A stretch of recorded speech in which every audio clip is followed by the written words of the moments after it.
University Skyline University College in Sharjah, UAE, De Montfort University, Dubai campus, and MIT University, Dubai. Beyond her academic pursuits, Dr. Gaur actively engages in assessing leadership and interpersonal skills among professionals.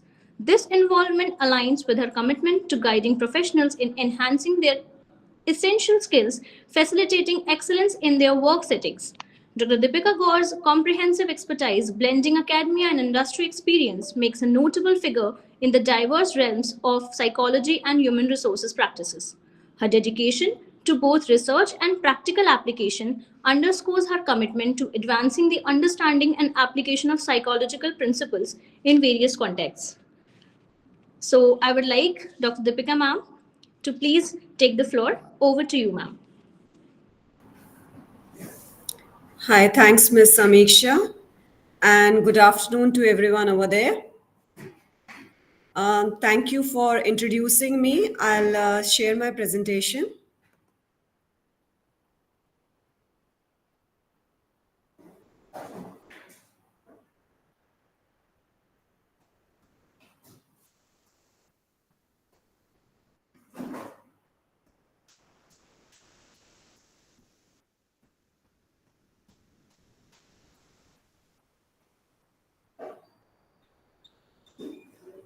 I'm not able to share my presentation. Ma'am, you kindly go to the share window. Present now. Are you able to? Yeah, I can see that window, but I want to share my PPT. So it's coming Chrome tab, window, entire screen. So it's not showing the tabs. Ma'am, on the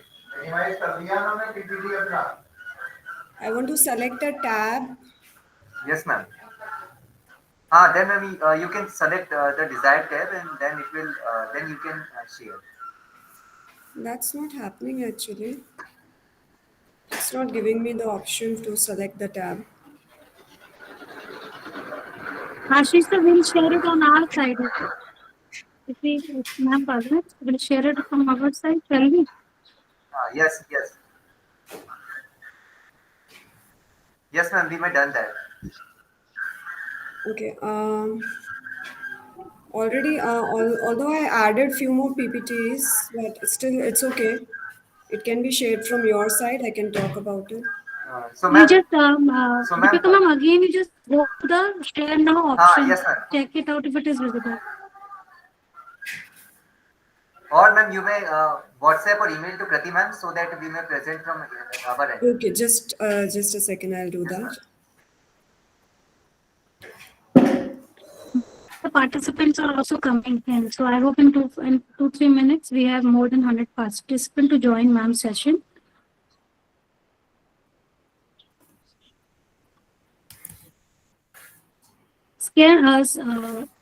Present now option is active on your screen, ma'am. Yeah, that is active, but still the Chrome tab is not letting me select any tab. I've shared the PPT with you on WhatsApp as well. Okay, I'm just doing that, ma'am. I'm just getting it done. Ashish sir, I have sent it to you, and now you start sharing. So there's a technical misunderstanding happening. Okay. And even participants have also joined. I'm about to share that.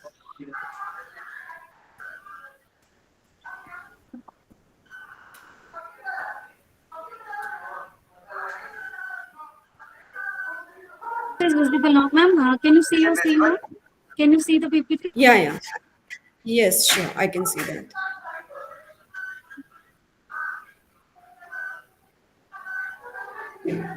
Will you be able to change the slides? Yeah. Yes, ma'am. Okay. Yeah. Kindly let me know, ma'am, whenever there is a need to change the slide. For sure. Thank you. So can I start? Sure, ma'am.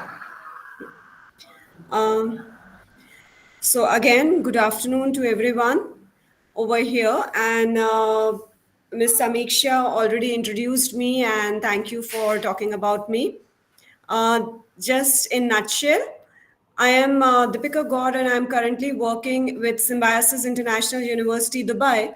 And I am staying here in Dubai since last 12 years. Before that, I was working in Pune, India, with corporate sector.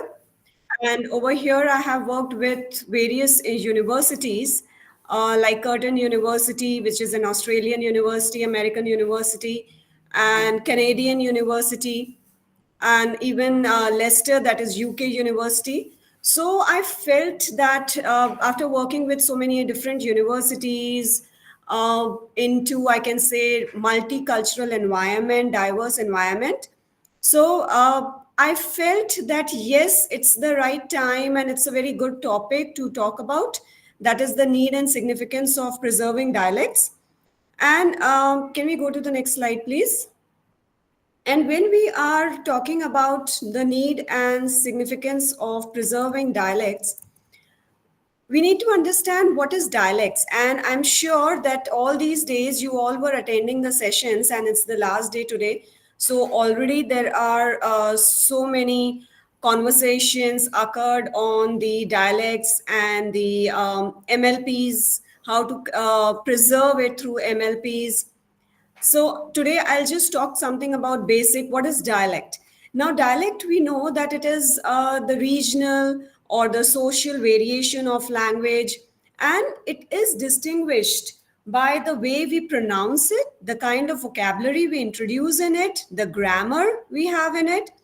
But okay, this is the diversity of the dialects. But where is it coming from? What is it reflecting? It is reflecting the cultural identity, our history, our traditions, the specific community. And this reflects at various places.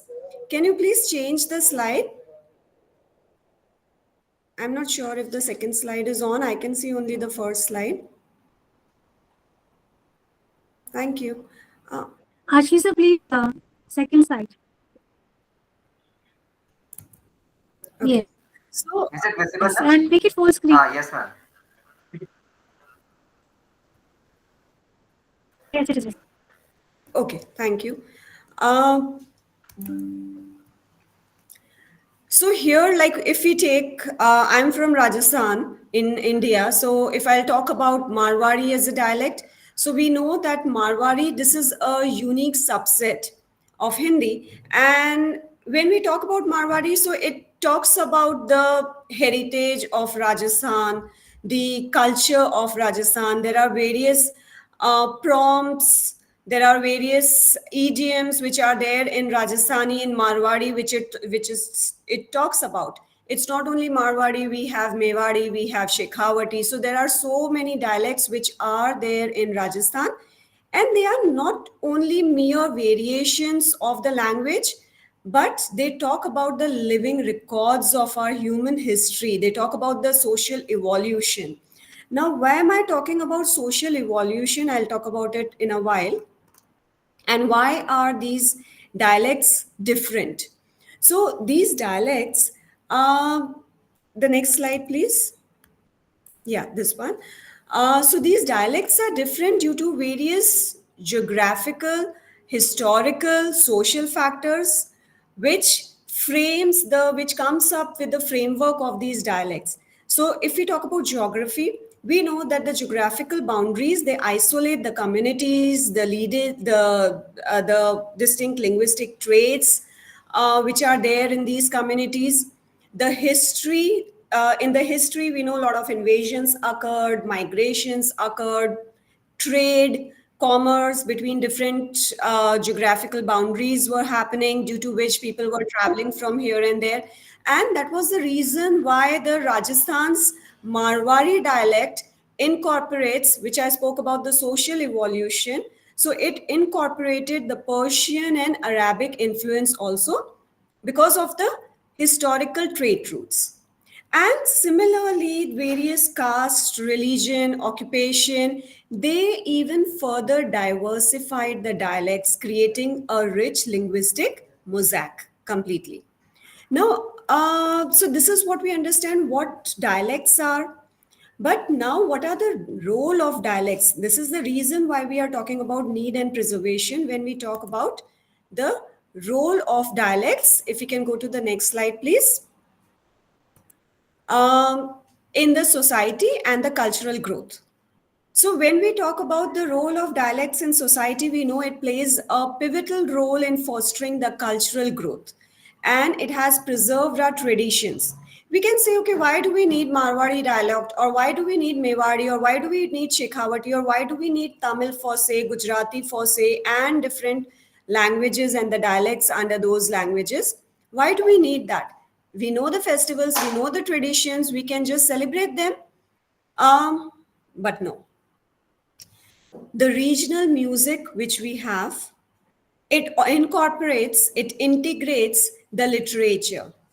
The folklores, they speak about various stories. They tell the folk stories, the tales which are there, which were famous, and it looks good and it is enhanced. It goes ahead when we talk about those things in the original dialect.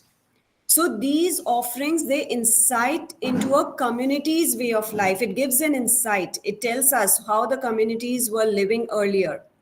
Like if we talk about Rajasthani folk songs in Marwari, they celebrate the local legends, because if we talk about Rajasthan, we talk about bravery, we talk about so many battles which were fought in Rajasthan.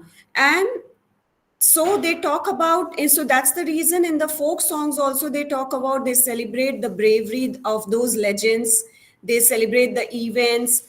And while dialect, which is based on literature, it captures the essence of the rural life values. And we don't want to lose them as well. And these dialects enhance the social bonding by creating a sense of belonging among speakers, strengthening the community ties. And this belonging, this social bonding, it is also represented in the strongest entity of our country, that is our Indian Army. So when we talk about, can we go to the next slide, please? The fifth slide. Ashish, so please fifth slide.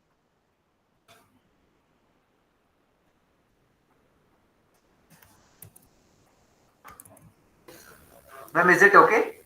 No, fifth slide, fifth. Yes, ma'am. Yes, sir. Yes. Yes, ma'am. Fifth one. Yes, ma'am. Yes. Just a minute. This is the seventh one. Fifth slide, please. Yeah, this one. Thank you. So when we are talking about the formation, when I'm saying that the local dialects, the language, it represents and it enhances the strong bond, and it creates a sense of belonging among speakers. It tells about the strength in the community ties. So this is reflecting in the strongest entity of our country and any country per se, and that is the strongest entity is army, isn't it?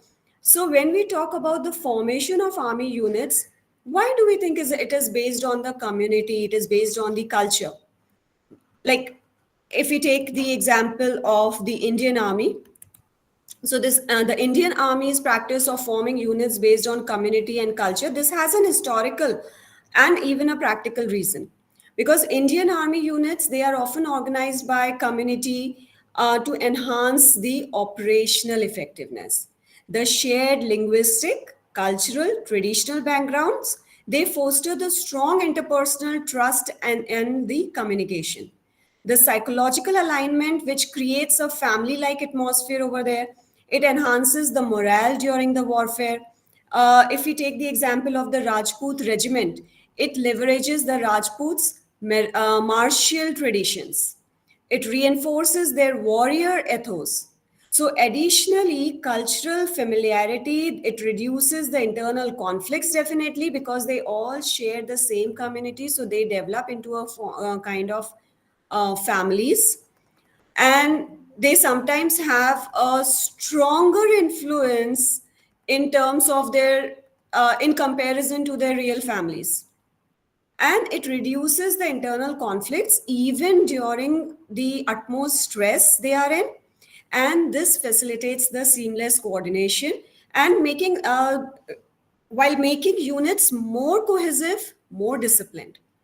And the organizational strategy which they have, it takes them to the culture of respecting the cultural diversity of India while capitalizing on the group psychology. So over there also the aim is to capitalize on group psychology principle and to build the unity and the strength. And this has started from, the colonial times. This thing was taken into account. Now, on the same lines, if we talk about the war cries, the next slide, please, the 6th slide, just the next slide.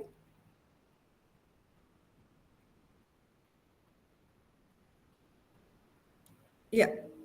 Can we go to the, yeah, thank you. So the war cries which are framed in the Indian Army, that is also has a deep root in the culture and the historical context. Like if we talk about the Indian war cries, like the Sikh regiments talk about Bole So Nihal Sat Sri Akal, that is deeply rooted in the cultural as well as the spiritual identity. And that is taken from their language, their local dialects.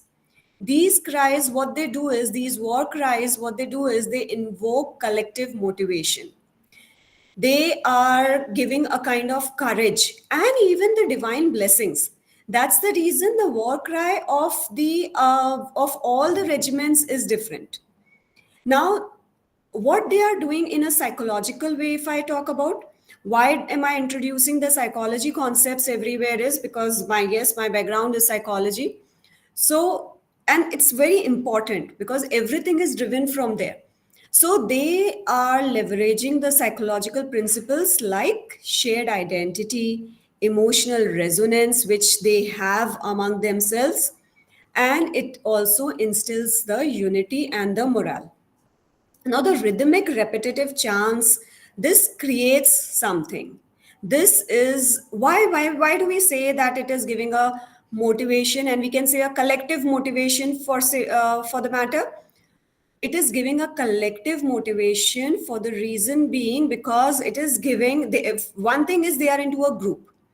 When the people are in group, they get motivated by the peer influence, and definitely by the leader, by the peer influence. They do not stress themselves or they do not get demotivated because the peers are there with them. And if the peers share the same identity, they resonate the same emotions, the same feelings, it definitely boosts their energy. And the second boosting factor is the moment some this kind of chant is some words are chanted, they give an adrenaline rush in the blood, which enhances the combat readiness, that yes, they are ready, and they are ready not only mentally, their body is ready to go ahead. Like in the same way, we can say the Gorkha regiment, if we just recall, they have the war cry as in Jai Mahakali Ayo Gorkhali. If we talk about Rajasthani regiment, they have Raja Ramchandra Ki Jai. Why don't we copy British battle cry? If we ask anybody, why don't we copy just the British battle cry? Here we are, here we are, here we are again. If something like this, if we go give. Maybe Yeah, please, it doesn't, Dr. Krati. connect to them. It doesn't connect to them, Exactly, I hope. yeah. Because see, when you talk in a dialect, it connects. Yeah.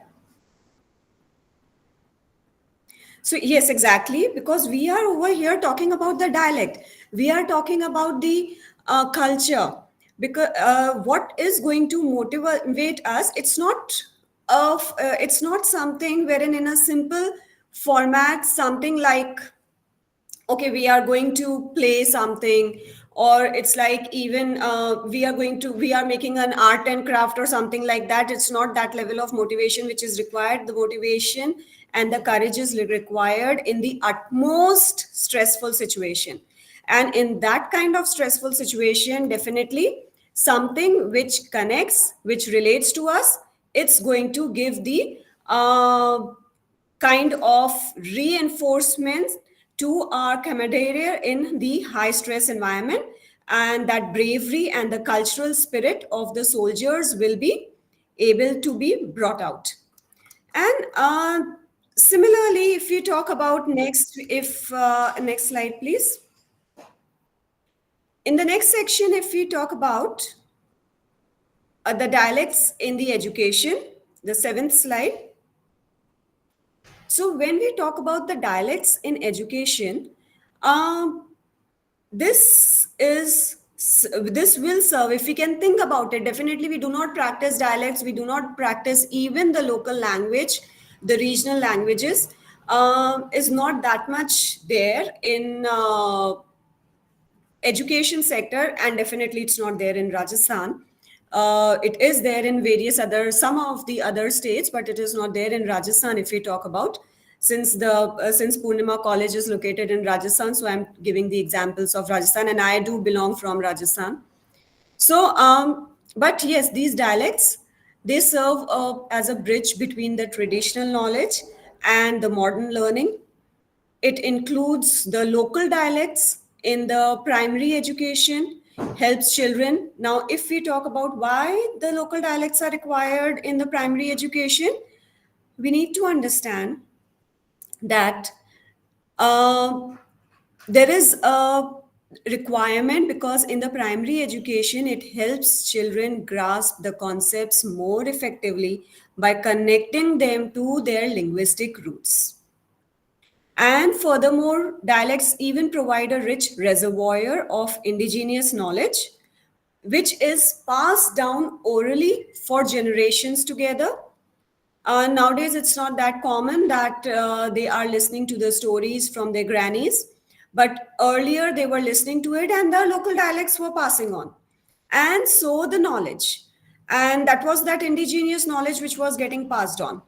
And that could enrich the academic research also, definitely, their curricula, and it also connects the students to their heritage. Now, why is it required for the students to be connected to their heritage? A very important factor which we keep talking about, that the students should have good self-esteem, basically let's talk about the self-concept, the self-esteem. Now, self-concept is what I believe in myself. I understand that, yes, I have the ability to do this particular thing. I can evaluate myself. I have a belief in my own self. Now, how will I have a belief in my own self if I have some kind of identity crisis? Now, how come identity crisis came over here? If I am not connected to my roots, I can get connected to my roots. Definitely, one form is with my language, by knowing my culture, by knowing my traditions, which nowadays we demean upon. And if I am not connected to my roots, what will happen? I don't have a base. So as we know, which is the thing which is very important, is we say that in Hindi we say घर की नींव strong होनी चाहिए तो building automatically strong होगी. So in that manner, if the नींव is not strong, so if the roots are not strong, we are not connected, so definitely we have a kind of identity crisis. And what are the basis for us to build our self-esteem on? We are not proud of our culture. We are proud of somebody else's culture wherein we do not belong to. And we have to borrow that. We think that we have to bring it into our own identity, into our own personality, to look good, to look cool. But we do not belong from there. So that shatters our self-esteem. And we are not having a proper self-concept of ourselves, when at present we are dwindling between a real self situation, what is the exact real self of ours. So definitely the gap gets elongated, wherein we are trying to foresee our ideal self.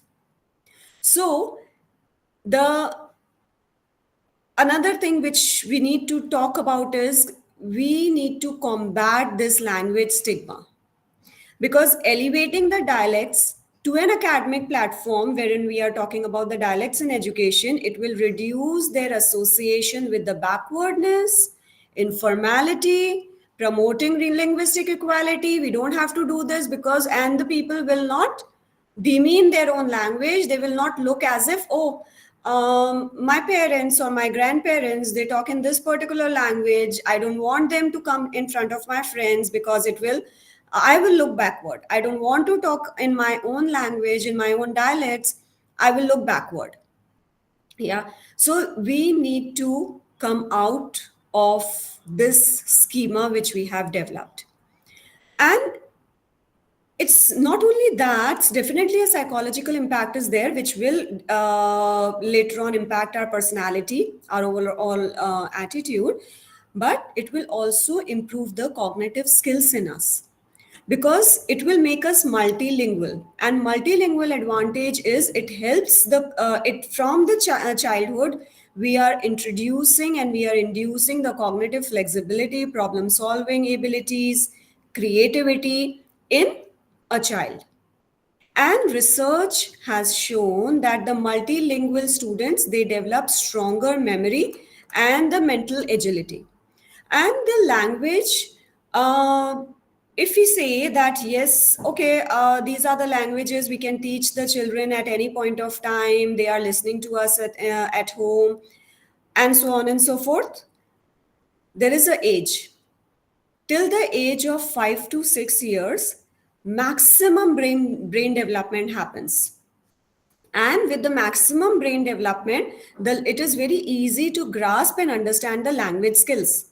And even to jump and transfer our skills from one language to the other language is also very quick and very easy.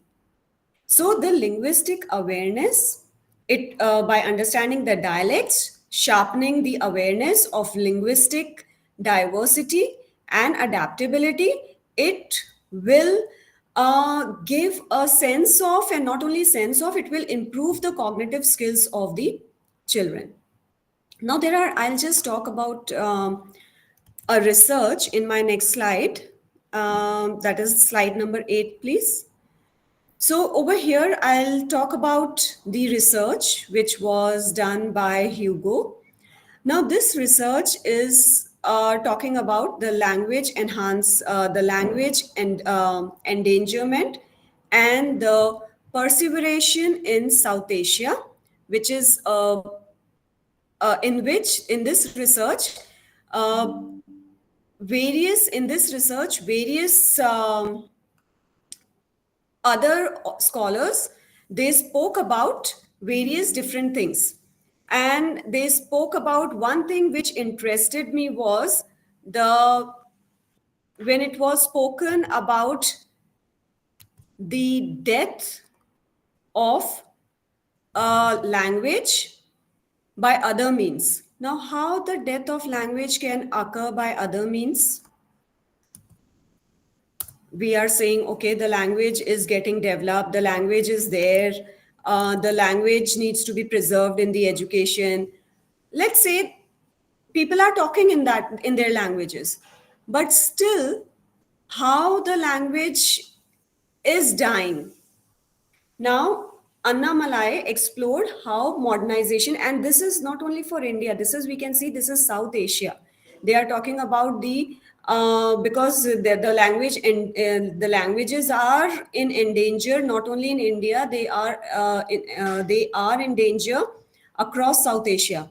So, and that is happening because of globalization, definitely, socio-political shifts, cultural homogenization, and we are definitely not against any of these.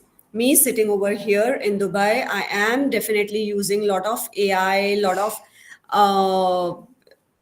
programmings, the softwares, and the technology. So definitely we are not against all these things, but how can we preserve the language along with all these aspects? So Annamalai, if I talk about the death by other means, the new vernacularization of South Asian languages. So over here, Annamalai explores how modernization and the state policies, they shape the decline of the traditional vernaculars.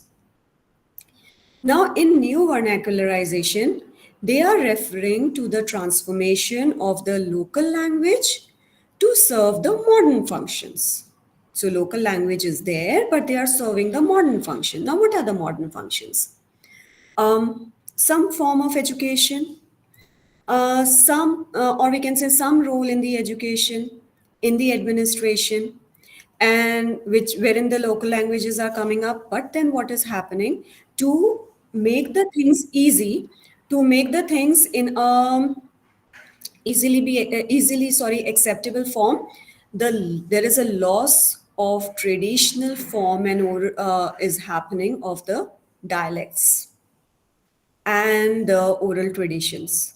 Like, for example, there is, a lot of shout out on Tamil. And the researchers are also focusing on Tamil. So I'll just speak about what the research is talking about, that Tamil's formalized version, which is used in media or education, they marginalize the rural dialects. So I hope you can understand by this.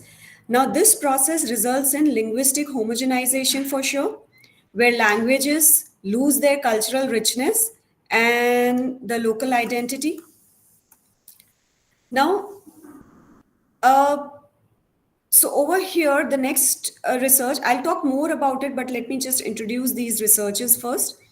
Another thing which is happening is majority language death, which is researched or studied by Ludmila and Ludmila. So they examine that even the dominant languages, we say, okay, some of the regional languages which are already fading out because people are not talking about it. No. The death is also happening of the dominant languages, and even they can face decline because of certain conditions, because majority language death occurs when a language, despite having a larger speaker base, they becomes endangered due to the external pressures like economic shifts, or maybe rise of global languages like English. So we know we need to have a common language, and English is a common language across the world. But yes, definitely, due to these reasons and the economic shifts, because maybe if I don't find any economical benefit in a particular regional language and the local dialects, why will I preserve them and why will I use them? And if I'm not using them, so definitely the death is happening. So if we talk about, there was, if you remember, in Persian was there as a court language after the invasions and all in India, but gradually it faded after the colonization and the socio-political changes. So this highlights how power dynamics influence the linguistic survival. Another study which was done by Umberto and Lisa, wherein they are talking about the life cycle of Sri Lanka, the language which is Malay. So over here, the contact language developed through interaction between Malay, Tamil, and Sinhala communities. So these were the three communities, and because of the people traveling from one place to another place, the trade occurring, these are the border places. So the language Malay developed, and because of these communities. And the life cycle metaphor reflects the birth, evolution, potential extinction of languages which were influenced by the migration, intermarriage, and the political shifts. And though Sri Lanka Malay thrives in certain communities, but modernization and the reduced intergenerational transmission, they threaten its vitality. So the study, which is the life cycle of Sri Lanka Malay, it also emphasizes the importance of community efforts and policy support in preserving the minority languages. Now, I'll go back to the first research, which is the one which took my interest. So this particular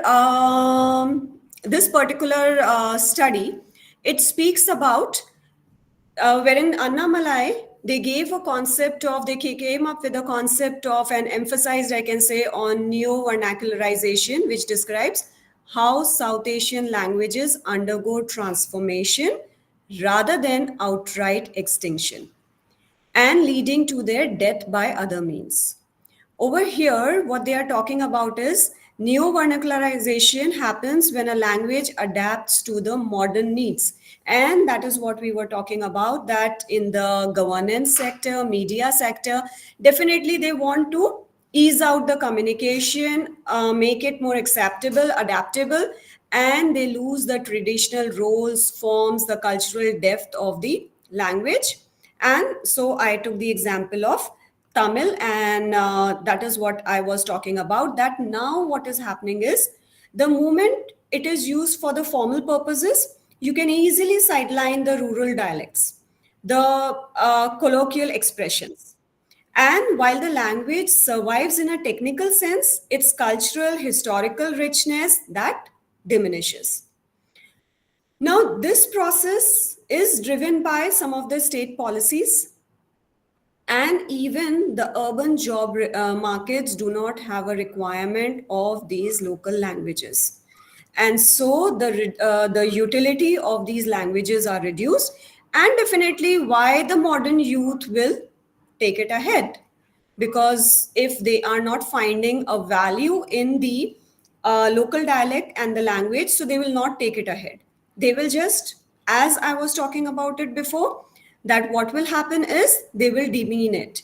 They will consider it to be a backward language, backward dialect, wherein they don't have to thrive in. So it will become a burden on them. Can we go to the next slide, please? That's the 9th one. Yeah. Yeah, thank you. So wherein, if we talk about this, then definitely what is happening is language then later on becomes a burden. Because again, the same principle, it is losing the economic utility.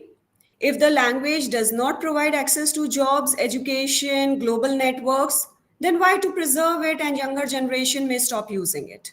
And this is what is happening. Younger generations, they have stopped using their local dialects. They have stopped conversing in the local languages for the sake of, again, because they cannot connect to the global networks into it. They cannot get education into their local languages and the dialects, and definitely they cannot find jobs into it.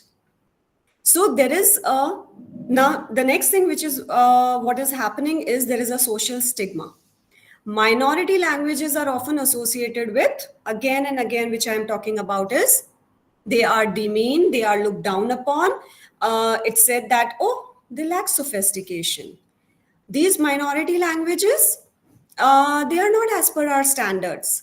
They are making speakers reluctant to use them in, and that is what is making speakers reluctant to use them in public. Now, so if we find something, let's say if you are doing a lot of efforts, but you are not getting a reward, will you still keep doing those things? Yeah, if we say in a spiritual context, religious context, we can just focus on our results, on our efforts and the work which we are doing. Leave the rewards on God, probably, but this is not happening in case of language. Maintaining the linguistic fluency in minority or traditional forms, it requires effort for sure, because it's not that conveniently available to us, because people are not using it, and moreover the other languages are more in use. So especially when the rewards are not tied to the dominant languages, so they are not tied to the local languages, so people will not be using it. They will be using the languages, they will be conversing in the language which is which are having the rewards. Yeah. So the tribal languages, if you can say Gondi, Bhil, they face neglect. Maybe people must have not even heard about them, and they do not offer educational, economical advancement anyhow. Yeah. So if, can we go to the next slide, please? Yeah, I spoke about this. Next one. Yeah. Okay. So first, if I talk about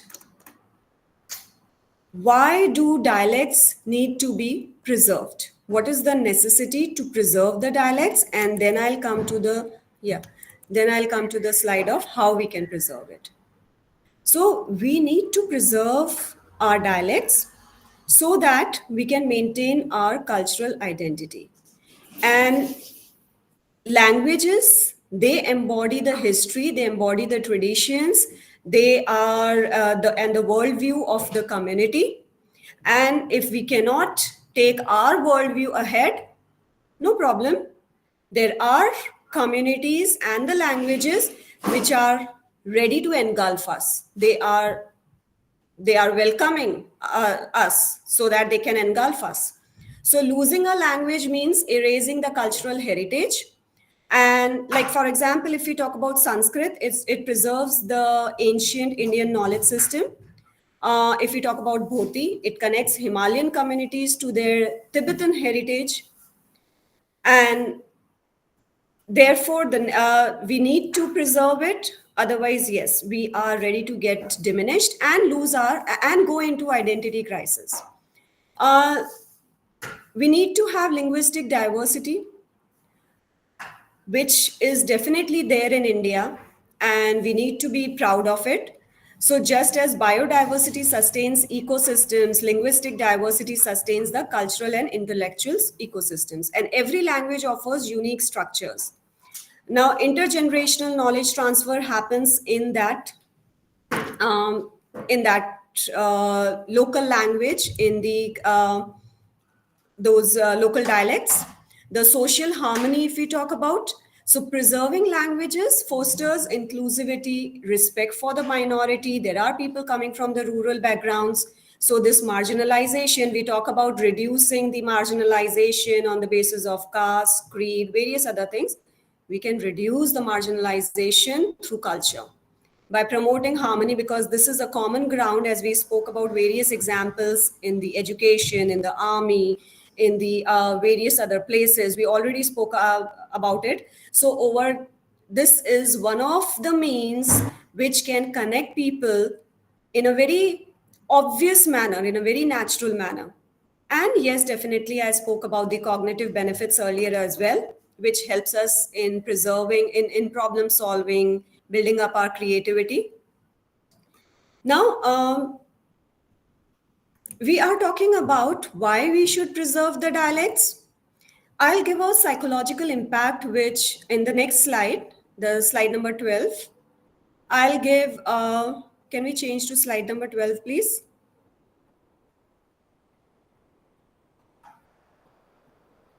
Yeah. Dr. Ashish, can we change to slide number 12? Yes, ma'am. Yeah. So there is a psychological impact of preserving the local dialects. It is there on the youth. It is there on society. Let me talk about the Indian youth. Now, when we are talking about the preserving the local dialects, so it gives a cultural identity which is very much required, because we are losing our identity and we are going into identity crisis. And as I spoke about it earlier also, the identity crisis, because of this identity crisis, we are our self-esteem is going down, because we do not have the roots, we do not have the base, so we cannot have anything to be proud upon. Because a person is what are the things on which we can be proud, we can be proud about? We can be proud about our own values, we can be proud about our own ethics, we can be proud about our own possessions, isn't it? So when people lose their own possession, which is our language, our culture, our identity, what is left is copying behavior. So for example, Punjabi youth who speaks their local dialect, they may feel a deeper sense of belonging to their own community, their own heritage. Marathis, when they speak in their own local dialect, they feel a deeper sense and belonging to their community, their own heritage, and they can be proud about that. They can have the social bonding. They can have the cognitive flexibility, because the bilingual, multilingual youth who speak both their local dialect and the other languages, they often demonstrate the enhanced cognitive abilities as well. And the better intergenerational communication could be possible. The moment we preserve the local dialects, it allows the youth to communicate more effectively with the older generations. Because again, all these things are percolating down the line till from the elders to the newest of the generation. And it helps in the respect, fostering the sense of continuity, because this continuity is coming from the language, culture, traditions, and it is continuing and percolating down the line, and it gives the respect for elders, which we are trying to teach to the younger generations. Another thing, it also has an impact on the society. Next slide, please. So the researchers talks about it, that there is a kind of social cohesion, a bonding which can be created in the society, which we need, and we need to create oneness. We need to create unity in the society. So language is and the local dialects, that is a good means to do that. There could be a preservation of the traditional knowledge, enhanced mental health. This I'll keep emphasizing again and again, because again, there are researches which are talking about that language preservation can positively impact mental health at a community level.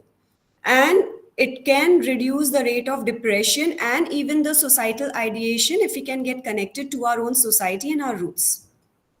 And then definitely the improved educational outcomes which are there, which can be incorporated into, as we can incorporate the dialects. And as I am talking about that, the most of the brain development happens till 5 to 6 years for a child. And so if we are introducing the local dialects, we are connecting them to the local dialects and giving the knowledge or some form of information into the local dialects. So this will include this will give them a better academic performance and definitely the reduced dropout rates. Now, okay, so these are the various things wherein we are talking about why, the why factor wherein we were talking about. Now let's talk about in the next slide. Next slide, we can talk about we can talk about how we can do that. So definitely all this while in all these other sessions, a lot of how has been already revealed through, I know, MLP, through the AI and various other modern tools are already discussed from last this complete week. So I'll not emphasize on those things again. But yes, there are recording of oral histories could be done through AI and whatever tools needs to be captured. Promoting the dialect which is based on literature, encouraging the community-driven initiatives, could be there. There could be some dialects into educational systems, documenting the folk songs and oral traditions, again, through all the tools which were discussed all this while in the week, leveraging the tourism. Now, okay, one important point. Let's say we'll take the example of Rajasthan. Now, can I ask this question from you, those who are from Rajasthan? I'm just giving an example of Rajasthan. You can take it on any other state. If you will build up lot of buildings, infrastructure, high-tech infrastructure in Rajasthan, do you think you'll be able to promote tourism in Rajasthan? We know Rajasthan is well known for tourism, but why tourists come to Rajasthan? Do they come there to see the buildings, that is the modern high-tech buildings? Do they come there to see that? And if you will develop those high-tech buildings, will the tourism be promoted? Yeah, Dr. Kanta. Okay, so you are saying it cannot be promoted through infrastructure. So how it can be promoted as of now, till now, how is it being promoted? Ma'am, hello, ma'am. Yeah, Dr. Kanta. Yeah, we can promote our culture through our dialects, as you are saying about this. You have been talking about this, and moreover, we can attract them by our food, by our different things like the cereals we have been talking about, bajra, makka, jowar. These are the different foods and different spices we have, different jewelry we are making. These are the things, small things which are attracting the foreigners, different people from the other states and out of India, because every state has its own uniqueness, and Yeah. Rajasthan is rich with this, and it is not available in most of the cities, in most of the states. And if I talk in the context of foreign, so in foreign cities, states, countries, it's like people even don't know which food is rich, how to eat it, and how to make it. So we are rich with this all, so this way we are attracting tourists maybe. Yeah, thank you, Dr. Kanta. Exactly. So the tourists who are coming, they are coming because of the tradition of Rajasthan, because of the local culture of Rajasthan. And this will definitely enhance. So this is another way of doing it. The guides, they should be knowing the local language, the local dialects, the cultural performances which are happening. So they are also happening on the basis of the local dialects which are there. The interactive workshops can showcase the dialects, and this can become this can give a boost to the economy, and this can add on, and the youth, the new generation, they can understand that yes, we are, as I was talking about earlier, if the economic factor is not associated with the language, maybe the new generation will not follow the language. So yes, we need to understand for each, like if we talk about Gujarat, if we talk about Assam, if we talk about, so why people go there? People never go there to look towards the high-tech building. For that, they can go to Noida, Gujarat, they can go to Bombay, they can go at various other places, but they will definitely not come to Rajasthan or Gujarat or Assam or any other place, or maybe let's say Kerala, to look for those high-tech buildings. And that is already immense in the world. So yes, the tourism could be promoted. The social awareness, there could be the various campaigns, there could be various initiatives which can highlight the importance of dialect preservation. And then definitely the employment. Now the employment needs to be created in the local dialects, maybe for the translators position, tour guides, content creators, so that it can provide the economic incentives.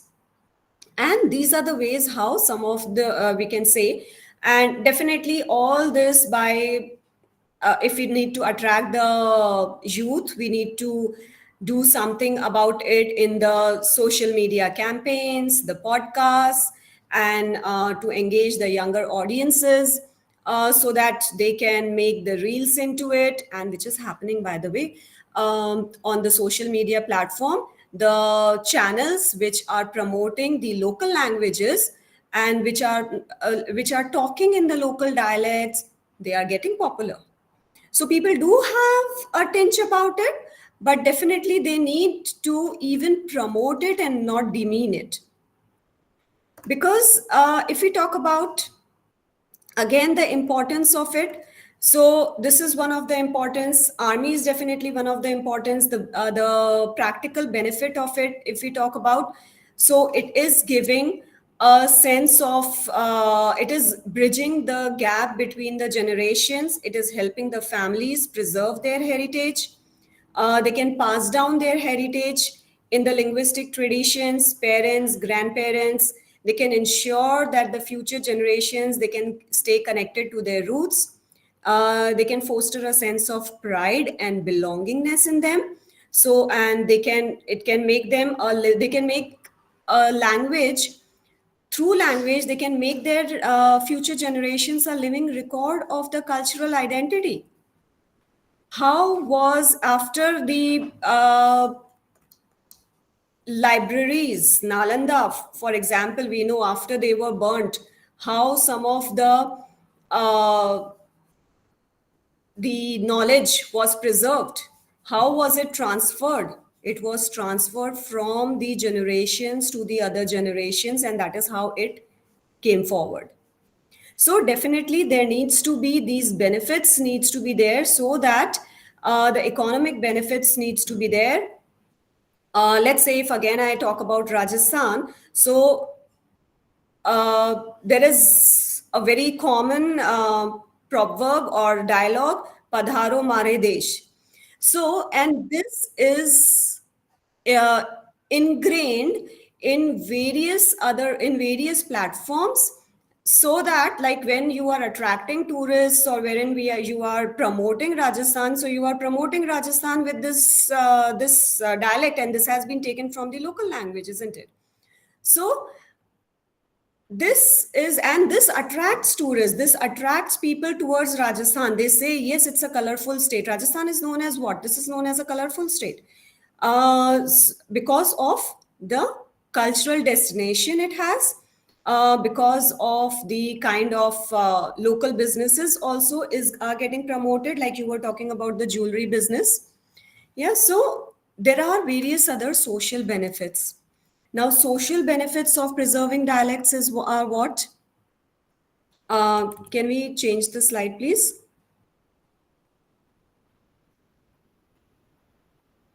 Yeah. So next slide. Yeah. So these are some of the platforms which I touched upon, because they are already spoken about. So I'll not talk in detail about these. Digital platforms, social media, virtual reality. Yes, next slide, please. I know the time is short, so I'll now quickly try to wind up. Okay. So yeah, there is an importance of it in, this is what I'm talking about. There is an importance of it in the modern society as well. Now, other things I spoke about, so social benefits are there for preserving the dialects. And the social benefits are like, the community bonds can get strengthened, which are getting weakened. The community bonds are, and that's the reason various issues are arising. But dialects, as we know, they serve as a powerful tool for cultural expression. They can reflect the local music, the folklore, traditions that bring people together during the festivals, weddings, communal gatherings. Okay, again, if we say, as I spoke about it, festivals, okay, weddings, we know what all the traditions which are being performed, so we can keep performing those traditions. Why do we need to preserve local dialects for that? But do you really think we are preserving those traditions and those cultures, the things, the rituals which were being followed earlier? they were there in some or the other kind of local dialects. I'm sure all the people sitting over here from different communities, from speaking different languages, they must be knowing, till now at least we are aware about it because we have seen our elders doing it, that they are talking in their own local languages, in their own local dialects, and which is having some taste. We can say that the word which we say in Hindi, tadka. So it has some tadka of a peculiar ritual, of a peculiar system which was performed earlier, and as and when we are progressing, we are losing out those small things, and the festivals or the weddings or the communal gatherings are becoming something which is very common, which are there on the common grounds. The time is not far away wherein people will look into chat GPT, and they will see, okay, the wedding, what all rituals and functions needs to be performed, and okay, 2 3 4 blah blah blah, finished, thank you, and this is the way the wedding is done. So, but we need to be aware about it. So they enable the communities, these languages, they enable the communities to maintain their unique customs, the values, which they often cannot be adequately captured by the mainstream languages, because ChatGPT will again give you the things in although they will be coming in the regional languages also, and they are coming into regional languages definitely. But let's see how many values and traditions will be transferred over there. Then additionally, the use of dialects in daily conversations, they build interpersonal connections, fostering empathy, understanding within and across different groups, which is the thing which we still need to preserve. Otherwise, we will lose the interpersonal connections. We will become robots, maybe zombies. We will lose the empathy, which is coming from, and army is the best example for it. We have seen that, like I spoke about it, that yes, army units are divided on the basis of culture, communities. The war cries are on the basis of their culture, on the basis of their local languages. So that is going to foster the empathy and understanding and the bonding. So by maintaining the dialects, societies can also combat the cultural homogenization. And there is a benefit which they can give it to the future generation. These dialects, they carry the wisdom. Can we change the slide, please?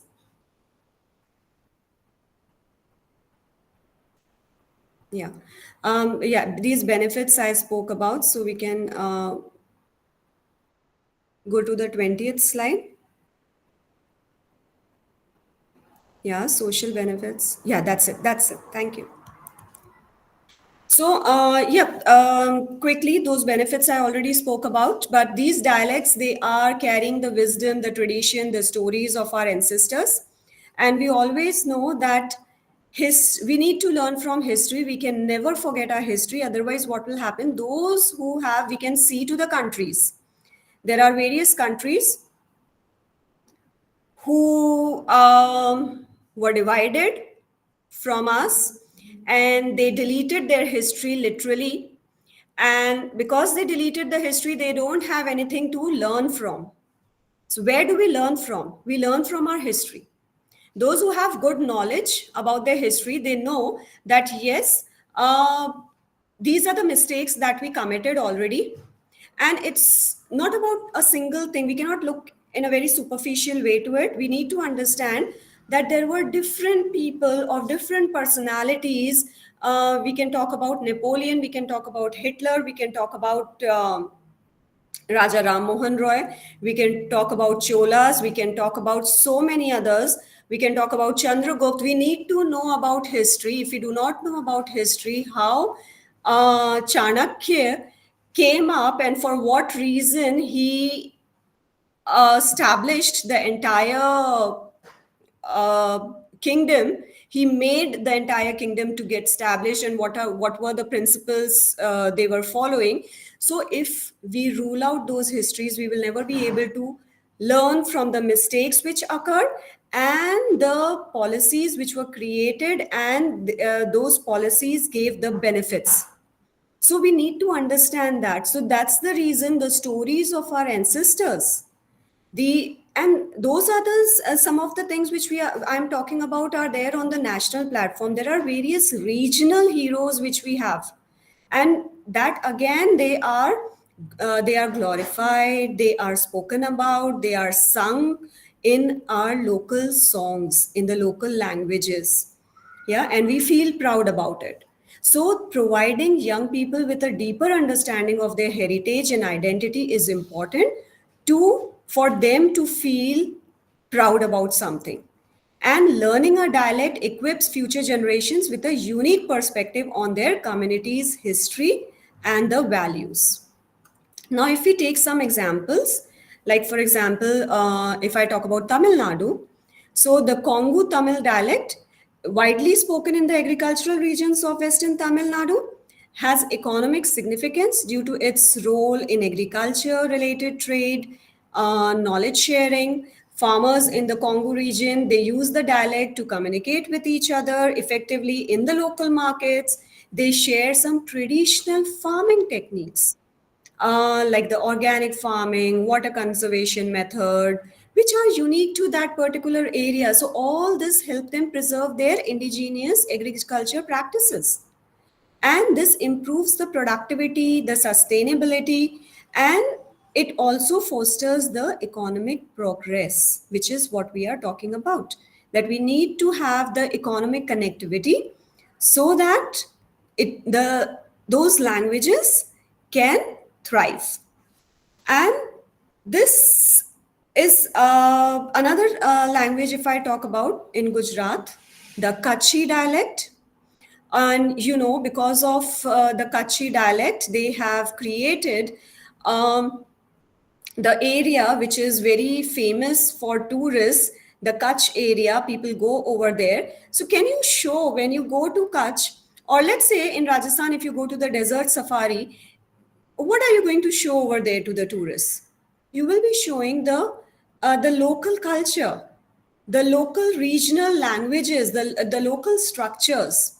So the Kutchi dialect has been a driving force behind the success of the handicrafts industry in the Kutch region of Gujarat.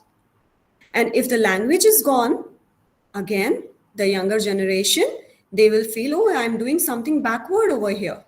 So artisans who specialize in Kutchi embroidery, the next slide, please.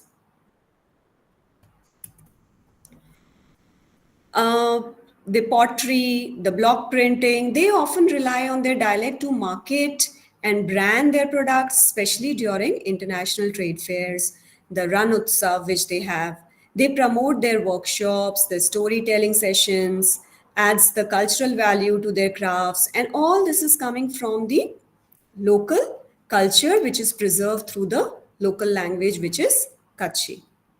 If I talk about in the next slide, Maharashtra, next 23rd slide, please. No, 22nd.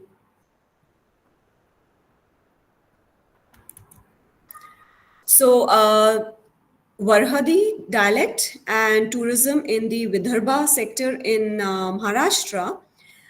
So here the Varhadi dialect, this is giving boost to the tourism in Vidarbha region of Maharashtra, and the local festivals, ecotourism, wildlife sanctuaries like Tadoba, Andhari Tiger Reserve, they all are guided by the language, which they are the local dialect, which is Varhadi. And it provides the visitors with an authentic cultural experience over there.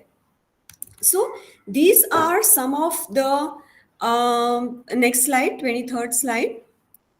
So these are some of the examples wherein we can say that, yes, they are the true examples of preserving, till now we can say preserving the local dialects, and they have connected them to the economic values. But why again in these specific sectors? Why in these local sectors only? Again, as I was talking about earlier, the death of the language is occurring if only some of the local communities are speaking those languages. So the true language is not going ahead because not the general public is going to speak about it. So we need to understand that dialects are vital for the cultural, educational, and economic growth. They combine the traditional and modern methods. They safeguard the dialects, enriching the humanity heritage, and moreover, something which we need to be very much aware about, that we need to have our identity preserved so that we can maintain our self-identity, we don't lose our self-confidence, we don't go into identity crisis, and we have something to feel proud about. We can get connected with people, and we can enhance the social bonding. So thank you. This is all what I wanted to say for today's session.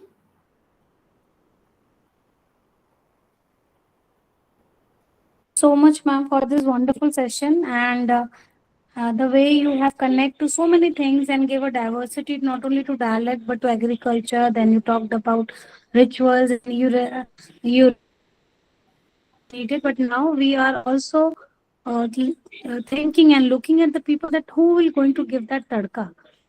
People are, moving out from their local places to different places, cosmopolitan cities. They are going cosmopolitan, marriages are being happened. So this is also a very burning question now, and the question to think about, that who is going to speak.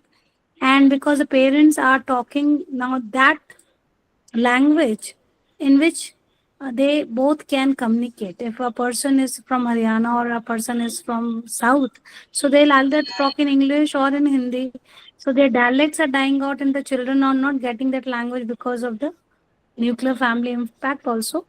But this question and the way you have presented the idea, really, I hope enjoyed and enrich the participants here. And now the forum is open for the question. If anybody has a question, they can raise their hand or they can chat the question box or just unmute themselves and ask, ma'am. Please. Hello, ma'am. Hello.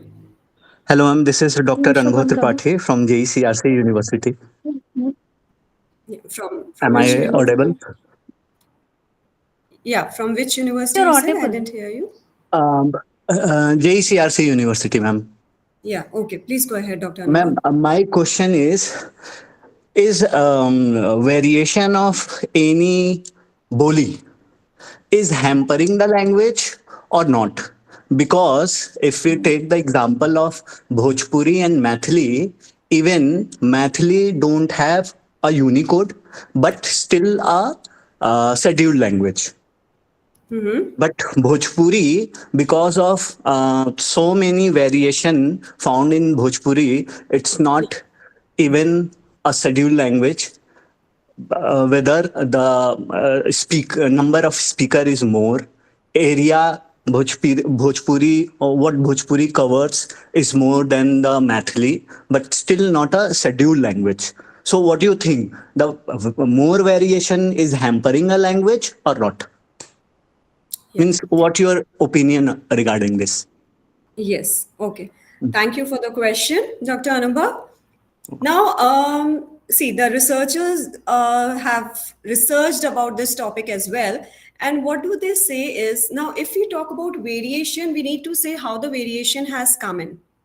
Whether the variation has come in because, as I mentioned, because there were a lot of, it's coming since the beginning, the variation is there. There is a kind of, because a lot of migration happened, there were a lot of, so it's because when variation, when it occurs is in different areas, let's say the place where Bhojpuri is spoken. So it is a big area, yeah, and it has influences of other smaller regions in it. Now, when it has the influence of other smaller regions in it, so there the variation occurs. Now, if we need to again talk about it, if the variations which are there in the language, they are talking about the cultural heritage of it, they are talking about the traditions which were being followed in it, they are able to talk about the heroes, the regional heroes of that particular region, specific smaller region, let's say. then it's fine. Then it's not losing the importance of it. But again, variation, if we make the variation to get it more simplified, the research scholars who are talking about the languages, specifically the local dialects, they talk about it that if we are making the variations to get the language in a very simpler format, then of course it is losing the importance. Then of course it is not gaining the importance of what it needs to have. Yeah, did I solve your question? Yeah, ma'am. And that's why Bhojpuri is not means coming under the scheduled language.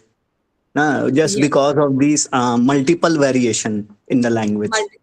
Yeah. So if it's not coming up, then again, what we need to understand is we need to even connect it to the values it can have for the upcoming generations. Yeah, ma'am. Yeah. Thank you. Thank you, ma'am. You're most welcome.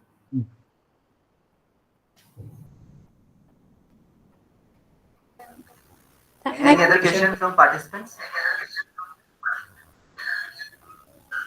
Ma'am, could you please elaborate on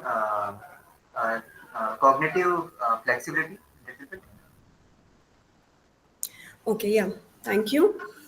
See, cognitive flexibility, if I say in terms of language, since we are talking about the language, what is happening is language is also one form of improving your cognitive abilities. Because language comes from, it's about thinking, it is about rehearsing, it is about recalling and talking about it. So the more the languages in which we converse, if a person is a multilingual, so definitely all these processes wherein remembering and then processing and then recalling of it, this is happening again and again in so many different dialects. And we have, for if we talk about the language from our perspective of biology, brain, so we have some specific areas which are given, like I'll not talk in detail, but yeah, Broca's area and Wernicke's areas are the particular regions which are responsible for remembering something, which are responsible for talking about or recollecting and then rehearsing and bringing out the language, which is connected to our facial muscles and then from or maybe writing or connecting it. So what is happening is the more languages we are dealing into, the more our the areas which are responsible for our cognition, they are getting into that kind of exercise. And hence we are definitely increasing our cognitive ability due to that. And because of so many different areas, our flexibility is increasing. And due to which our problem solving area, the creativity we are enhancing, the decision making ability we are enhancing. So all these functions of the cognition gets affected. Yeah.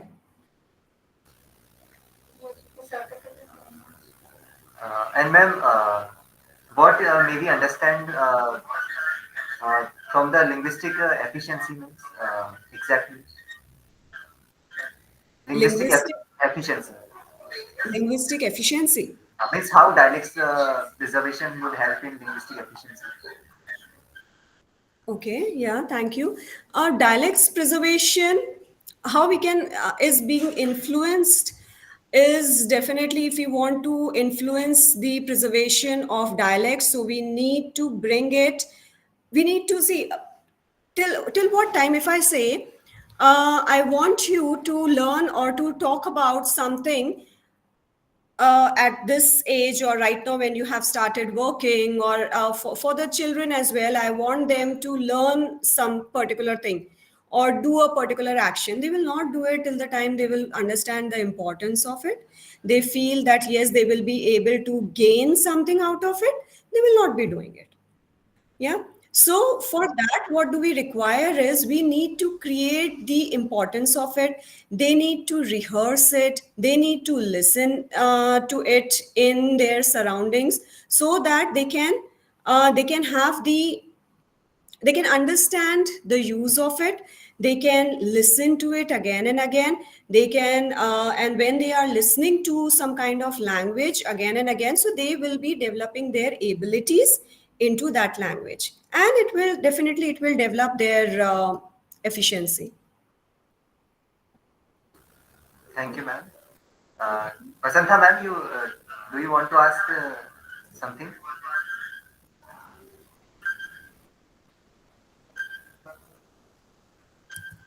Okay.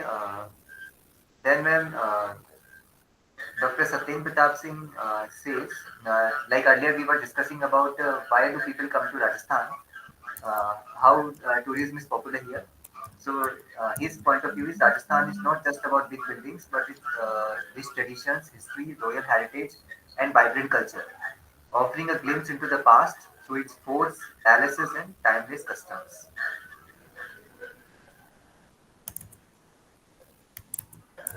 And all the participants are expressing their gratitude for this wonderful presentation, ma'am. Thank you. So now may we have one group photograph for this technical session 11.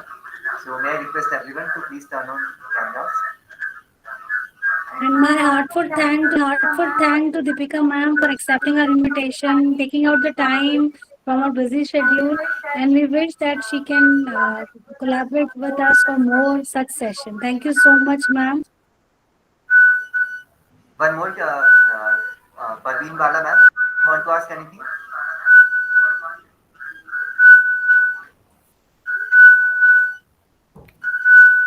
Just a second.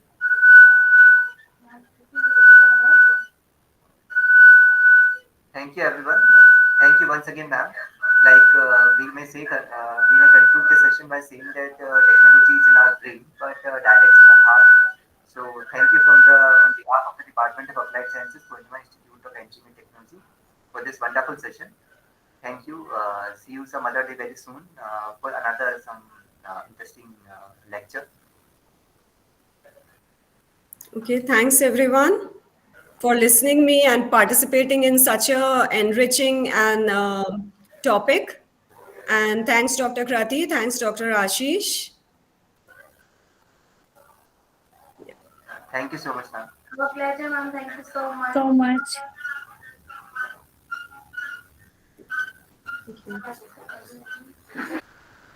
So now we would have next technical session at 3:30 by Mr. Nitin Gururaj on technical session 12 to preserving dialects via multi-layer perceptron. So stay tuned with us.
Kerala Medical Charity goes.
Nilujan ma'am, are you there?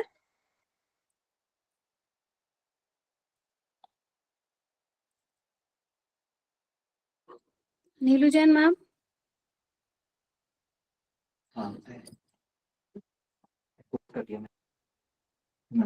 Nilujan ma'am, are you there now? Okay, you just please check the mic and camera.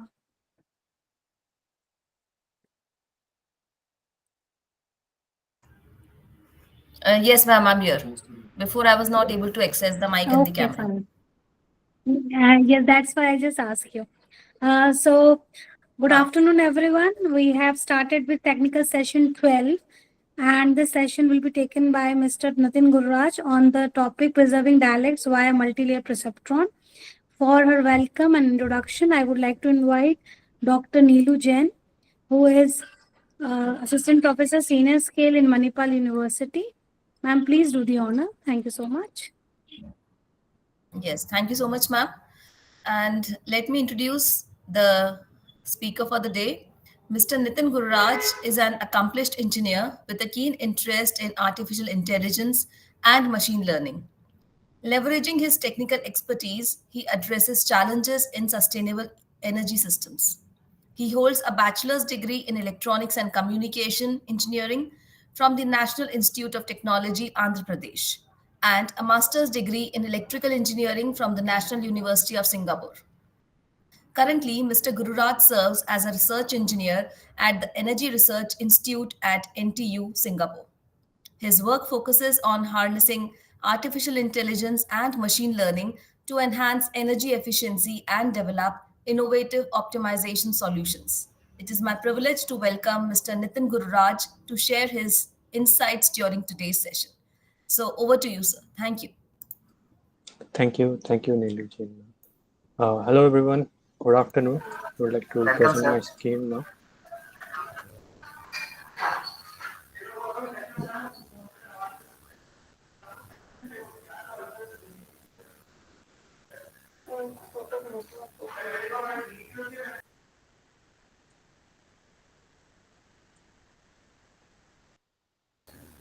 Yes, sir, it is visible.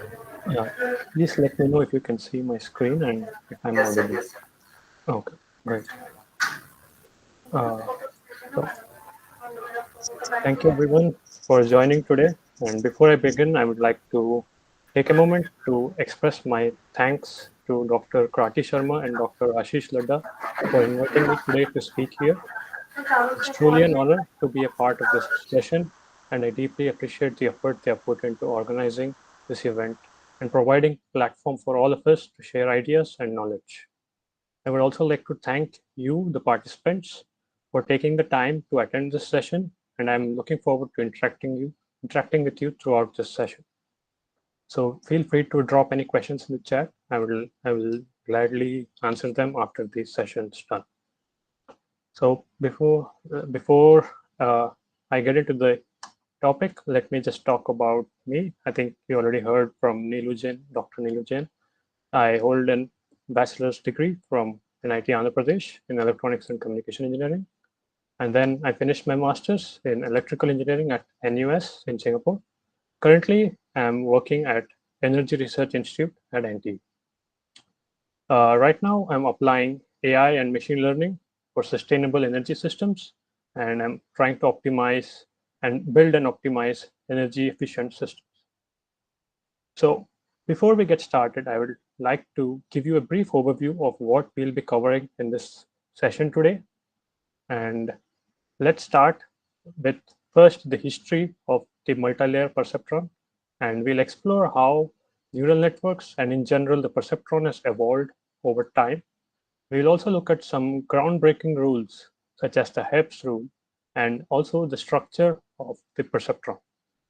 Then we'll delve into how neural networks and multi-layer perceptrons were built, including some key components like activation functions and why we need them. We'll also talk a little bit about deep neural networks and training them, while also covering important topics such as forward and backward propagation. We will also then touch a bit upon the underfitting and the overfitting trade-off in neural networks and look at some techniques like regularization. And we'll close this session with some applications of neural networks in preserving local dialects. So without further ado, let's get started with the biological inspiration of a neuron. So I think everyone's familiar with neurons. Neurons are a fundamental unit in the human nervous system. We have billions and billions of neurons in our nervous system, and each neuron has three main parts: the dendrites, nucleus, and the axons. The dendrites receive input signals from other neurons or sensory organs. This input signals or information is then passed on to the nucleus. The nucleus processes this information and then passes it to the axons.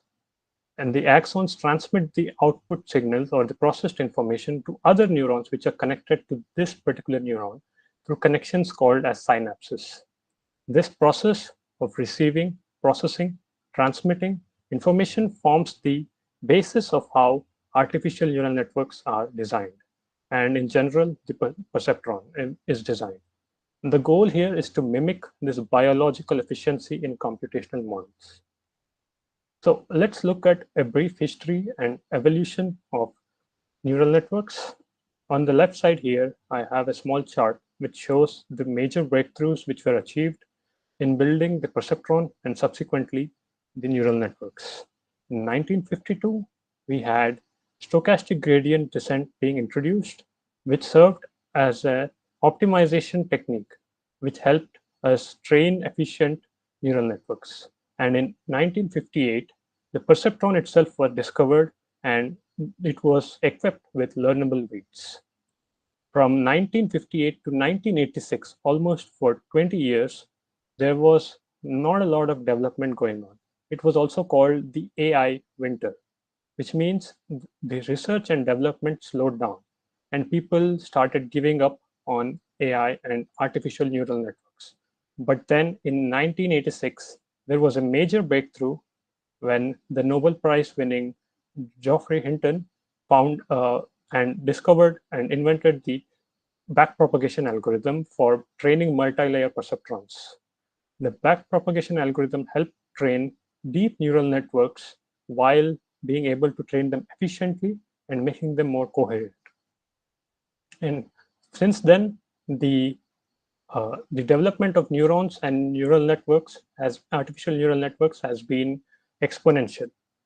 In 1995, the famous scientist Jan LeCun introduced deep convolutional neural networks which performed digit recognition. Now, you might be asking, what propelled all this? What were the factors which led to such an explosive growth in deep neural networks and artificial neural networks? There were three major factors. The first one being big data. We had access to larger and larger data sets as we had easier ways to store and collect. Then we had hardware which could perform massive parallelization and perform millions of operations in a second. Then we had improved software and techniques to provide and search for new models and tools. With these three factors combined, the evolution of neural networks was explosive. Let's take a look now at Hebb's rule, which was introduced in the year 1949, before the gradient descent was even introduced. This was introduced by a Canadian psychologist known as father of neuropsychology and the neural networks theory. His name is Donald O. Hebb. He proposed a groundbreaking theory of learning and brain function in his book, The Organization of Behavior. The Hebb's rule, simply put, is basically saying neurons that fire together wire together, which form the basis for learning and memory in the brain. Despite its significance, it had some drawbacks. It was an unstable theory, as stronger connections would enforce themselves, and this led to learning, which was unbound. But later on, this was modified to account for these drawbacks, and this led to other techniques such as improved Hebbian learning. Now, building on the Hebb's rule, which laid the foundation for understanding how learning occurs in the brain, let's move on to the next milestone, which were the perceptrons. In 1958, Frank Rosenblatt, psychologist and logician, introduced the perceptron. Initially, it was assumed that it could represent any Boolean circuit and perform any logic. The media hyped it up and said that it was able to walk, talk, see, and reproduce itself. This was by the New York Times in 1958, 8th of July. And the Oklahoma Times also mentioned that this was a monster that could think. But there were some limitations, and we'll look at them soon. So here's the structure of the initially proposed Rosenblatt's perceptron. Here you see the inputs on the left. The inputs are numbered from 1 to n, and each input is weighed by a weight. The weight is also numbered for each input corresponding to their input. So for example, x1 has a weight w1, x2 has a weight w2, and so on. These weights are then summed along with the inputs. We perform something called the weighted sum of the inputs with the weights, and then they are passed on to a function. This function, as we will see in the coming slides, is also called the activation function. For now, you can think of it as a thresholding function, which will output a 1 if it is above a threshold and 0 otherwise. This was Rosenblatt's perceptron for binary classification. Now, let's take a look at some other Boolean perceptrons and how it can model other Boolean logic, such as the AND gate, OR gate, and the inverter or the NOT gate. So here you can see that the perceptron can take in two inputs x and y, and once it is able to receive x and y as inputs, it can produce an output of 1 if and only if both the inputs are 1. So thus modeling the AND gate. Similarly, for the OR gate, you can model the perceptron in such a way that it outputs 1 whenever the x or y is 1. And for the inverter, we can apply a weight of -1 to invert the input x to become 0 or 1, and vice versa. So you may be asking, which Boolean gate can the perceptron not mimic? Well, there's one famous problem, which is also called the XOR problem of a single perceptron. XOR problems or XOR cannot be solved by a single perceptron. Perceptrons can only solve linearly separable classes, which means that it can only draw linear decision boundaries. We will look at decision boundaries of different gates in the next slide, but I want to highlight here that the XOR logic is not solvable by a single perceptron, which paved the way for other complex architectures and gave birth to multi-layer perceptrons. So here in the slide, this illustrates the decision boundaries of a single perceptron performing a binary classification. So for a single perceptron performing an AND gate, we can see that it draws a line and it is able to find the decision boundary quite easily. Whereas for the XOR operation, you see that it needs to separate the 2 points in such a way that it is non-linear. So this highlights a significant limitation of a single perceptron. And as we see in the coming slides, this will be solved by the multi-layer perceptron with ease. Structure of a perceptron. So before we get into multi-layer perceptrons, let's take a step back and understand the structure of a perceptron. The perceptron, this is the modern perceptron which I'm talking about, has inputs, weights and biases, a weighted sum, and an activation function. The input values are real values which can represent something which you can relate to. For example, flower petal length, width in a data set, etc. The weights and biases represent the importance of each of the inputs. And the bias basically accounts for 0 outputs. The weighted sum is done by aggregating the weights and the inputs. And this aggregated sum is given to the activation function. The activation function generates a decision which can either be a binary classification problem or a regression problem, which can thus help in producing an output which may be like classifying a flower as setosa or versicosa. So now let's take a look at how to build neural networks with single perceptrons. Previously, we just had a single perceptron which would take in inputs, but there is nothing stopping us from stacking multiple of such perceptrons to form layers. So a layer is basically a stack of neurons, and we can stack such layers. So basically think of recursively stacking layers and perceptrons to build networks. And as we know, a perceptron models a single decision unit. But if we were to do, let's say, multi-class classification, we could have multiple output perceptrons in the output layer. And this would form a neural network. Now, if we were to connect all the neurons to the neurons in the next layer, this would form a multi-layer perceptron. So multi-layer perceptrons are also known as feed-forward networks, and we'll see why in the coming slides. So multi-layer perceptrons were first introduced in 1968 by the researchers Minsky and Peppert. So let's take a simple example of a multi-layer perceptron. Here we have 3 layers, the first layer being the input layer, then the second layer being the hidden layer, and the third layer being the output layer. The input can be either 0 or 1, assuming it can take in binary values. And it has, and for example, the X, let me just draw. As you can see, X is connected to the Z1 neuron or perceptron with weights 1, and Y is connected to Z1 with the weight 1 as well.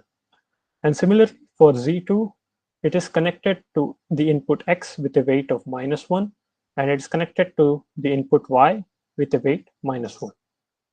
The number which you see inside the circle is the bias. So the bias is added to the weights, added to the multiplication of the weighted sum of the inputs, as you can see here. And the Z is the intermediate output from the hidden layer. Then the hidden layer applies a thresholding function or the activation function, which I mentioned previously, on the H or the intermediate output. So let's take a simple example of x being 0 and y being 0. What happens? So 0 times 1 is 0. 0 times minus 1 is also 0. So similarly, once we do that, we get the value minus 1 here. If you see 0, x is 0, y is 0, and we have the bias, which is minus 1, which leads to h1 having a value of minus 1. Now, if we apply the threshold function, which is basically taking the maximum of 0 and h1, we get the intermediate value of z1 to be 0. So if you similarly perform this operation and calculate the values for z1, we obtain 0, 0, 0, and 1. So now we'll take a look at the outputs, intermediate output z2. So now z2 has two connections to the input layer, which is x and y, with the weights -1 and -1. So you can see the weights are multiplied with the inputs. X is multiplied by -1, so minus x, and -1 times y is minus y, and the bias is also subtracted, which gives us a minus of -1, which is +1. So now again, let's take an example of x being 0 and y being 0. We calculate h2 by plugging in x and y into this formula here. So 0 and 0, we have the bias here, which is +1. So this whole thing is 0, and h2 results in 1. Now we apply the threshold on this h2 value. Oh, sorry, there's a typo here. This should be h2. So, and we get a value of 1. So as you can see, if we were to perform this operation on all the inputs, we get these intermediate values for z2. Now, let's move to the final output layer. The output layer, again, the equations remain the same. There's nothing different here, except that now z1 and z2 become the inputs for the output layer instead of x and y. So instead of xi, it is z1 and z2. So z1 is 0 and z2 is 0. This is multiplied by its corresponding weights, which is -1 and -1, which is why you get -1 minus z1 and minus z2. And then we subtract the bias, we get +1 here, since minus of -1 is +1. And then we can take an example of z1 being 0 and z2 being 0. We get z, the final output on the output side, being 1. So this, as you can see, can solve the problem of XOR. So multi-layer perceptrons are really powerful, and this is just using a single hidden layer, but we can stack multiple such hidden layers to approximate complex functions. Now let's take a look at activation functions in multi-layer perceptrons. Some of the most commonly used activation functions include sigmoid activation, hyperbolic tangent activation, and the rectified linear unit. These activation functions are applied at each layer for each perceptron. So we basically take the intermediate output, which you see here, for example, the h, and then we apply the activation function. So if you look at the activation here, this activation function represents nothing but the rectified linear unit, as you can see here. It's maximum of 0, z, and the z being the intermediate output from the perceptron. So moving on, we'll try to understand why do we need activation functions. Activation functions are an important component in multi-layer perceptrons. Activation functions help introduce non-linearities into the network. Non-linearities help us in approximating more complex functions. So if you were to use activation as thresholding activation functions like we saw in the previous slide, it can only approximate linearly separable functions. Now this will not be helpful if we want to, say, classify a non-linearly separable data set. So for that, we have different activation functions, as I mentioned here. We have the sigmoid function which basically squishes all the values between 1 and 0. We have the hyperbolic tangent, which squishes the values from -1 to 1.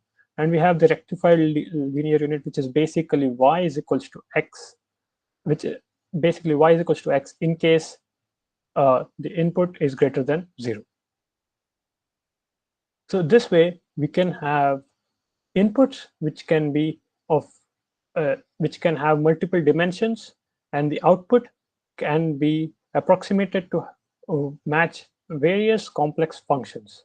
So for example, this can be used to classify flowers, for example. And as we see, this was also used to classify digits. And this was the first time MLPs were used in classification of handwritten digits, and this was possible with the help of activation functions. So if you see here, we have the inputs x, xi, x1, x2, xn, xi, which is multiplied by its weights w1, w2, and wi up to wn. And then we take the summation of them with the bias. Of course, the bias term is not shown here, but the bias term is also included. So we take the weighted sum of the inputs, then we apply a nonlinearity, and we get the output y. So this operation happens for every single perceptron. Now, let's take a look at how we can build deep neural networks using the techniques we discussed previously. We can stack multiple layers of perceptrons interconnected to each other. It would look something like this on the right. We would have an input layer, which is connected to another layer, which is the hidden layer 1. And this layer is connected to this layer, and so on. So sometimes these neural networks are also called feed-forward or fully connected layers. They are called fully connected layers because of the connections you see here. So for example, this perceptron is connected to this one, this one, this one, and this one. But this does not have to be the case always. There are some techniques wherein we remove these connections to the other perceptrons, and then this network would not be called a fully connected layer. But here in this example, this is a fully connected layer, as each neuron is connected to the other neurons in the next layer, as you can see here. And each hidden layer is connected to the next hidden layer, and the inputs are passed from the input layer to the hidden layer, and the hidden layers process the information, extracting more and more features and processing the information. And finally, we have the output layer, which receives the processed information and performs the operation which I mentioned previously to take the weighted sum and then give you an output. We can have multiple inputs or multiple outputs. As we saw previously, in the previous example, we had 2 inputs and a single output, but here we have 3 inputs and 3 outputs.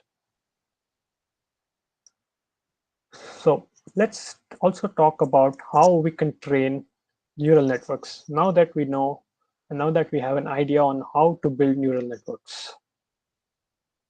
The objective here is to find the optimal network weights that can achieve the lowest loss. Now, the network weights, as I mentioned previously, are Wi here, which is mentioned here. We want to know the value of Wi such that we can obtain the closest possible output to the actual output. So this is also called as supervised learning, where you have the output given to you already, and you're training a model or training something to match that output. So going back to the training neural networks here, we want to find the optimal neural network weights that can achieve this lowest loss. Here, the loss function implies how well the neural network can solve the problem. If we have a higher loss, this means that the neural network is not capable enough to solve the problem or give you a good answer. And if the loss is low, that means the neural network is very good and can solve the problem more accurate. Some of the commonly used loss functions are cross entropy loss and mean squared error for regression. Depending on the type of a task at hand, we will choose the appropriate loss function. So training a neural network involves two passes, a forward pass and a backward pass. The forward pass is also called the forward propagation, and backward pass is also called the backward propagation or back propagation, as you saw in the first few slides. We'll talk a bit about forward and backward propagation, but we'll not delve completely into the mathematics. So forward propagation would look something like this. The input is passed through the network, through the input layer, through all the hidden layers to the output, and at the output layer, we get the predicted outputs and we compare it with the actual outputs. Now we have a loss. Loss is basically saying, okay, the output of this particular input is predicted to be this, and the predicted minus the actual will give us the loss. Now we calculate the error and back propagate the error or the loss through the network, through all the hidden layers back to the input layer. When we are back propagating, we will adjust the weights in such a way that we want to minimize the error. So let's talk a bit about forward propagation first. The forward propagation computes the predicted output of a neural network. This is done by passing the inputs through all the layers in the network first. The steps include the inputs are first multiplied by the weights and biases at each neuron, and then we apply the activation function to introduce nonlinearity, and then we repeat for all such layers until the final output layer. So we take the input, we apply the weighted sum and add the bias. We then calculate the activation by applying the activation function. And once we have that intermediate output, that is passed to the next layer. And this continues until we reach the output layer. So this is called the forward propagation. And the outcome would be the predictions at the output layer. These predictions will be used in the backward propagation. Backward propagation is also known as the back propagation algorithm. And the main idea here is to adjust the weights and biases such that we can minimize the loss or the error between the predictions and the actual output. Let's take a look at the steps. We first compute the loss. The loss is calculated using something called a loss function, which quantifies the error. The loss function, as I mentioned previously, depends on the task at hand. So for example, if we have classification, we would choose a loss like cross entropy loss. And if we had a regression task, we would choose a loss called mean squared error loss. It depends on the task you have. There are many, many different loss functions available which model different tasks. Now, let's take a look at the next step. Once we have computed the loss, we calculate the gradients. We are applying a technique called gradient descent in the backpropagation algorithm, which computes the partial derivatives of the loss with respect to the weights and biases. This uses a technique from calculus called the chain rule. I'm again not delving into the math here because that will take a long time, but I will try to show you a video which will help you understand this process a bit better. But this time, remember that we will start from the output layer and move backward through the hidden layer. We continue doing so until we reach the input layer. At each step, we update the weights and the biases using an optimization algorithm. As I mentioned, the gradient descent method. And we repeat this process for all the layers. Once we do this, we should be able to obtain the optimal weights and biases, which reduces the loss and improves the model's performance or the network or the neural network's performance over time. So let's take a look at this diagram, which explains and visualizes backpropagation. So first we have the forward propagation where we have the input which passes through all the layers and we have the output and the desired output.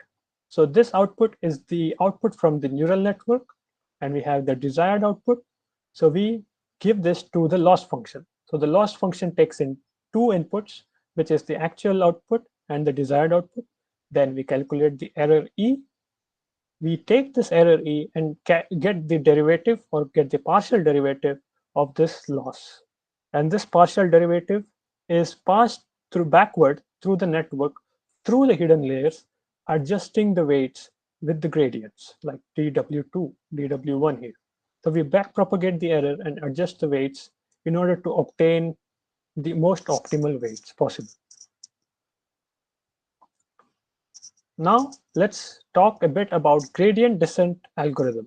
This is one of the most revolutionary algorithms published, and I think I mentioned this even in the timeline. So this is used to optimize neural networks and the weights and the biases during backpropagation. So let's take a look at some points which may involve a bit of math, but I'll try to keep it as light as possible. So first, we initialize the weights randomly. Usually, we choose the normal distribution, but it doesn't have to be the normal distribution. Then we loop the following steps until convergence.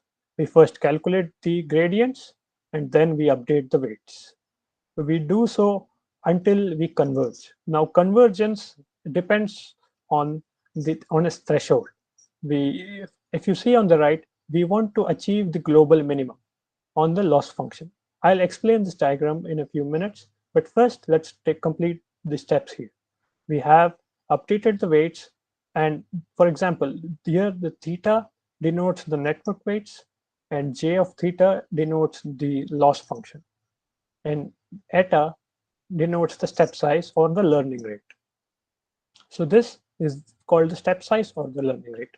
So once we have converged, we have obtained optimal weights which can be used by us for our data set. So here on the right, we have a diagram which illustrates this gradient descent algorithm. So here on the y-axis, we have the cost or the loss function. On the x-axis, we have the weights, as you can see here. So initially, we are assuming that the weights are actually initialized randomly. So we can choose any random point, maybe here, maybe here. This will be the starting point. This starting point is used to calculate the gradient. The gradient, as you know, is the tangent at that particular point. So which is this part, the partial derivative. And once we have this, we want to move in the opposite direction of the gradient. Why? Because the gradient always points outward, and we want to move downward, or we want to reach the global minimum. So which is why you see this negative sign here. So we want to go to the minimum. So we subtract the gradient and we obtain a new value, which is basically slope, the gradient times the learning rate, which is the step size, which you see here. So we subtract the initial weights minus the gradients multiplied by the learning rate. This will update the weights to a new point, which hopefully is in the step towards the minimum. So again, we have the starting point, we calculate the slope or the gradients, we calculate this, we get the step size, and we move in the direction of the gradient, and we get the new parameter or the new weights, which will keep moving until we reach the final minimum value of the loss function. Okay, here I have a very short video which showcases how forward propagation and back propagation works. Let's take a look at this. So here you have the fully connected layers, a fully connected network, and you can see the activations moving forward. And we use this sort of formula to calculate the activations at the hidden node and as well as at the output layer. And the activation from the hidden layer is passed on to the output layer. Once this is done, we calculate the loss, and then we back propagate the loss to update the weights, as you can see here. So this is a video which basically helps you in visualizing how the weights would be back propagated once we calculate the loss. Now, let's talk a bit about hyperparameters. You may come across this term hyperparameters a lot whenever you try to read about neural networks. So, or even multi-layer perceptrons. So hyperparameter, you can think of hyperparameter as a configuration, as a setting that is used before training a neural network. This hyperparameter or this setting is really important as it controls the behavior of the training process and the model itself. Unlike parameters such as the weights and the biases, hyperparameters are not learned. These are also called non-learnable parameters sometimes. Now, there are some examples of hyperparameters given here. The learning rate, for example, if you remember, the eta is a hyperparameter. And the other example of hyperparameter can be the number of layers you choose, the number of neurons you choose, and so on. So based on this, the performance of your neural network or your multi-layer perceptron can vary. So we need to be very careful when choosing hyperparameters. So which leads us to the next topic of discussing the performance of neural networks, underfitting versus overfitting. So fitting is basically how well can your model or how well can your network or multi-layer perceptron fit to your given data set. So let's say these stars here, which you see in blue, are the data set, and we want to fit a line to match the data points you see here. So for example, this might be an ideal fit. So if the neural network or the multi-layer perceptron is not trained in a proper manner, we may get underfitting, which is the network does not have enough capacity to fully learn the data. And if we are overfitting, which means we do not generalize well and we overfit to the data, that means that the neural network is learning the noise and other irrelevant patterns, which reduces its ability to generalize. So this might happen when you have too many parameters or too many neurons. And if you remember, number of neurons and number of layers is a hyperparameter which must be chosen carefully. Now, you may ask, what might be some techniques that we can use to avoid overfitting? Overfitting is a really common problem in the domain of deep learning and neural networks. So one of the most common techniques used is regularization. Regularization constrains the optimization problem, which helps us in building models that are not too complex. Now, if we have a model that is not too complex, this helps us in generalizing the models. This way, we avoid fitting the error and the irrelevant patterns in the data to the network. So some regularization techniques for neural networks include dropout, weight decay, and early stopping. Out of these three, we'll take a look at dropout really quickly now. So this way, if you are able to apply regularization to your neural network, you should be able to avoid overfitting. Dropout regularization. So dropout regularization is basically setting some of the activations randomly to 0. You may ask, why do we do this? Because if we do this, the network will not rely on any one node. This way, we can prevent overly complex models. So with that, let's also understand different types of neural networks. There are many different kinds of neural networks, as you can see here, such as the perceptron feed-forward networks, and so on.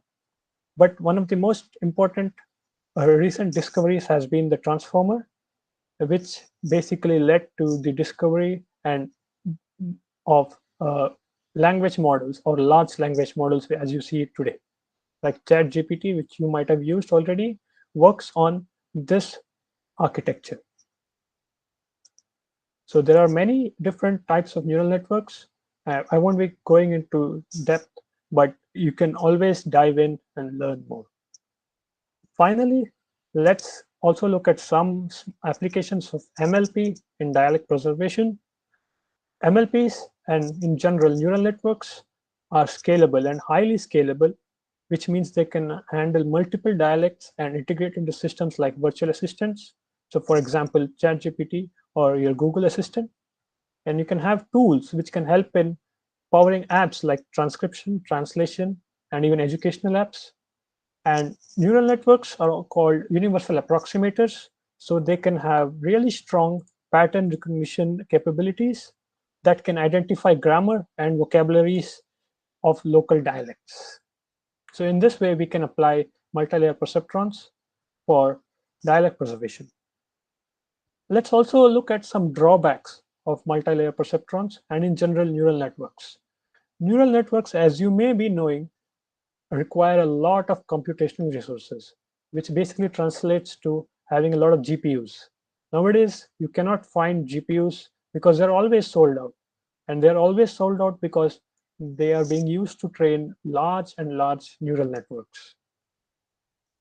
Next, we have overfitting. It's really, really hard to constrain the model such as MLP or other neural networks from overfitting. So which is why we have techniques like regularization, which can help in preventing overfitting. Also, neural networks require large data sets and long training times, which basically implies we need a lot of money when training a model. Of course, if you're training a model on a small scale, you might need smaller data sets, but the performance may not be as good. And they need labeled data sets, which means labeling is a time-consuming and expensive task which must be done by humans. And as I mentioned previously, they are highly sensitive to hyperparameters, and it is basically a research on how to find the most optimal hyperparameters, like for example, number of neurons, the learning rate, etc., that can optimize your model and give you the best output. Excuse me. So with that, let's conclude this session and have some key takeaways. So some of the key takeaways which we covered in this talk are the perceptron. Perceptrons are the structural building blocks which basically paved the way for neural networks and deep learning and the language models which we see today. They have nonlinear activation functions which helps in introducing nonlinearity and helps in mimicking complex functions.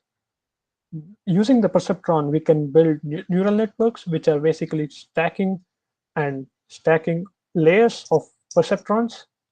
This is optimized using the backpropagation algorithm, which we covered previously.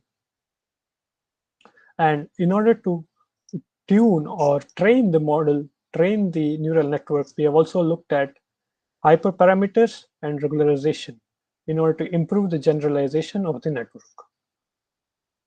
So with that, I would also like to conclude by giving you some additional resources in case you're interested.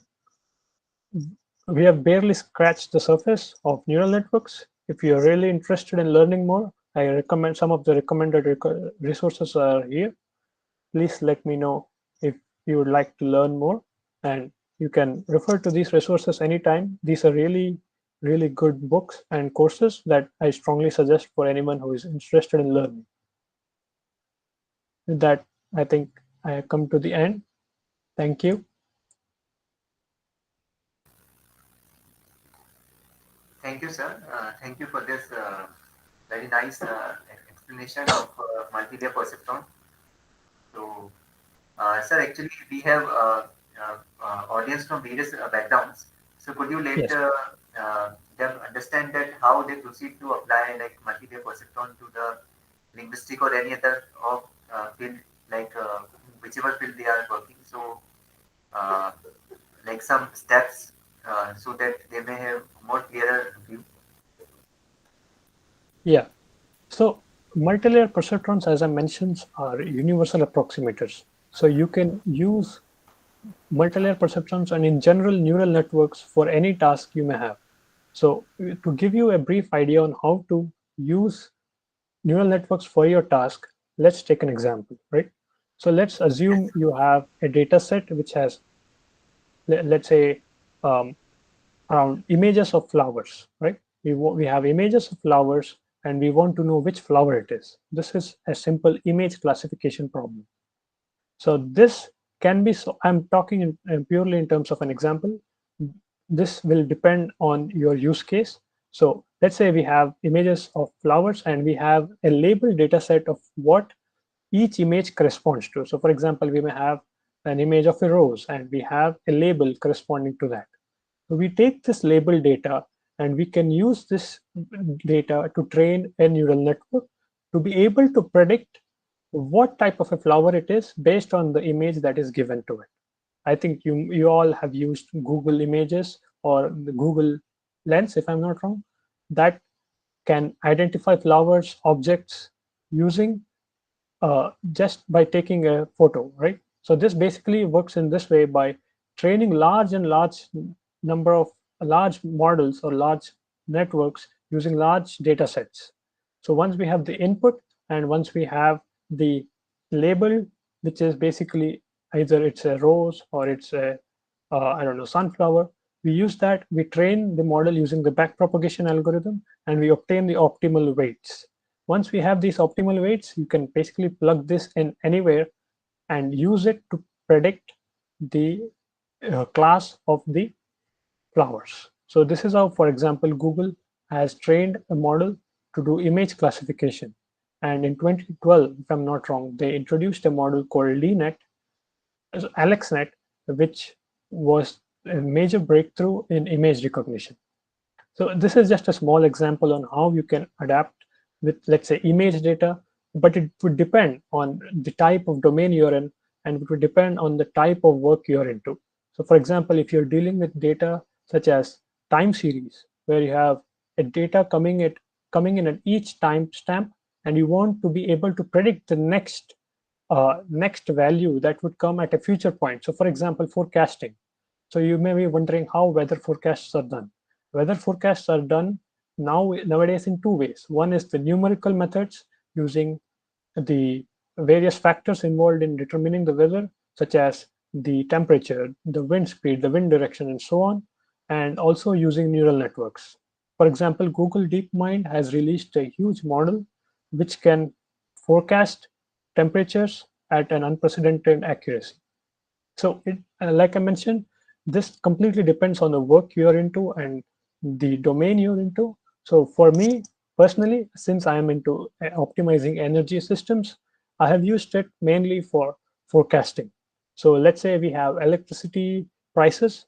We want to be able to forecast the electricity price in a particular region, for example, in Singapore, and we want to be able to forecast it after, let's say, a day. We want to know what the price would be after a day, so we can apply and find what would be the way we can bid for the least amount of money, right? So we can apply neural networks here, gather a labeled data set of, let's say, 10,000 or 100,000 data points, and then train the model, obtain the weights, optimal weights, and then apply them to be able to predict and obtain accurate results. I hope that answers your question. Yes, sir. Yes, sir. And sir, so any other question from our audience? If you want to ask anything about multi-layer perceptron and its applicability in your respective areas, or convolution neural network, single-layer perceptron, anything? Sir, Kiran Booth here. Yes. Hello, Kiran. Am I audible, sir? Yeah. Sir, can we use a neural network model in recognition of face? Absolutely. That's a really good example which I missed completely. As you may be knowing, there are cameras nowadays which can do face recognition based on just a single image, and they can also detect if it is a live person or a live recording, or it's just a photo. So for example, I'm sitting in front of my webcam here. I could have a face recognition model running on my laptop, and I could show it an image of myself, and the model would know that it's not me and it's somebody else, or it would know that it's not the image of a live person. So it is possible, definitely possible, and it is being used everywhere now. In fact, many companies have already integrated this feature into cameras. So for example, if you have in your smartphone itself, whenever you open your camera and switch to the front camera mode, you can see a box around your face. This is happening with the help of a very tiny neural network which is running on your mobile. This uses a face recognition model which is able to recognize your face and track it. So yes, definitely, to answer your question, yes, this has already been applied and it's already there almost everywhere. Thank you, sir.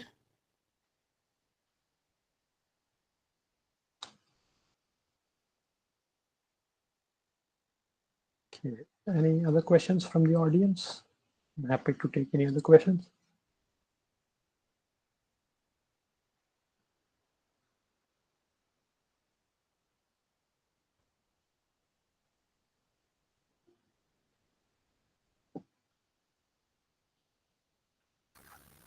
Could you let us know about the platforms on which we may apply? Like theoretically, we have understood.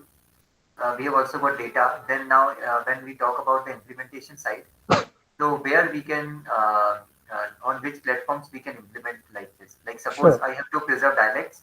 I want to start work on this. I have got data. Now I have to simulate or I have to go for this.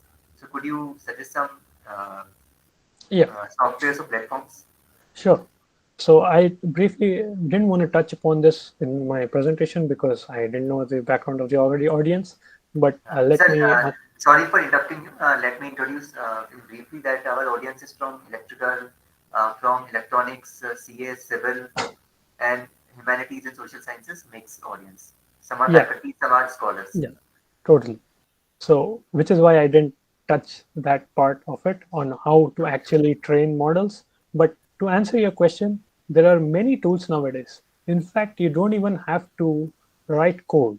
So usually how we do it is you come up with a new architecture depending on your use case. So for example, you mentioned preserving dialects. So let's say you have a dialect which is specific to a region in a place.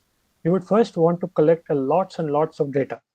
This may be either images of the written script, this may be audio of the spoken language, or this may be grammatical text.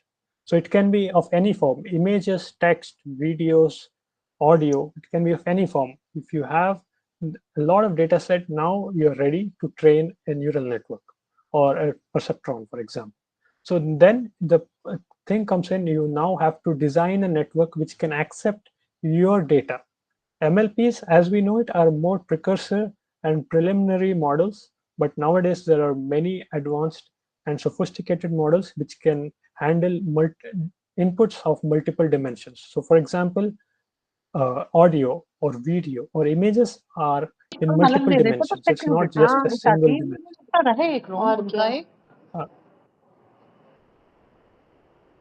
Sorry.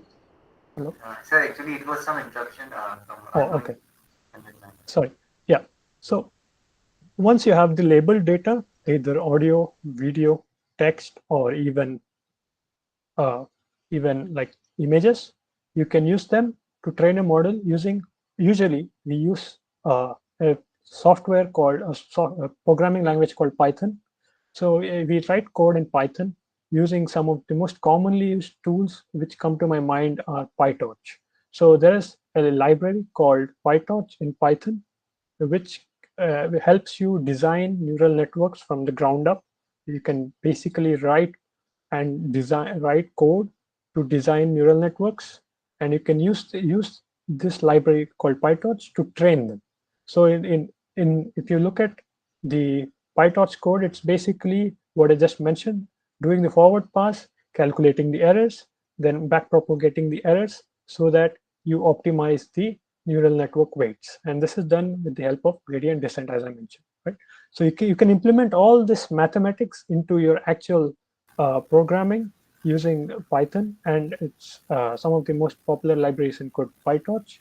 And there was previously TensorFlow or Keras from Google, but nowadays people are moving towards PyTorch. So you write code in PyTorch, you train the model, and for this, keep in mind that you need lots and lots of compute.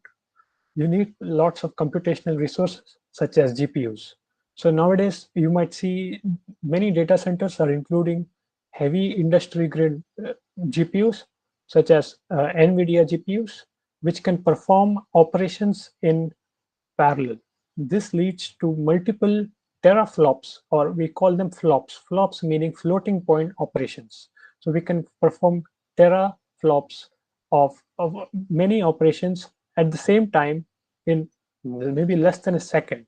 And this way we can train huge models which are really powerful. So for example, if you have already interacted with ChatGPT, this was trained on a massive data set which was crawled and gathered from the internet.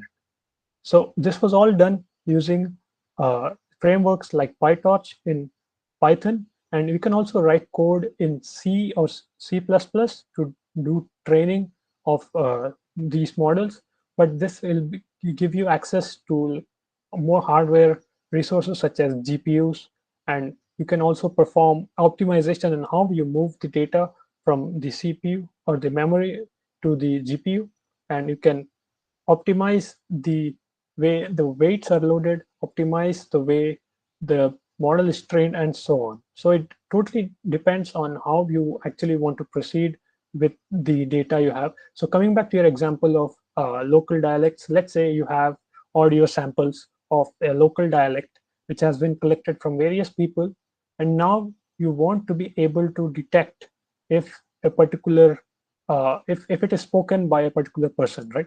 So you have input data of audio, and you can train a multimodal model which can accept audio inputs in PyTorch, for example. You train it, and once you have this model which is trained, the weights, you can use these weights to basically detect. So you can ask someone to speak in that dialect. You don't know. You can probably take it to another region. You may ask the other person to speak in a particular dialect. And once the person speaks in that dialect, the model will be able to infer and basically classify if this particular spoken dialect is of a particular dialect or not, and so on. So this is just a simple example I'm trying to give you, but nowadays there are many different ways of applying neural networks to preserving local dialects and languages in general. So for example, nowadays we have the large language models, which can be trained on esoteric languages. So for example, a model from Google, which was released last year, if I remember correctly, could learn a very esoteric language, which didn't even have any proper grammar, and able to reproduce it. This is the power of neural networks and data. But of course, I should probably mention this caveat that you require lots and lots of data and lots of compute power. Yeah. Thank you, sir. Yeah. Yes, sir. Yes, sir. Sir, Dr. Anubhav Tripathi wants to ask something. Actually, hello, sir. Hello. Hello, sir. Am I audible? Yeah, you are. Yeah, sir, there is a query, not question. Sir, nowadays people are working on memes. Yes. Means text written on the picture or somewhere. So does rural networking can help in that area as well? Absolutely. So you could have input of images. So for example, you have input of, let's say, memes, right? And you could have an output. You can build a data set which can have an input of images of memes, and the output as some explanation of the memes. I think that is what you want. So if you have such a data set which has pairs of the images and the explanation, or maybe explanation in a local dialect, even better, right? So you can have that. You can have n number of, maybe, I don't know, 100,000 or maybe 1,000,000 such samples. Then you give it to a neural network. Of course, there are different neural networks which are able to which are applicable to this use case, because it's a completely different domain. You can't directly use MLP or the neural network which we touched upon today, but you are able to definitely apply a certain kind of a neural network which can take in input as images and output a text. which can be an explanation in the local dialect. This is definitely possible, but you will need a large collection of these pairs. And of course, you need a lot of computational power as well. So, Okay, thank you, yes, sir. to be Thank you very much, sir. concise, you can do it. Yeah. Thank you, sir. Yeah. So we are talking about data also. In our audience, we have many people from the library sciences also. So they also Absolutely. require managing of data, digitalization also. So could anyone wishes to have ask anything so that it may be useful for their domain also? Yes, please feel free to ask any questions you may have regarding data, regarding training models, regarding deploying them. Exactly, sir. Okay, sir. Suppose we are using Python as a platform. So, what about its interface to platforms like MATLAB or Absolutely. like? To be honest, I just mentioned Python because it's the most popular one, but Yes, you can absolutely write code in any language nowadays. In fact, you can write code in C#, Rust. I don't know. There's so many different languages, programming languages you can write code in, which can provide you an interface to build like neural networks. Yeah, you can totally write code even in MATLAB. In fact, I have used MATLAB to build neural networks. So MATLAB has a toolbox called Deep Learning Toolbox. You can use it to design neural networks and train them, and you can monitor the loss. If you remember, there is a loss function. We can see how the loss is reducing over time, and we can also monitor different hyperparameters which I mentioned. For example, the learning rate. For example, the error, and so on. We can also manipulate the number of neurons we have, number of layers we have, and see how the model performs over time. yes, So sir. yeah, absolutely. It is possible in many different languages now, not just in Python. But Python is one of the most popular languages which is going around right now. And it's mainly because of its simplicity to use Python. It's very beginner friendly. Anyone without a programming background can get into it and get up and running within a matter of days. Yes, sir. Because nowadays it is somewhat tending towards low code, no code also. Yeah, absolutely. So nowadays, like I mentioned, you don't even have to write code. You Yes, can sir. basically ask a language model like ChatGPT to basically write code for you. You don't even have to write code. It can generate tokens code for you, which you can directly run. In fact, there are many tools out there which can help you in building neural networks and training them without writing a single line of code. So yeah, it's totally possible. Yes, sir.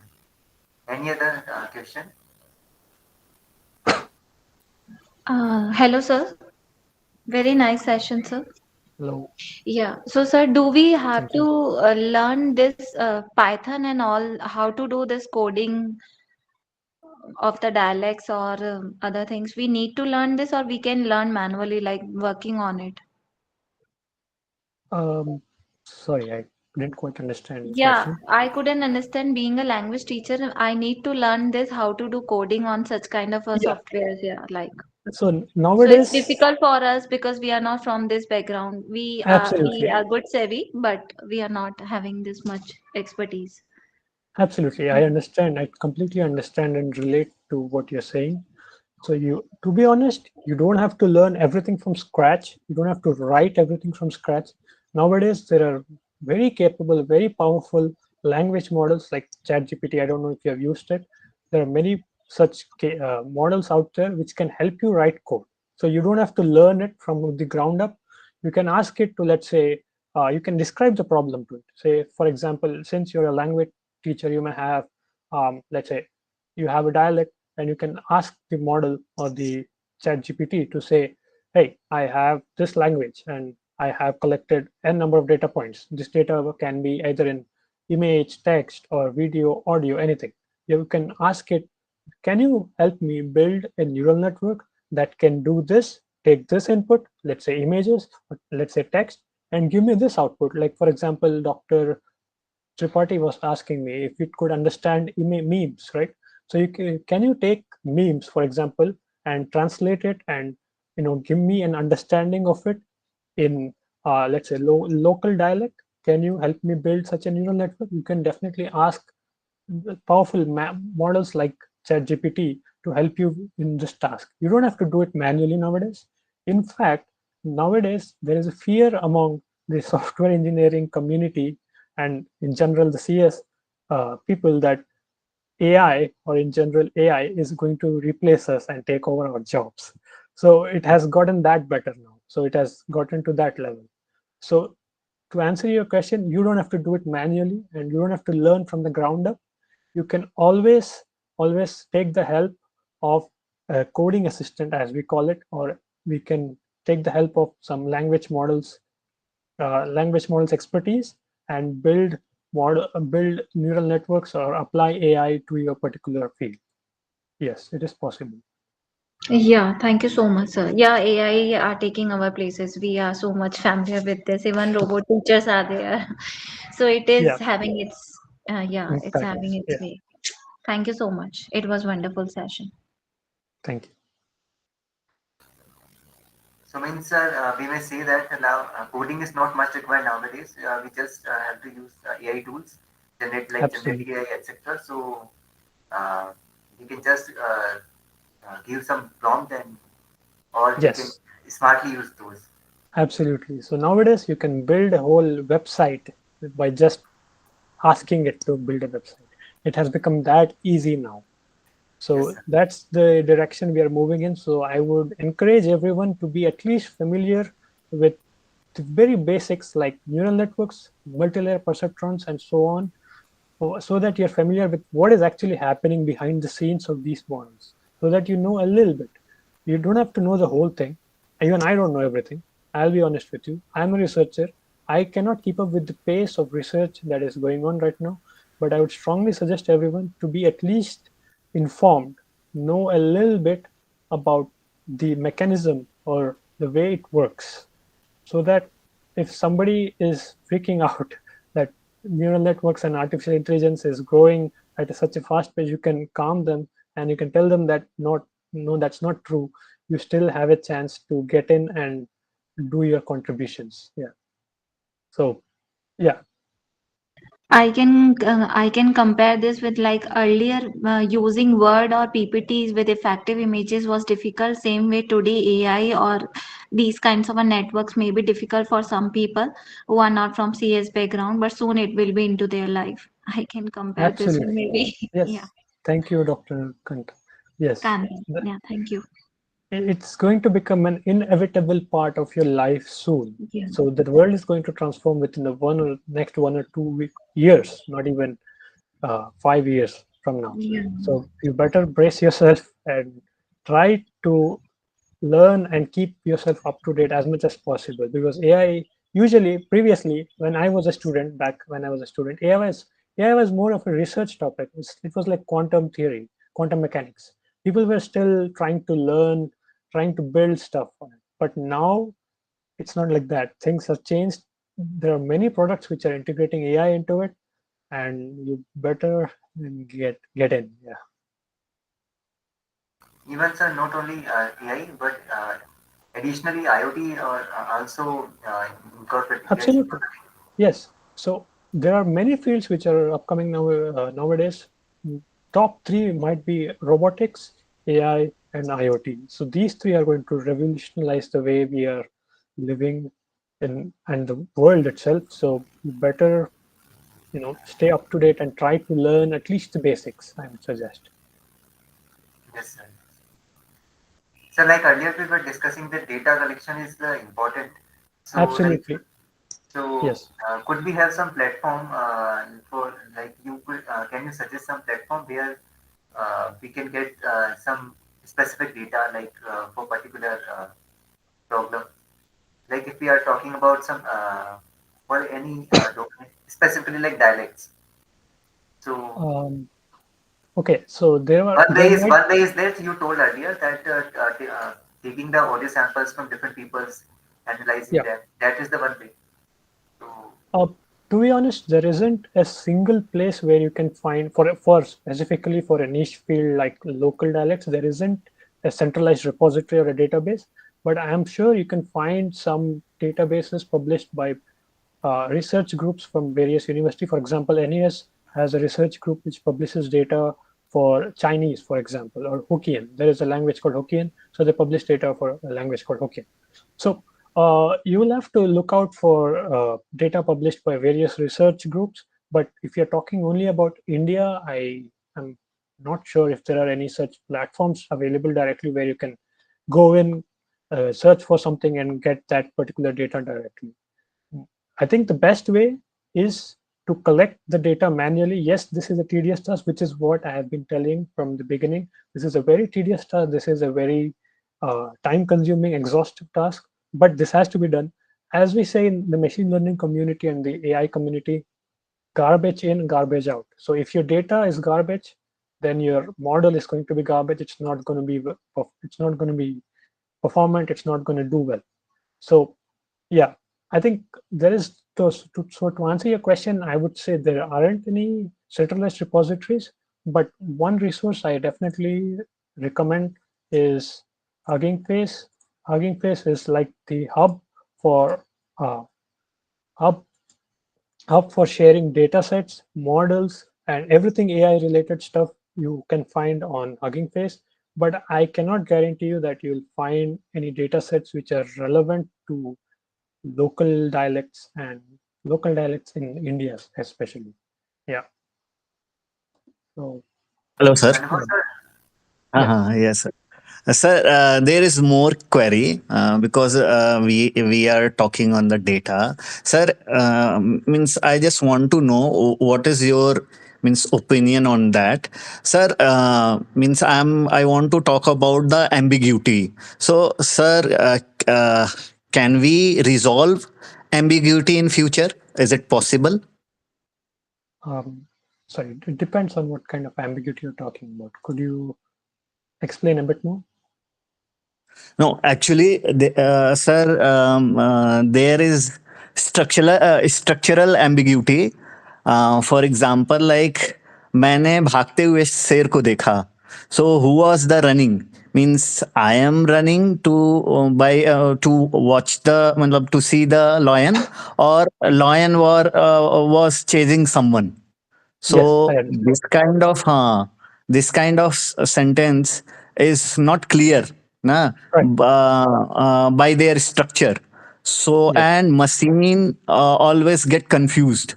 So in Yes. future, this kind of sentences can be resolved. Yes, absolutely. In fact, they are already being resolved nowadays.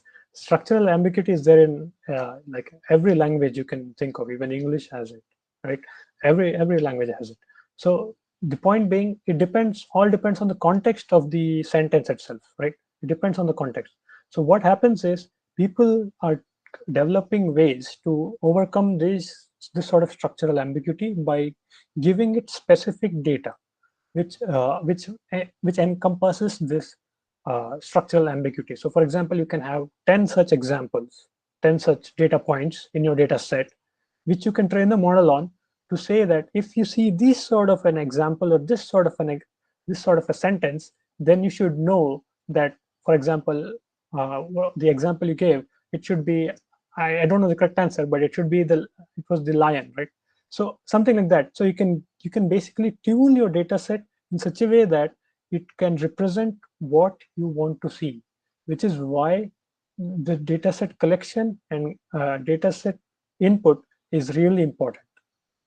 So to answer your question, yes, this will be solved in the future. This is, I would say, 90% solved already, because there are so many advanced language models out there which are already doing this.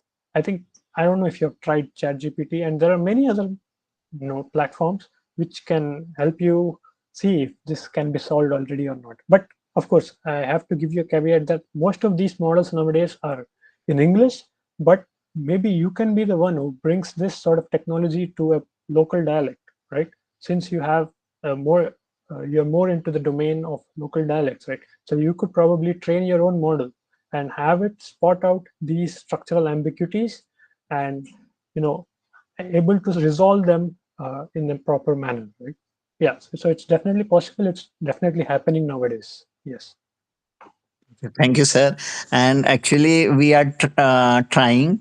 I have worked on like Bhojpuri, Mathili, and Magahi. So we are trying, and let's see. Absolutely, absolutely. I wish you all Hope, the best. hope for those. Thank you, sir. Thank you. Any other query? Any other thing? Anyone wants to discuss? I think, sir, no query from anyone now. So thank you on the behalf of Department of Applied Sciences, Poornima Institute of Engineering and Technology, Jaipur. I would like to express gratitude for accepting our invitation, taking time, and giving so much of insights on the subject. So, like what I can consider as a key takeaway is that means adopting to new technology, even not much in detail, but basics is required for everyone. Yes, absolutely. So once again, thank you, sir. So could Thank we you. have now one group photograph? So may I request everyone to please turn on your cameras.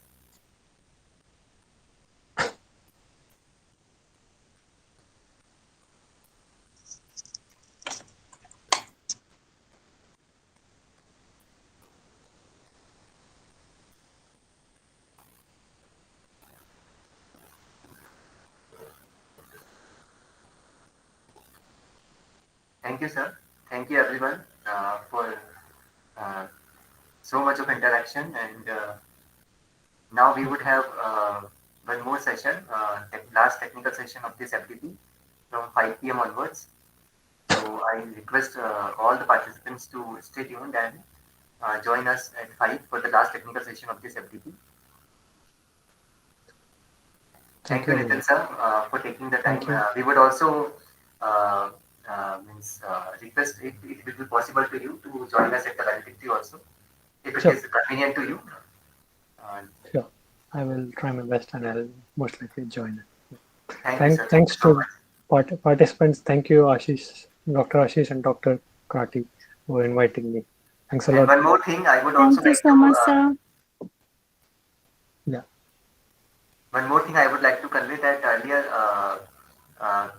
we were thinking of conducting the session by Nanda sir, but due to some unavoidable circumstances, he could not attend. So thanks to him also for arranging and making us introduce with Nitin sir.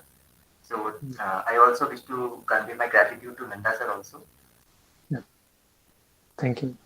Thank you, everyone. Thank you, sir. Thank you, Thank you so sir. much. See you in the valedictory. Sure. Participants are requested that at 6:30 the test will be there online and you have to complete the test in given time. It is mandatory for your certification. So participants are requested again and again to complete their feedback processes, assessment and online test, which will be available at 6:30.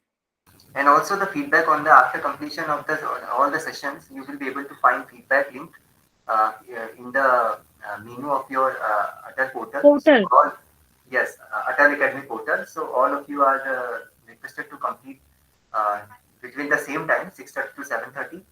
And also that test which will be shared in the chat box as well as on the WhatsApp group. So both the things are mandatory for getting the certification. And also if anyone has not still registered on the ATAL portal, so that was the requisite for getting the certificate. Because Hello. Yes, sir.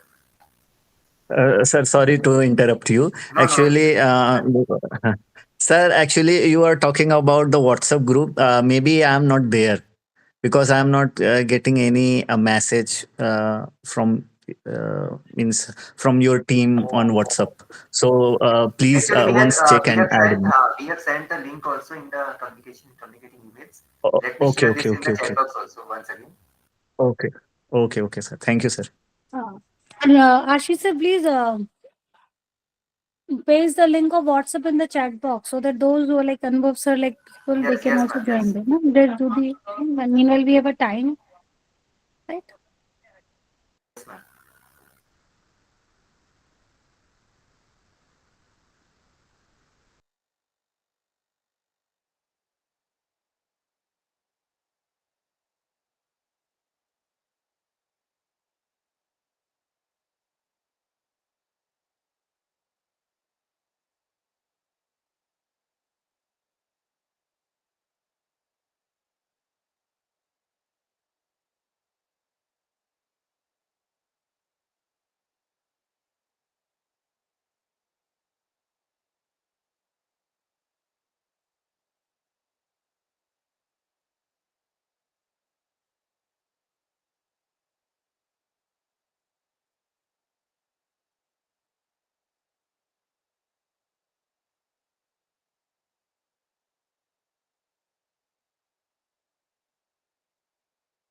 Ashish sir, so Uday sir has joined.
Hello, Pratima. Sir is about to join.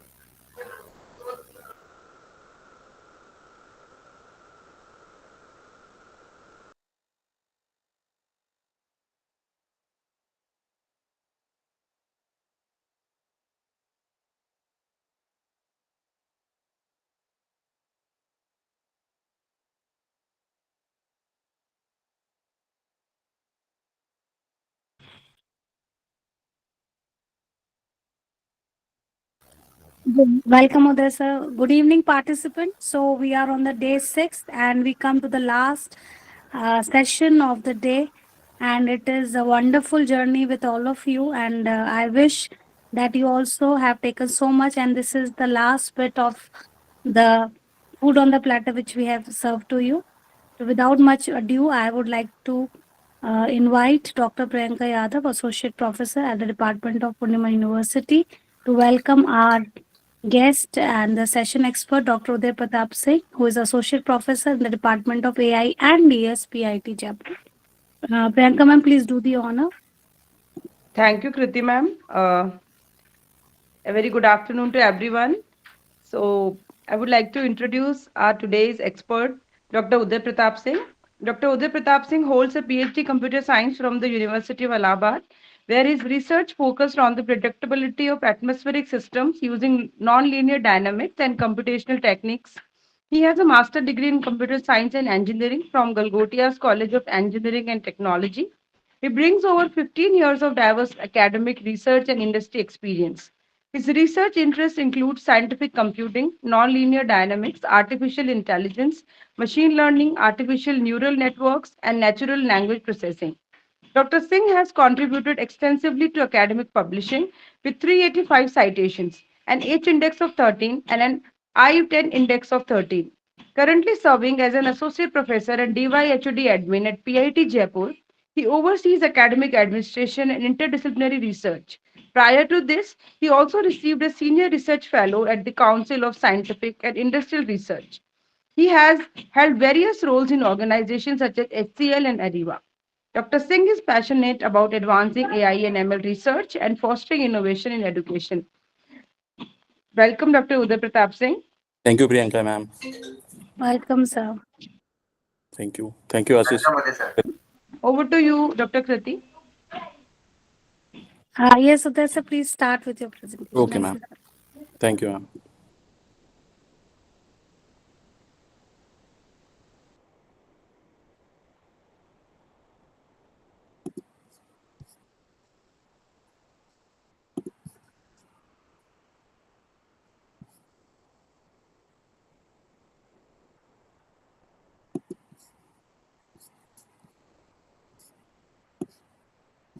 I think my slide is visible to all of you. Yes, sir. Okay. Good evening, everyone. In today's session, we are going to understand what is dialects and how multi-layer perceptron could be used to, like, we all know dialects are uh, indigenous and we have to preserve them. So how our latest technology, AI and machine learning could be used to preserve those dialects. First of all, we can think why we should preserve dialects. Like preserving dialect is crucial for safeguarding cultural identity and heritage. Dialects embody the unique history and tradition of a community. Globalization has led to the endangerment of many dialects as dominant language of overshadow local variations. This loss diminishes cultural diversity. So, because cultural diversity is dying, we need to like preserve those dialects.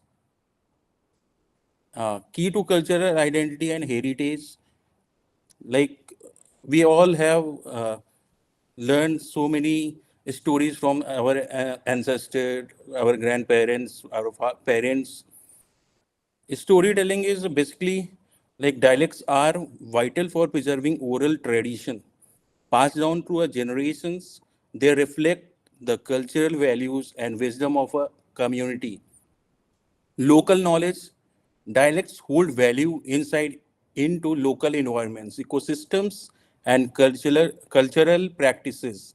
They connect people to their land and its history. Historical context, dialects provide linguistic clues to the origin and evolution of language, shedding light on historical event and cultural influences. So for many, there are so many dialects, and many dialects are endangered due to globalization. Globalization is the main reason of that dialects are endangered. Language shifts, dominant languages often replace dialects, leading to linguistic assimilations. This diminishes cultural diversity and reduces language choice. Urbanization is another factor. Migration to urban areas exposes people to dominant languages. Like we all want to learn English. We basically suffer to uh, uh, like if we talk to Hindi in our society, we think we are from the not well educated. So urbanization and globalization are main factor that dialects are endangered. This erodes local language linguistic traditions. Education policy is also one of the main reasons why dialects are endangered. Education system often prioritize dominant languages, neglecting dialects. This marginally minority language and undermines the cultural value. Then, what measures could be taken for preserving oral traditions, local knowledge, and history? So, basically, storytelling, dialects preserve oral traditions passed down through generation and are voices of our ancestors carrying cultural wisdom and narratives. Local knowledge, dialects hold valuable information about local environments, ecosystem and tradition practices. They connect people to their land and its resources. Uh, I want to bring out an example like in ancient time, our farmers know when it is going to rain by just uh, feeling moisture in the air. And nowadays, we have so many sophisticated system, supercomputers, but Indian Meteorological Department most of the time fails to predict when it's going to rain. But our farmers know uh, without any like data analysts, they know how to analyze weather pattern and know when it is going to rain or when particular crops should be showed. So these are the traditional knowledge which are not getting transferred to the new generation because of dialects are endangered. Next, role of what AI and machine learning could do to preserve dialects. we can document dialects. So how AI could be used in this case? AI can analyze large data set of speech and text, like capturing phonetic variations and grammatical structure of dialects. This creates comprehensive linguistic database. If you search Google or Google Scholar, you will find so many recent work are going on to like transfer those ancient language to computer languages so that these dialects could be preserved. For the preserving this language, AI-powered language models can be trained on dialect. But saying that we can preserve languages using AI-powered language models is easy, but there are so many challenges are also there. And next slides, we will also like discuss what challenges could be there while using AI-powered language model. So for preserving model, AI-powered language model can be trained on dialect data, enabling the development of resources like dictionaries, translations, tools, and educational materials. Promoting understanding, AI can help bridge cultural gaps by facilitating communication between speakers of different languages and dialects. This promotes language revitalization. This is visual maps like dialect diversity across regions. There are so many dialects. So what basic challenges we face while preserving those dialects? First of all, funding. Funding is a major issue. Like dialect preservation project often face funding limitations. Government do not like to focus on putting money for the research of dialect preservation, like because there are so many challenges hindering data collection, research, and resource development. I'm very proud to say that Ashish sir and Krati ma'am have choose this topic like dialect preservation using machine learning and AI. And I hope after completion of this FDP, few of you will try to work on the project of dialect preservation using deep learning, machine learning, or any tools which on which you are comfortable with. Then community engagement. Engaging communities in dialect preservation efforts requires sensitivity and respect for cultural practices and beliefs. Technological infrastructure, access to technology and digital resources is essential for documenting, analyzing, and promoting dialects. This requires bridging the digital divide. So basically, these are the challenges we generally face while trying to preserve dialects. And there are linguistic challenges also associated with this, like limited data. Data is very limited. If you are going to know about like when I'm trying to make some coding work for the Rajasthani, I wasn't able to find the data. So data is very scarce because we don't generally record such data or create data. So the availability of the data on endangered dialects is often limited, hindering the development of accurate and robust AI model, because data is very important for an AI model. And phonetic variations, dialect exhibits significant phonetic variations, posing challenges for AI system trained on standardized language data. Like if you're training, suppose you are training your machine learning model for the data received from US people for the English, their accent and phonetics are very different. And if you train your model using that data, you are going to face so many challenges. Like Indian people have different phonetic or accent, so you will face lots of problem.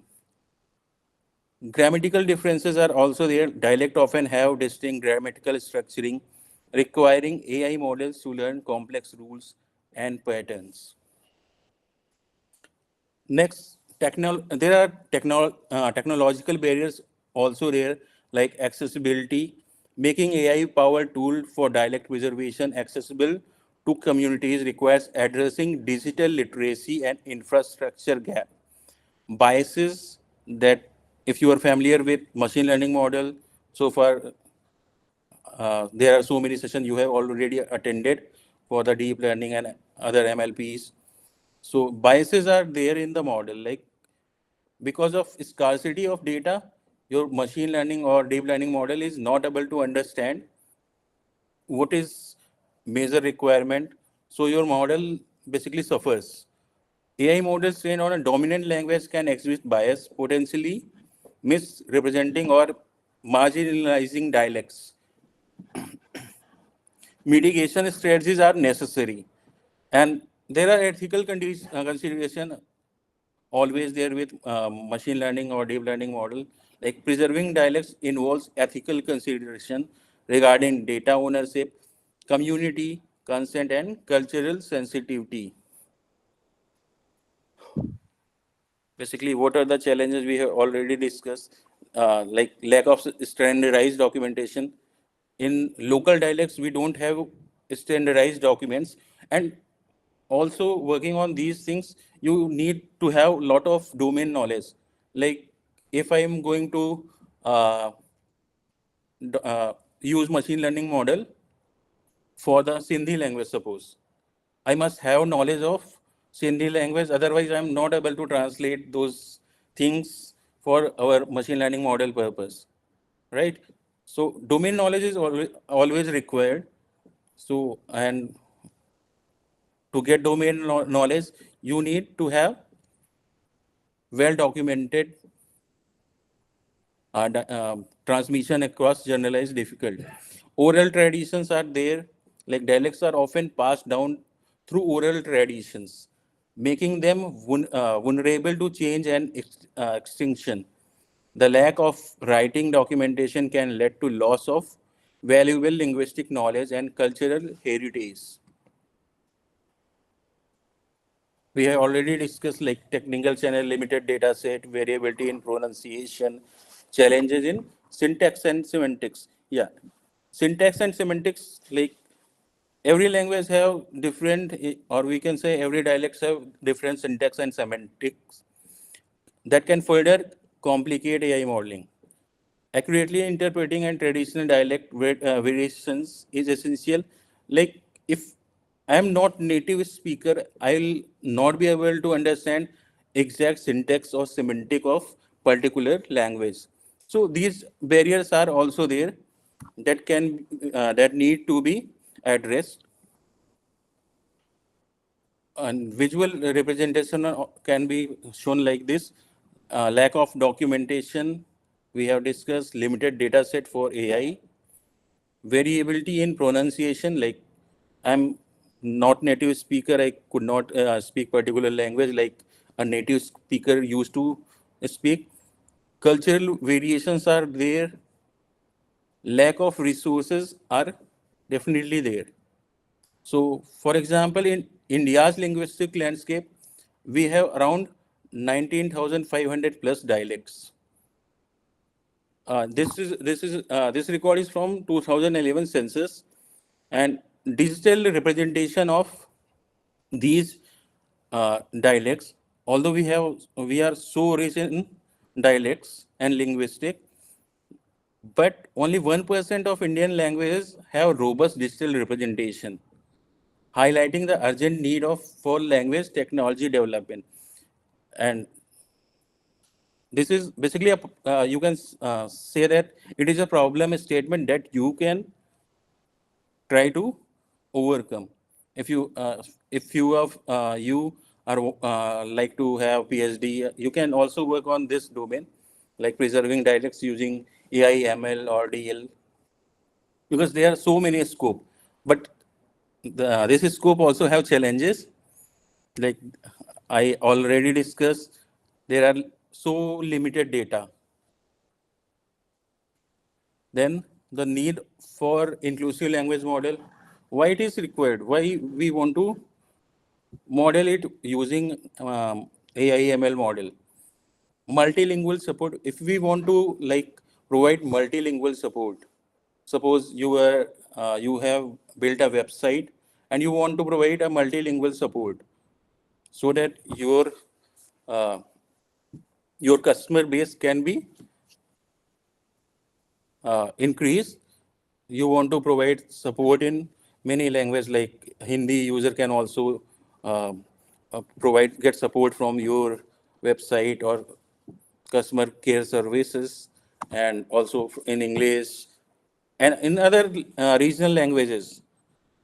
So multilingual support is always required to increase your customer base, like your reachability. You want to reach from the urban area to rural.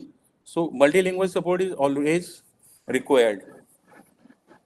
Dialect recognition. AI models should be capable of accurately recognizing and understanding different dialects to ensure inclusivity and avoid biases. Translation and interpretation. AI-powered translation tools should be developed to facilitate communication and understanding across language barriers, including dialects variations. Suppose initially when we are using Google Translator for the translating something from English to Hindi, we generally don't get accurate result, right? All of you have might face this. English to Hindi translation was not easy at like before 5 years. Now your Google AI and after development of large language models, we are able to translate from English to Hindi like native speakers translates. So there are so many barriers that are getting resolved. Opportunities in large language model, like we all might know large language model. If no, if you don't know, let me clear. Large language model are basically like we are using Chat GPT. All of us have used Chat GPT so far. So in large language model, we basically any models, machine learning model needs data. So why it is called large language model? Because these models have been trained on so many different documents of particular domain, you can say, or in particular language. So enriched data set allows us to make a very good generalized model that can be used for the multiple purposes. And what opportunity large language models provides us for the dialect preservation? Data augmentation is one of the part where large language model, generative AI could be used to make synthetic data. Synthetic data is basically replica, you can say replica of actual data set. You have to tell like we need this kind of property, and your large language model will generate synthetic data based on prompt you have provided, helping to address, and this will help to address the scarcity of dialects resource and enhance model training. Next is language documentation. AI can assist in transcribing and documenting oral traditions, preserving linguistic knowledge and cultural heritage for generations. Next, translation and accessibility. Large language model can be facilitate translation and interpretation across dialects, making cultural knowledge and resources accessible to wider audiences. Then next, scalability, constant and cultural variation. Data collection, collecting and annotating data for diverse dialects is labor intensive process that requires specialized expertise. This can be challenged for under-resourced language and communities. Cultural context, AI model need to be trained on data that reflects nuances of cultural context and linguistic variations. This requires careful consideration of cultural sensitivity and ethical implications. Otherwise, if you not aware of ethical cultural variations or ethical consideration will apply. Community engagement, engaging with dialects communities is crucial for ensuring language technologies are developed and deployed in ways that respect local values and traditions. We need to take care of cultural variation and all ethical issues that may rise if we not going to understand what is their cultural barriers. Then next step, moving forward, the challenge of dialect preserving are significant but not uh, insurmountable by embracing innovative approaches to data collection, model development, and community engagement. We can unlock the transformative potential of technology to protect linguistic diversity for future generations. Like the sense, like we can summarize what challenges of dialect preservation.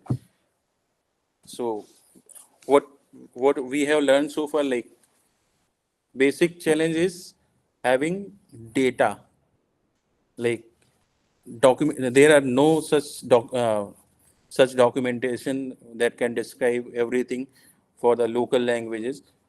So these are the basic challenges that need to be addressed. Another is funding. Funding should be there to like so that young mind can use that funding as a tool.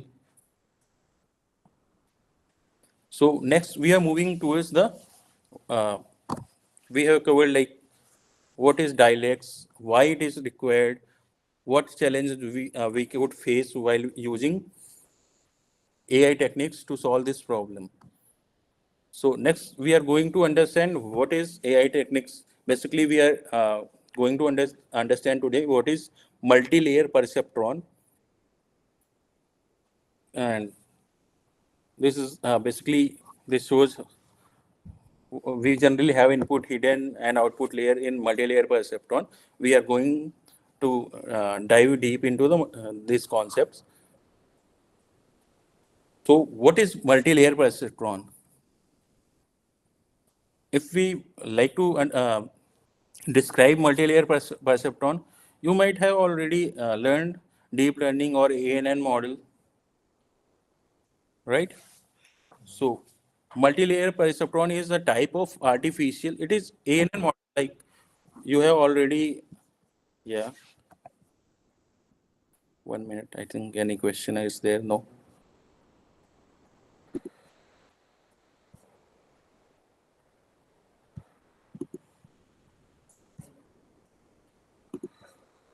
So what is multi-layer perceptron? A multi-layer perceptron is nothing but an artificial neural network model that consists of multi-layers of interconnected nodes, each processing information and passing it to the subsequent layers. These layers, akin to the interconnected neurons in human brain, enable MLPs to learn complex pattern and make prediction. Why are they important? MLP for the backbone of the main deep learning application. From the image recognition to neural language processing to fraud detection and medical diagnosis, or you can say to preserve dialects, it could be used. Their ability to learn and adapt from data makes them powerful tools for tracking intricate real-world problems. So MLP is basically multi-layer perceptron. So what is the perceptron? It is basic building block of neural networks. Simple perceptron could be like, we can say like single perceptron, right? The perceptron is the simplest type of neural network. It's a single node that takes multiple inputs, applies weights to each input, and produces a single output based on a threshold function. It's like a single neuron in the brain. Like the concept of ANN, or you can say artificial neural network, directly came from the neural net, like neural net, like our brain. We can understand this from this slide. Left one is your biological neuron, like how neural net is there in our inside our brain, and right one is its artificial representation, like how it is used in artificial neural network.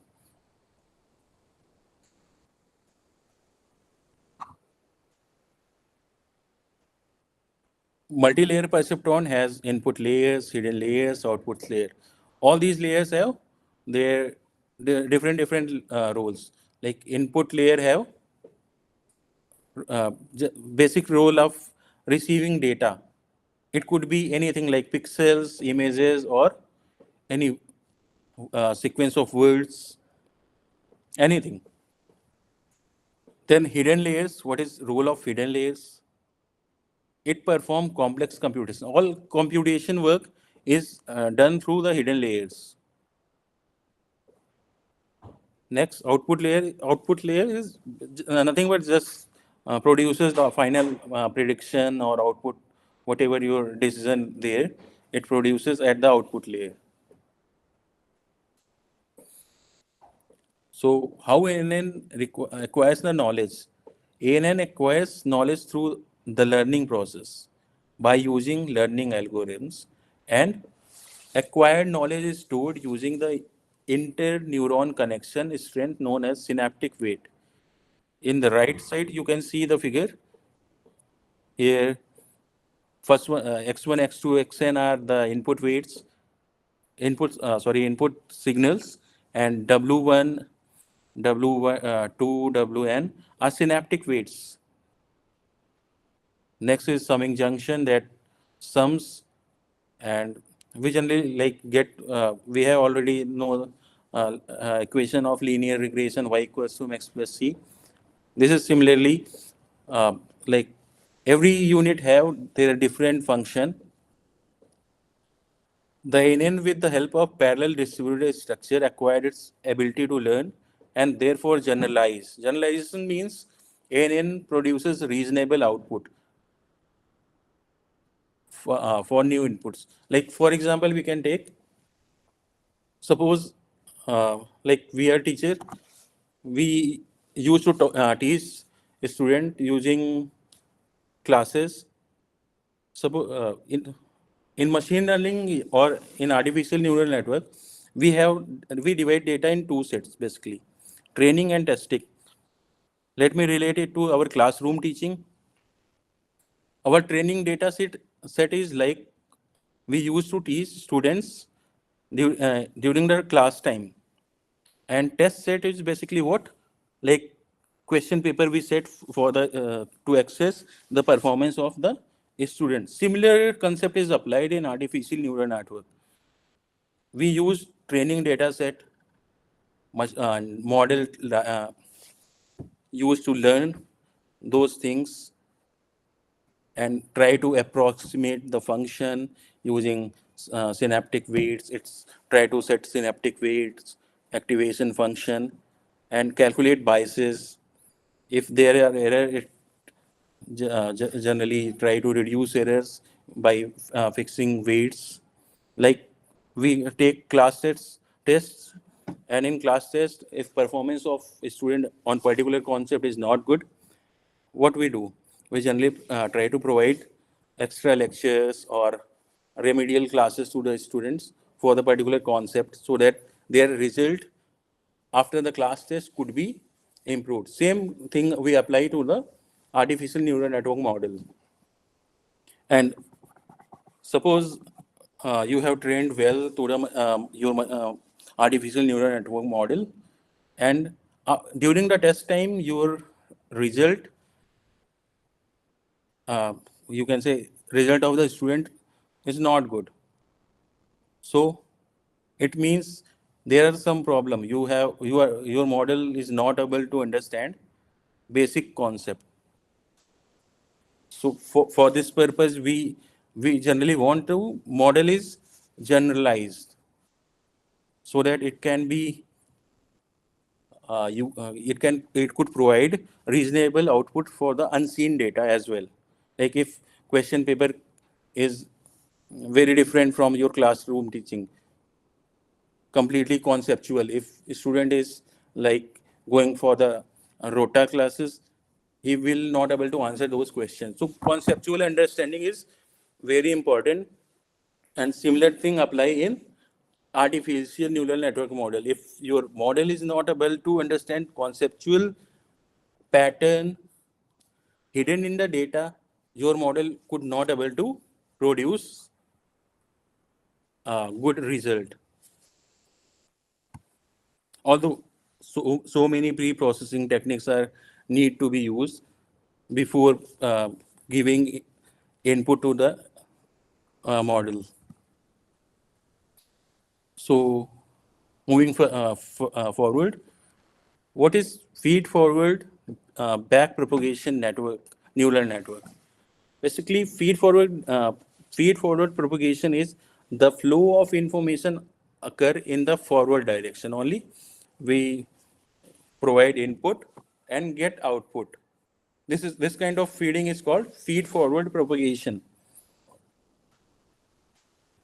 And in this kind of situation, we generally get output, but we are not able to learn from these output. Like what could be changed in the model so that good performance could be achieved.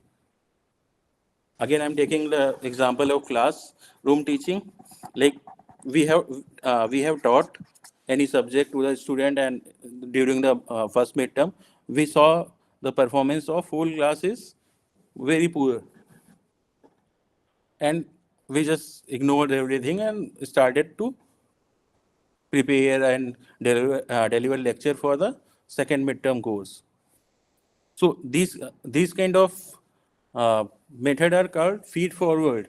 Like we are just feeding input, and whatever output is coming, we are not taking care of that.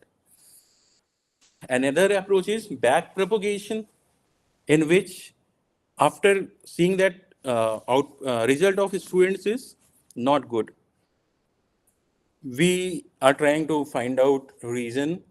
What is the reason that result of particular subject is not good?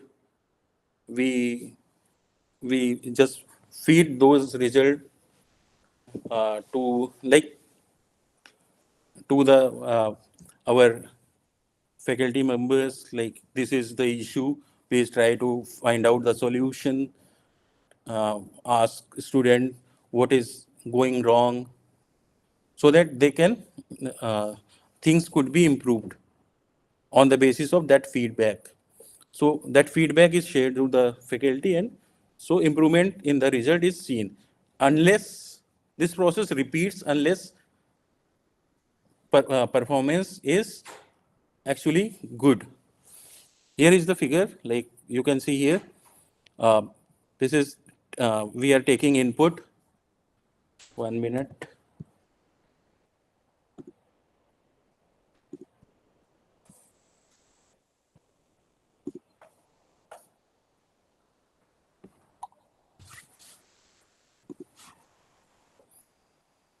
Here, you can see here, we are taking input. Then there are some biases that are there. Then we get result, and just we get the result. In case of back propagation, what we do exactly, we provide input to the model, we get result, we check the performance, then we feed back this information like what went wrong, so that teaching methodology or whatever is wrong could be changed, and it is fed back to the model, so that then again performance is checked. If performance is okay, then you can stop the training, or your goal is achieved, you can just end. Same concept is there in case of artificial neural network. Okay, so let me close this.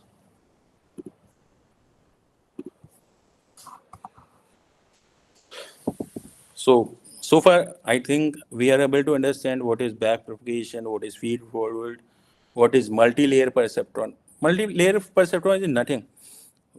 Simple input layer, so many hidden layer, and single output layer. This is called multi-layer perceptron. Back propagation, the heart of MLP, what it helps us to do. One thing is error calculation, the difference between network prediction and cultural actual target value is calculated. This is error signal, gradient descent. Another is what is gradient descent. You can ask like what is gradient descent. This is basically like a method to adjust weights of a network, neural network. We use these things to adjust weight, like if something goes wrong, like we used to either we can minimize the weight or maximize weight, because overall goal is to minimize prediction error or improve the performance or result. Next is iterations. There are how many iterations? The process of feed forward propagation and back propagation is repeated multiple times until the network converges to a solutions. Like there is no set rule like in how many iteration you are going to get that thing, that best result of the neural network model. You need to repeat it so many times, right? So moving forward, there are so many hyperparameters in, you can say in deep learning, machine learning. What are those? What we call hyperparameter. Hyperparameters are basically those things we cannot set a value. We have to try using hit and trial method, like change the value and then get the actual desired result. There are no set value for these parameters. We have to just hit and try. First of all, in case of ANN, learning rate is the one of hyperparameter which need to be addressed. It basically controls the step size during weights updates. Too large learning rate is also not good, and too slow, too small learning rate is also not good. We have to find out a optimal value for the learning rate by using hit and trial method. And then number of layers. How many number of layers are sufficient for particular task? It is unknown. You have to just try using by changing number of layers. Then number of nodes. How many nodes are required? It is also not defined. You have to try using hit and trial method. Basically, it influences the capacity of each layer. Okay. Then activation function. Which activation? For the activation function, we will learn in next slides. Here we can know only that it only affect the shapes of non-linearity of the network. Activation function basically used to activate which neuron is going to work for the particular task. Then batch size, what batch size of training data we are going to provide, what will be the size. These are the hyperparameters that need to be taken care of by using hit and trial method. There are some rules, but there is no generalized concept how what value should be used. Then the future of multi-layer perceptron in AI, continued advancement, except breakthrough in MLP architecture, training algorithm and application, greater efficiency, new frontiers. Okay. So architecture of it is short recap, like architecture of multi-layer perceptron, what have? It has input layers, it have so many hidden layers, it could be varied. It is, I already discussed that, it is a hyperparameter, then output layer that produces final prediction or classification work. So basically, what we use activation function are like sigmoid, ReLU, and tanh. These are the activation function we generally use. Sigmoid activation function is used for the classification task. It is only for binary classification. Like there are category like male and female. In that kind of concept, we use sigmoid activation function. Then here comes ReLU, that is rectified linear unit. This is basically used to, like, we want to prevent vanishing gradient, like gradient convergence is very slow. In that case, we use ReLU. Then tan is, if we want to scale output to -1 to 1, then we use tan activation function. There are so many others, like here it's complete list of activation function, like sigmoid, rectified ReLU, that is rectified linear units. There are so many variants of rectified linear unit, like leaky ReLU, parametric ReLU, and then there are so many like exponential linear unit, ELU. So many, there are so many. Like every day, researchers are working to get best activation function. If so, as a beginner, you can try sigmoid for the binary classes, or best you can use ReLU in the hidden layer, right? And normally in the output layer, we for the classification purpose we use softmax or linear, simple linear function. So there are so many loss function also. These are basic terminology used during the development phase of artificial neural network, or you can say MLP or deep learning models. So what is loss function? That is the winning motto of life. Unsurprisingly, it is the same motto with which all machine learning algorithms function too. The model tries to learn from behavior and inherent characteristic of data. It is provided with, it then applies these learned characteristics to unseen but similar test data and measures its performance. It continually repeats this until it achieves suitable high accuracy or low error rate. Like mentioned in that figure, try again unless you get better performance. Measuring the model performance is at the heart of any machine learning algorithm. And this is done by the use of loss function. Choosing the right loss function can help your model learn better, and choosing a wrong loss function might lead to your model not learning anything significant. So forward propagation in multi-layer perceptron, input layer, hidden layers, and output layer. We have already discussed these concepts. So I'm rushing towards the hands-on session. And application of multi-layer perceptron, we can use it in image recognition, natural language processing, fraud detection, medical diagnosis. So many of we use this for the medical diagnosis or natural language processing. It could be also used for the dialect preservation. So What is backpropagation algorithm for learning? It calculates error, propagates error backward, then update weights and biases according to the error rate. And how we basically update weight and biases? We use two methods, like gradient descent method, that is that backpropagation algorithm uses gradient descent to adjust weights and biases. You can understand it like our feedback system, so that our quality of teaching could be improved. It is, you can relate this with the gradient descent. And what is learning rate? Like, you can understand it like your lecture delivery method is like you are too fast in delivering lecture, so that students, all the students are not able to cope with your speed. So too fast learning rate is not good.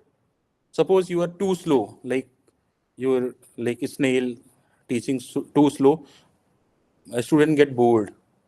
So this is also not required. And if you are average, you keep average pace, like where it is required to go fast, or concept like which are very difficult to understand, you go slow. This kind of like average things are good. Same concept applied in the artificial neural network. Like it is like mentioned, a higher learning rate can lead to faster convergence, but may overshoot the optimal solution. Like if you go fast, your course will be covered, but the key concept, what you want to deliver to your student, could not be achieved. So choosing the learning rate like 0.001, generally we try to choose medium range learning rates. It is also a hyperparameter. You cannot fix value of that learning rate. So for example, someone chooses learning rate to 0.01. It is too small. So it will lead to slow convergence, but more likely to find the optimal solution. Definitely it will find optimal solution, but its convergence will be slow. Then next one is medium. If you choose medium learning rate, what will be the option? A good balance between speed and accuracy. So it could be used.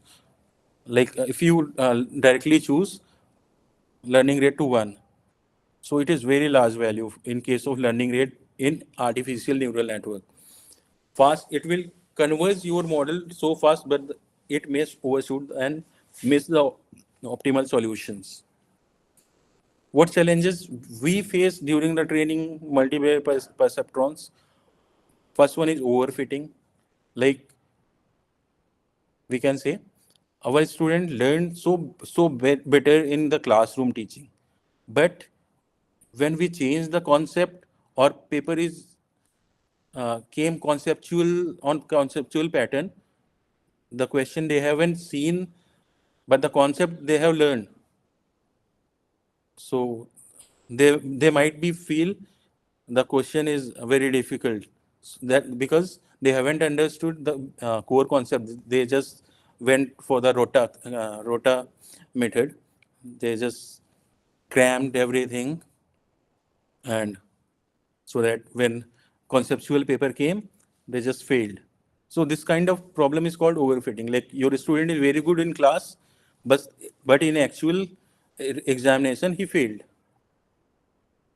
This is called overfitting. And another is an underfitting. Underfitting is like your student is not good in class, but somehow he managed to get good result during the RTO examination, you can say, or the university examination. So underfitting is also not good. We will like to build model in which it performs well during the training time and also during the test time. Then finding vanishing gradients is also a major concern, and local minima is another concern that we need to like complete. So let me go to Next, my slide point ends here. I have like delivered core concept to you, how things goes. So first of all, I will teach you how to build a machine learning MLP model, so that I'll share a. Are you guys like to work with me, or only want to explanation of that thing?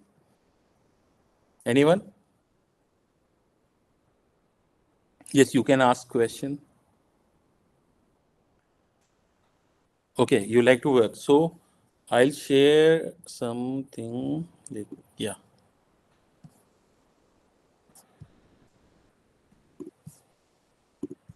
I'll share a doc where I put my codes so that you can work along with me. Excuse me, sir. Yes. I think Mr. RK wants to ask something. Yes. RK, sir, do you want to ask anything? You have raised hand.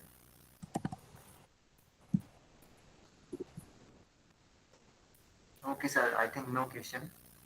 Okay, sir.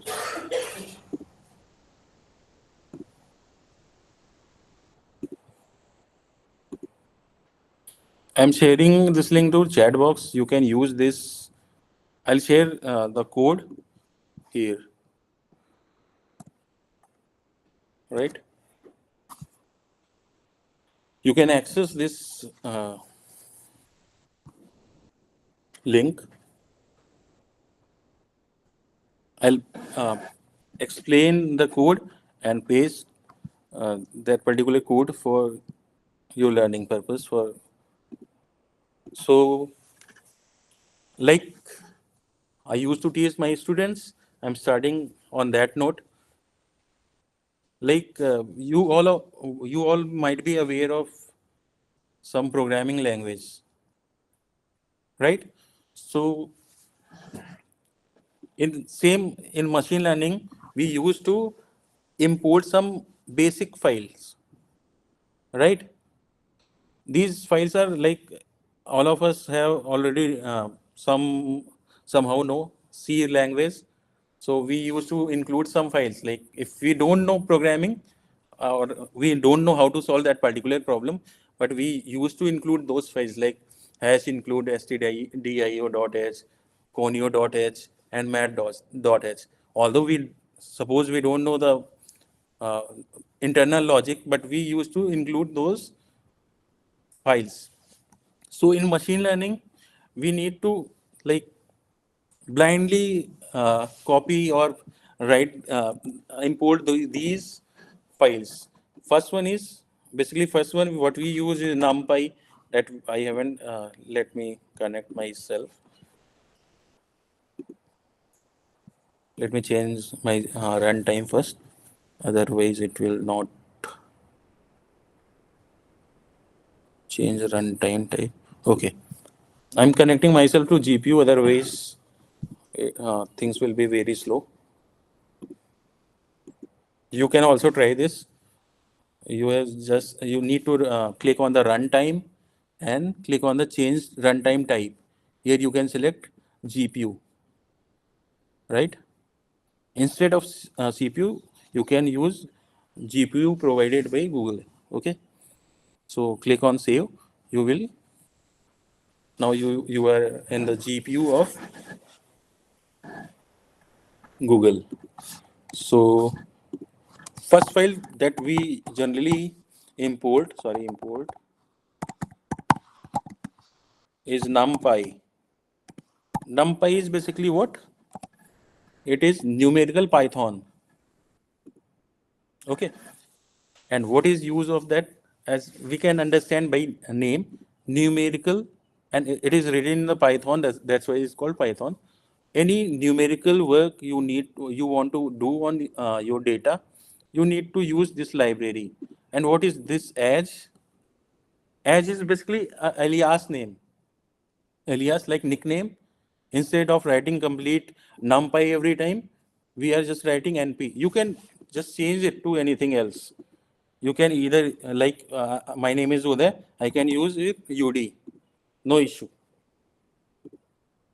I can use, you can give any name, but In practice, we use this as an NP, because if your code someone else going to follow, they can understand what is basically you have done.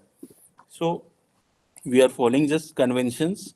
This is not hard written anywhere that we need to alias it as an NP. Next library is pandas. Let me first paste it for you people.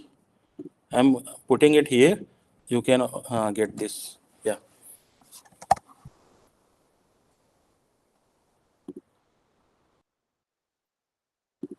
So next library is pandas. Every data like we see have some headers, rows, and columns. To read data in this format in Python, we use pandas library. Full form of pandas is Python data analysis. It is basically used for the data analysis purpose, and we generally alias it as a PD, pandas for PD. Next two libraries are for the plotting purpose. You might be aware of matplotlib. Some of you have also gone through the Seaborn library. Matplotlib.pyplot is basically used to get general plots from your data for plotting purpose.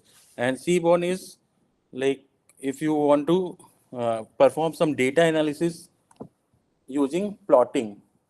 So at like you want to create box plot or pair plot, these kind of thing could be used using Seaborn library. These two libraries basically used for the plotting purpose, right? Next, we need to read data. So I'm sharing this link to you. Then I'll explain this code as well.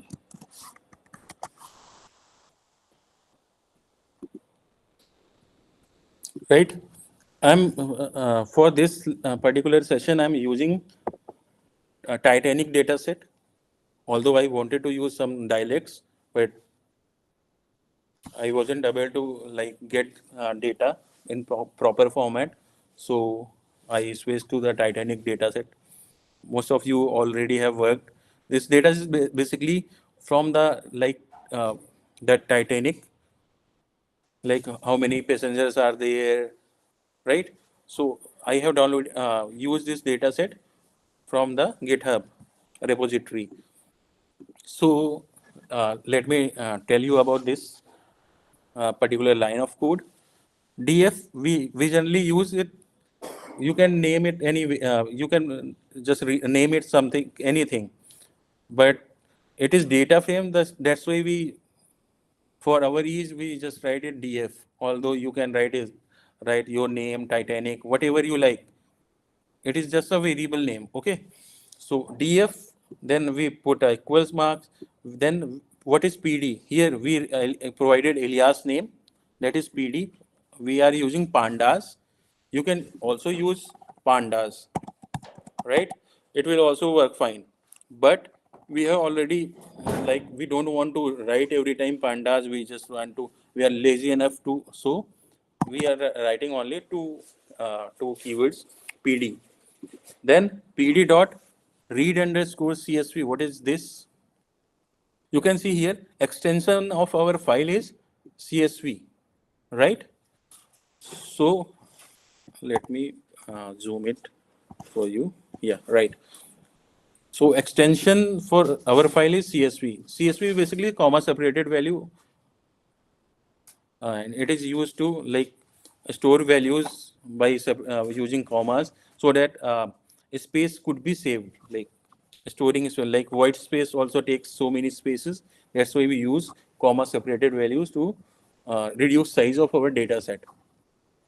So we are using reading CSV file. So we pandas library have provided us a function to read CSV file, and that function is read underscore CSV. Just write it, then parenthesis and part to your data set. Simple, right? Then run it. Fine. Then next is we have to perform some exploratory data analysis what is data about, what are the variables inside the data set, so that we can have a general understanding about our data set. So although we generally use like one more, let me write one more code, df dot, df dot top. Okay, 1 minute.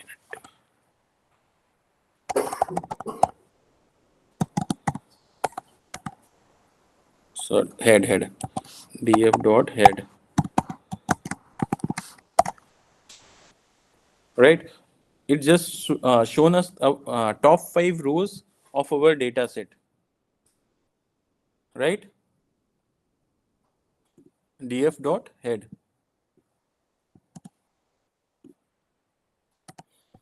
If you want to see more such values, like you want just put some numerical value like 10, then it will show you top 10 rows, right?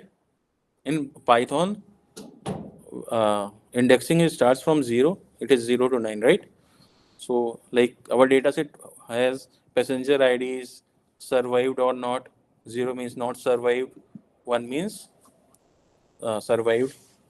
What was the passenger class, the name of the passenger, what was the gender of that passenger, age group, whether his sibling is traveling along with him, ticket number, fare, which cabin in he was. So these kind of information in the data set. If you are using Colab, you can like use this view recommended plots. It will generate all the possible plots for you. If you are not using like the Colab, or not wish to use any plot, you want to do research by your own, so I don't recommend to use this. Otherwise you can use. So next we are going to use is df.info. This is basically for the to get basic information about your data set. Like if you just copy and paste and use this, so what value we are getting, like what actual our data about, like how many columns and what is its name, passenger ID, survived, all the everything, how many entries are there in our data set, like 891 entries are there, like okay. And here you can see non-null value.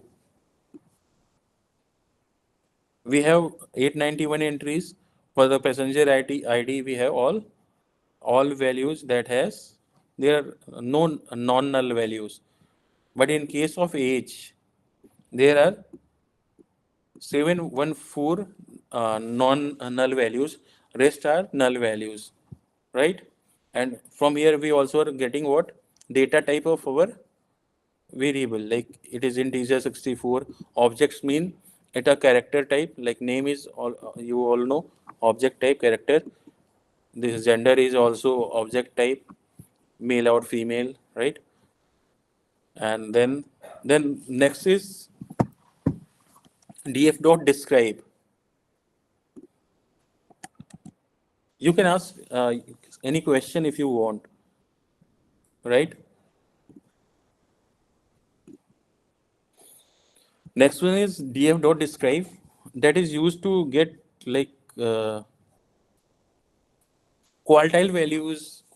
You might be aware of quartile values. Like I'll explain this to you. Here, count how many values are there.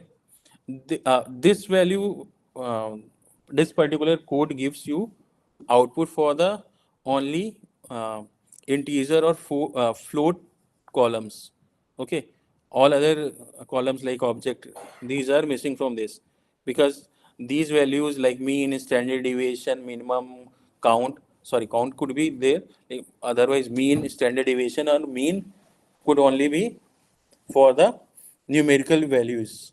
So moving forward, what is this 25%? There you might be aware of Gaussian distribution, right, or box plot. So it is 25% first quartile, like uh, these values are under the first quartile of our data set. Next one is 50%. There is second quartile, and 75% is third quartile. Next, we are going to check how many null values are there in our data set, right? Let me copy it and paste for you guys. I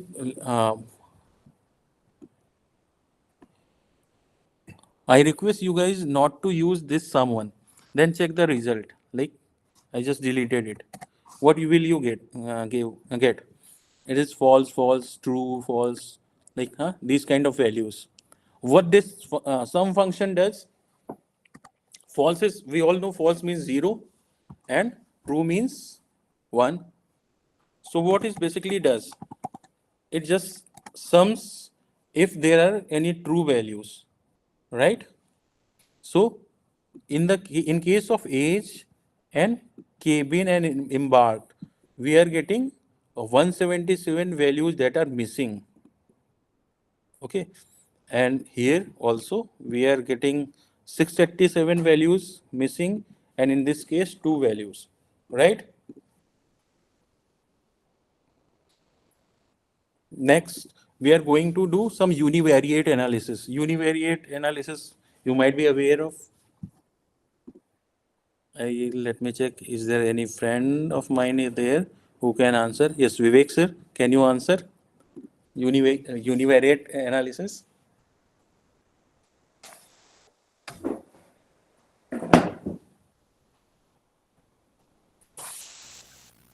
Sir,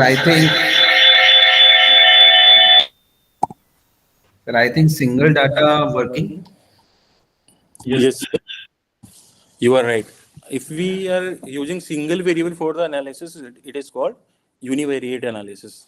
So we are going to use single variable to perform some exploratory data analysis. ED is basically to know what is your data is exactly about, how many classes are there. So in few minutes you will be very well aware of what is EDA. So we are starting EDA part. Okay, EDA comment EDA. Okay, so what we are doing here, we are just using Seaborn that we have alias SNS and making count plot. Basically, what it does, it provides count of what we have provided in X survived data, what we are using DF data frame name. So you can see here, there is a variable name survived. We are using it to just count how many people are survived in Titanic accident, right? So here is the count. More than 500 people have died and around 300 plus have survived that Titanic accident, right? I might have pasted the code. Let me check. Yeah. Right. Do you guys have any question? You can interrupt me anytime. Next, we are going to find out how many males and females are there in the Titanic ship. Right. What we are using here, we just given this variable a name gender counts. Then we all know we can use this is data frame, and we use square bracket to refer any column of our data frame. So we have mentioned here sex and dot values count. Then just printed this variable. uh, I'm giving you task like let me check variable of object type. Mhm.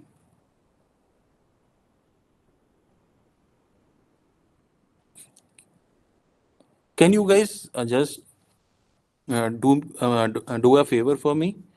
Like what task should I assign to you?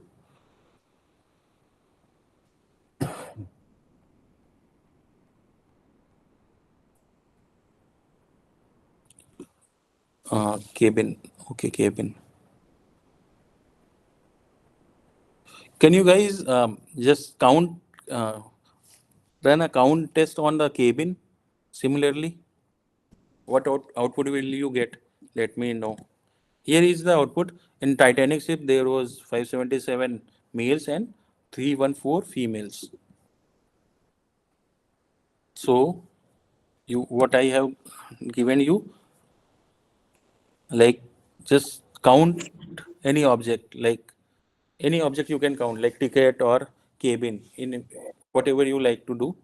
Like just need to change here cabin, right? I'm changing this one, cabin count.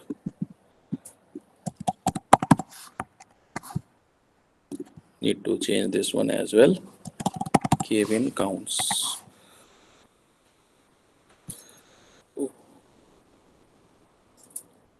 What happened? Any line I have missed?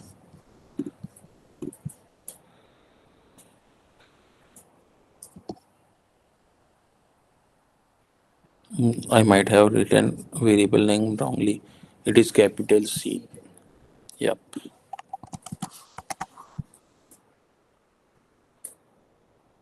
Here, there is count according to categories, like ticket cabin number, how many people are there in particular cabins, right?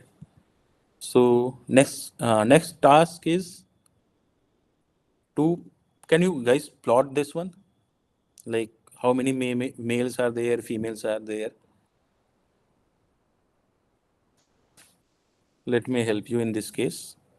Just if you here data came in text format. If you want to just plot this data set, you can use this code. So you guys might be aware of what count plot actually does. It's generally basically provide count on category basis. So here you can see like gender distribution, that values we have already acquired here, 527 males and how many? 314 females, right? Next, we are going to do age distribution. We want to know what age group was majorly in the Titanic ship, right? Any guesses? Can you guys guess what age group should be there in the Titanic ship? Generally, we have a hobby during the 20 to 30, right? And around 30, we also have some money to spend in our luxury or whatever we like to do. So let try this one, what this data shows you.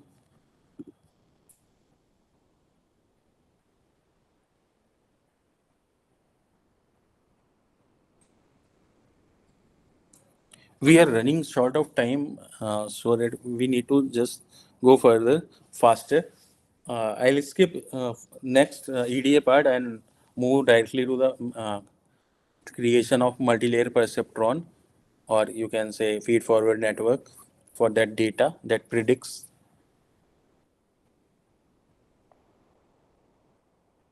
Here you can find here this plot shows majority are between 20 to 40, and most of the people were between 20 to 25, right?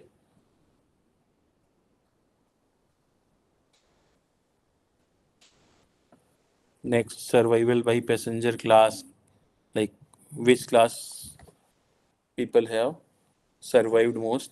So here you can see class 1 passenger have survived more in compared to other. This is bivariate analysis. Like we have so far have done univariate, now it is bivariate analysis.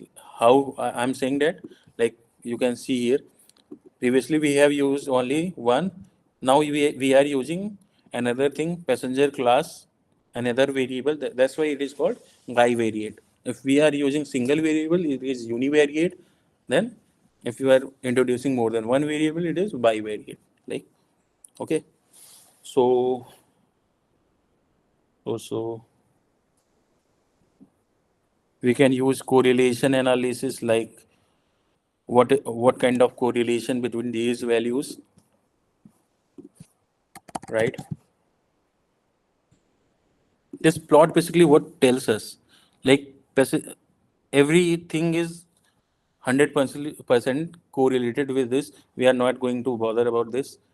Like passenger ID, or we can say anything like fare.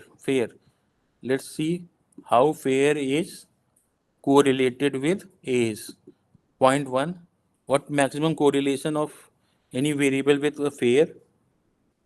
This particular variable like p arc, okay?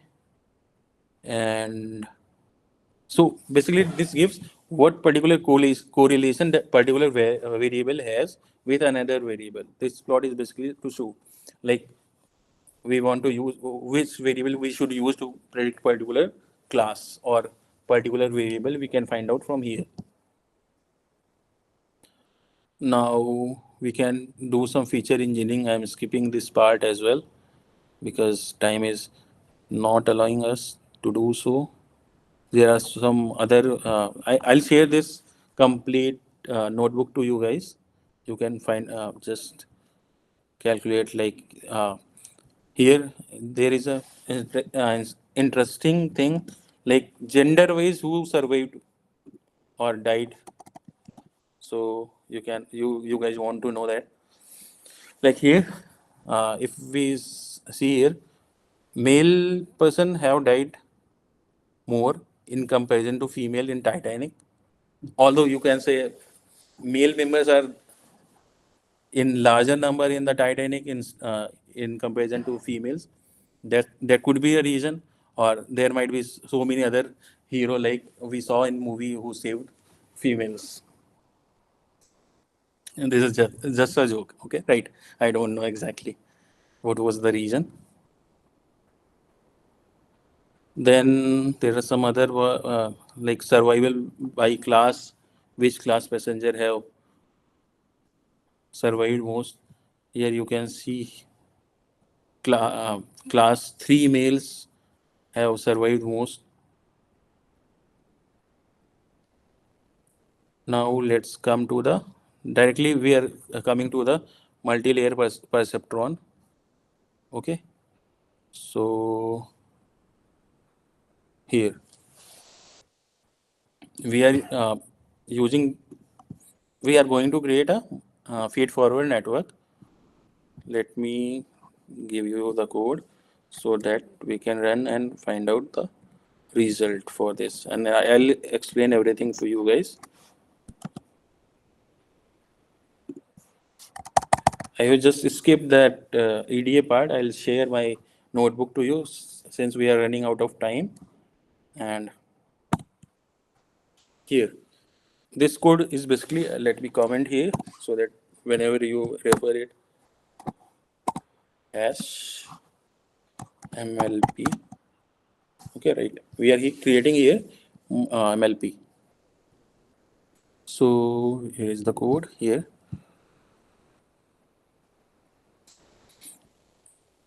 As basically we have already imported, we can delete it here from here. And here, first library is we are using sklearn package. Yes. Here we are using sklearn package, and from sklearn we are just importing model selection package. In model selection package, there is a function named train test split. This will be basically used to split data in training set and test set. Next one is pre-processing. We will use standard scalar to normalize data. Okay. Next one is neural network, sklearn package. We are not using here TensorFlow because for the MLP you can use sklearn. It could work well. For if you go to deep learning or you want to increase more layers, you need to use TensorFlow in that case, which I think you guys have already learned.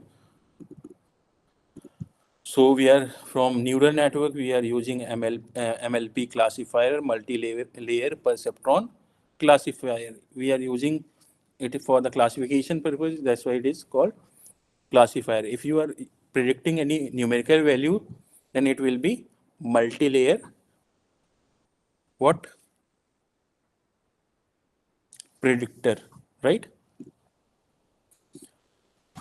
And this one is sklearn dot matrix. We are using this is basically has some performance matrices. Like we want to know what is result of or what is performance of our particular model. So we are using classification report and accuracy score for this purpose. Here similarly data set. Okay, so we are just stripping any blank space in the data set, so that data could be like do not create any kind of problem. And here we are just trying to check survival variable is there, any missing values are there. We are just using like here we are filling missing values. So for filling missing values we are using fill NA. And what method we are using? Median. In age, we are filling values by using median of all the ages. If we don't fill missing values, then it will create problem during the model training, because nan value a model could not understand. There should be any numerical value, otherwise your model will not work. That's why we fill nan values with some parameters. So here what we are using? We are using median value of the age. Like in this case we are using mod, and another, and in the case of fair we are using this one. Okay. So next we are doing some feature engineering, like family size and is alone. We are creating a new variable using information already available with us. So we have created a new variable for our purpose, like so that model could be acquire good accuracy. Then we have generally just applied some stripping to the name variable, although we can drop it because name basically we don't require to train during the model. Then we are saving these variables to survive variables. We have just created a new variable named survive. Now what we are doing is we are excluding some variables. Okay, so we have like created dummy variable for passenger class, sex, embark, title, is alone. Like we just dropped it. Then we have created another, like just printed this X columns. Then we have applied a standard scalar to standardize value to particular range. Like we cannot compare a grape with the apple. So we need to scale the data set in a same range so that a larger value will not influence our model, right? This is basic need of standard scalar. Here we are splitting data set to training, testing, or we generally you can say it is convention to use capital letter for the input data set. So what this function gives, your training data set for your input, your testing data for your input, and this is your target. Basically, what we do, we will train our model on X training, and we say for this X variable, output is this, right? Means so for this particular question, solution is this Y train. We used to we use this to train our model. Like if this is the question, this is the answer, right? So that your model will learn the pattern using this data. Then what we'll do? Then we perform test, like this is unknown data to the model. We just put this data to the model and get predicted value, right? I'll explain later. And then we use our this predicted value from here as a take difference by actual output and get performance. So here what we provide, we have provided input, output. What is this basically text size? We in machine learning, or you can say in artificial neural network, we generally divide data to training and testing set, as you have seen. So here we provide, like, we take whole data as 100%. We are providing 20% data to the test set, and rest 80% data will be used for the training, right? Like I can say in your course, you are being trained to the 80%, and rest 20% will be used for the testing purpose, right? For your examination, right? Then what is this? This is hyperparameter, just to fix a value, so that every time you run this model, you get same output. If you change this value or not set, just you can delete this value like this.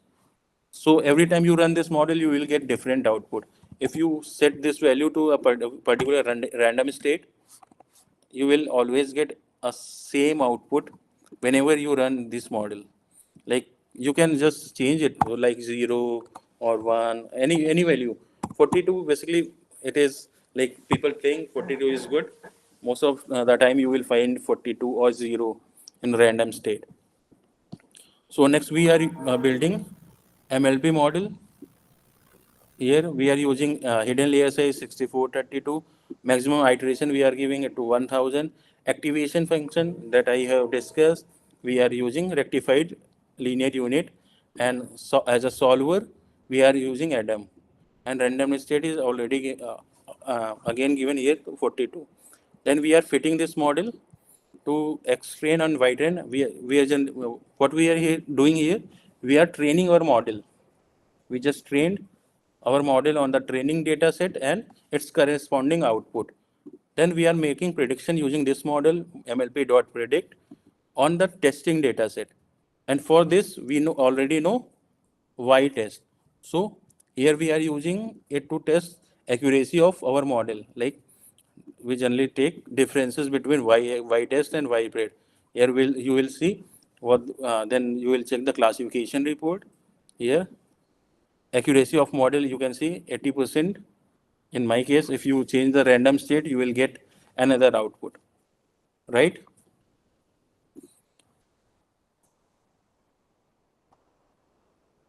So by this, we have created this model. Any question so far? Excuse me, sir. Yes. Sir, as we are in lack of time, so maybe wind up soon. Yes, sir. We can.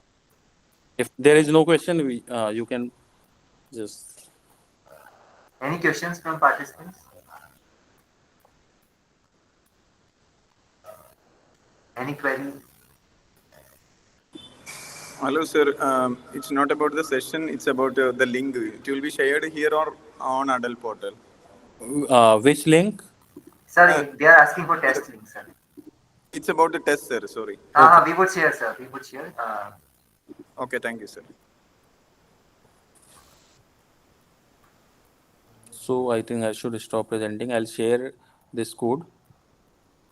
Yes, sir.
Ashish sir, Yes, sir. Yes, Uday sir. can I leave?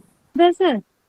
Yes, ma'am. Sir, 1 minute. Thank you so much, Uday sir, for this wonderful session, for the hands-on practice and making everything explanation in very easy manner. On behalf of Department of Applied Sciences, I would like to express thanks for giving the consent in making us explain, understand various concepts, multi-layer perceptron, dialects preservation, and everything. So, may I request all the participants to please turn on their camera so that we may have one good photograph.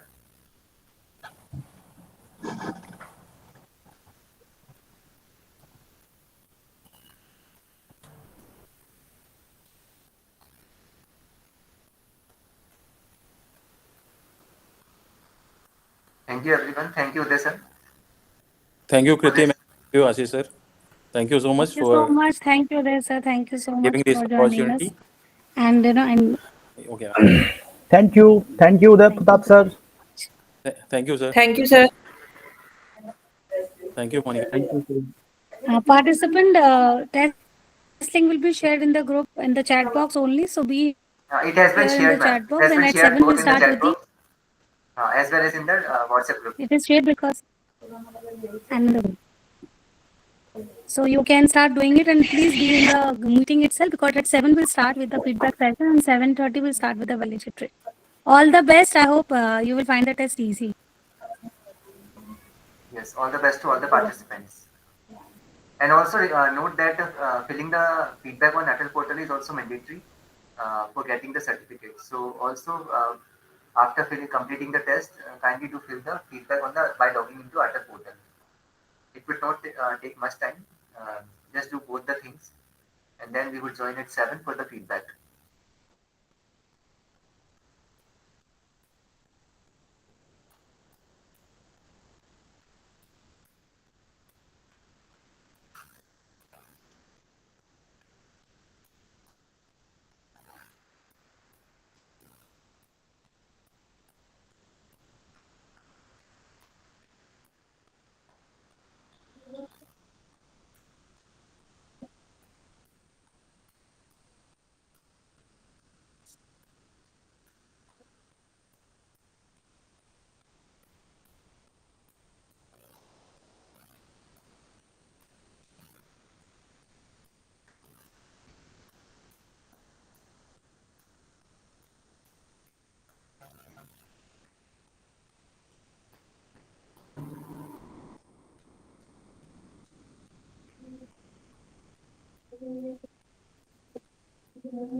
Chat में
Good evening, participants. I hope you all have submitted and completed with your test. And now we'll start with the feedback session. And we would like Can we have feedback the also on the ATAL participant to portal? raise their hand. There is an Anyone who assessment wants to give come feedback? feedback, which is there on. Please raise their Assessment hand so through that we can Google start Form link. under listening to you. Anyone who wants to give feedback may raise hand. KD sir is asking what is the minimum qualifying mask? 70%.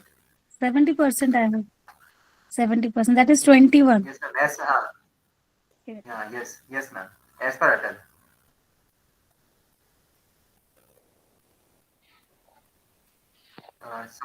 So Surabhi ma'am has raised hand. Surabhi ma'am, Okay, so you please may share ask. the feedback. And if you want, you can open your camera as well. KD sir has also raised his hand, so we can start taking up the feedbacks. And please do the recording, Ashish sir. Yes, ma'am, it is going on. Yes, Surabhi ma'am. A very good evening to all. I, Surabhi Maheshwari, working as an assistant professor in Rajasthan College of Engineering for Women. And I would really happy to share my thoughts on this wonderful and fantastic faculty development program. And the session or the conference was really innovative. And all the sessions are organized very logistically. And one of my favorite session was generative neural network and deep learning by Pooja ma'am. So that was very nice. And ma'am, please share the presentation also for me. And thank you, Kriti ma'am and Ashish sir, for this wonderful opportunity. Thank you so much. Thank you, ma'am. And we have already started sharing, Thank you. putting the PPTs in the feedback. Yes, KD sir, please. Yes. Thank you. Hello, sir. Is audible? My voice is audible, sir? Yes, sir. Yes, sir. Good evening, sir. You're audible. Yes, sir. Hello, I'm Dr. Keshav Dev Gupta from Poornima College of Engineering. Actually, first of all, I would like to place my thank you to organize such a wonderful FDP sessions. All the sessions were very nice, and the FDP is well organized and enlightened initiative that successfully highlighted the intersection of technology and culture preservation.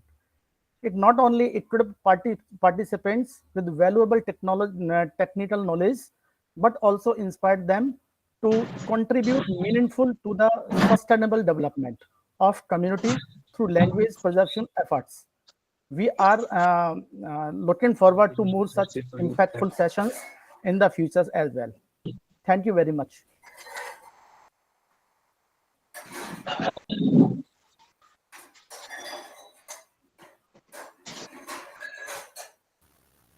Central Institute of Hindi, sir, ma'am, you may share your feedback.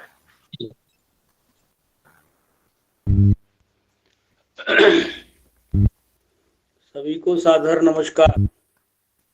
नमस्कार sir. मुझे दो बात आपसे कहनी है, अन्यथा मत लीजिएगा। बिल्कुल सर। आपके द्वारा किया कार्यक्रम अत्यंत हृदय को आह्लाद करने वाला रहा। कुछ चीजें मुझको जो अनुभव में आई वो मैं प्रकट करना चाहूंगा, उसको अन्यथा मत लीजिएगा। पहला, आपके 13 सत्रों में सब मनीषी विद्वानों ने जिन विषयों पर बातचीत की, उसमें कृत्रिम मेधा AI, भारतीय ज्ञान परंपरा IKS, और 13 सत्रों में हमें ऐसा लगा कि हम स्वतंत्र भारत में तो हैं और अपने आप को बहुत बौद्धिक स्तर का भी हम लोग मानते हैं। भारतीय संविधान में स्वीकृत 22 भाषाओं पर एक साथ यदि हिंदी में कोई वक्ता आपको में उपलब्ध होता तो मुझे लगता है कि भारतीय माटी की गंध के साथ हम उससे आत्मीयता के साथ अपनी भावनाओं को व्यक्त कर पाते। पुनः एक बार कहना चाहूंगा कि भविष्य में इस प्रकार की शैक्षिक उन्नयन की प्रगति के लिए आपके कार्यक्रम होते हैं, बहुत अच्छी बात है, लेकिन भारतीय भाषाओं में बात करने की अनदेखी हमको कहीं ना कहीं कचोटती है, क्योंकि हम हिंदी की रोटी खाते हैं, सब अपने घर से लेके बाहर तक भारतीय भाषाओं में संवाद करते हैं। तो भारतीय भाषाओं के में एकाध सत्र आपका होने से बहुत अच्छा संदेश भी जाता और बहुत सकारात्मक भूमिका का निर्वाह भी होता। मेरी भावनाओं को अन्यथा मत लीजिएगा, क्योंकि मैं केंद्रीय हिंदी संस्थान मैसूर केंद्र पर पदस्थ हूँ और कर्नाटक केरल हिंदी के कक्षा 10वीं के सरकारी अध्यापकों को हिंदी का ही प्रशिक्षण देते हैं कि दक्षिण में भारतीय भाषाओं की प्रगति कैसे हो। और भारत सरकार चूंकि 12 शास्त्रीय भाषाओं को घोषित कर चुकी है, तो हमारी यह शिक्षा क्षेत्र में महती भूमिका बन जाती है कि भारतीय भाषाओं के विकास और उन्नयन के लिए हम अपनी भाषा में बात करेंगे तो भाषाओं का विकास अच्छा होगा, नई पीढ़ी भी अपनी मातृभाषा के साथ जुड़ेगी, तभी हम कृत्रिम मेधा और भारतीय ज्ञान परंपरा के साथ अपने आप को तादात्म्य कर सकेंगे। इन्हीं शब्दों के साथ मैं मेरी वाणी को विराम देता हूँ। जय तो भारती, जय तो भारतम। मुझे अपने पृष्ठभूमि फीडबैक देने का अवसर, उसके लिए आयोजक मंडल को विशेषकर डॉक्टर आशीष जी को मेरा हृदय से नमस्कार। नमस्कार सर, थैंक यू। आपने अपने विचार व्यक्त किए। लाइक सर, जैसे यदि हिंदी पे बात हो रही थी तो एक सत्र जैसे हमारे कपिल गुप्ता जी सर थे सत्र नंबर 3 में, तो उन्होंने जो है सारे पार्टिसिपेंट्स को देखते हुए हिंदी और अंग्रेजी दोनों में निश्चित संवाद करने की कोशिश करी थी। तो यस, आपके सुझाव पे सर हम डेफिनेटली गौर करेंगे। धन्यवाद sir.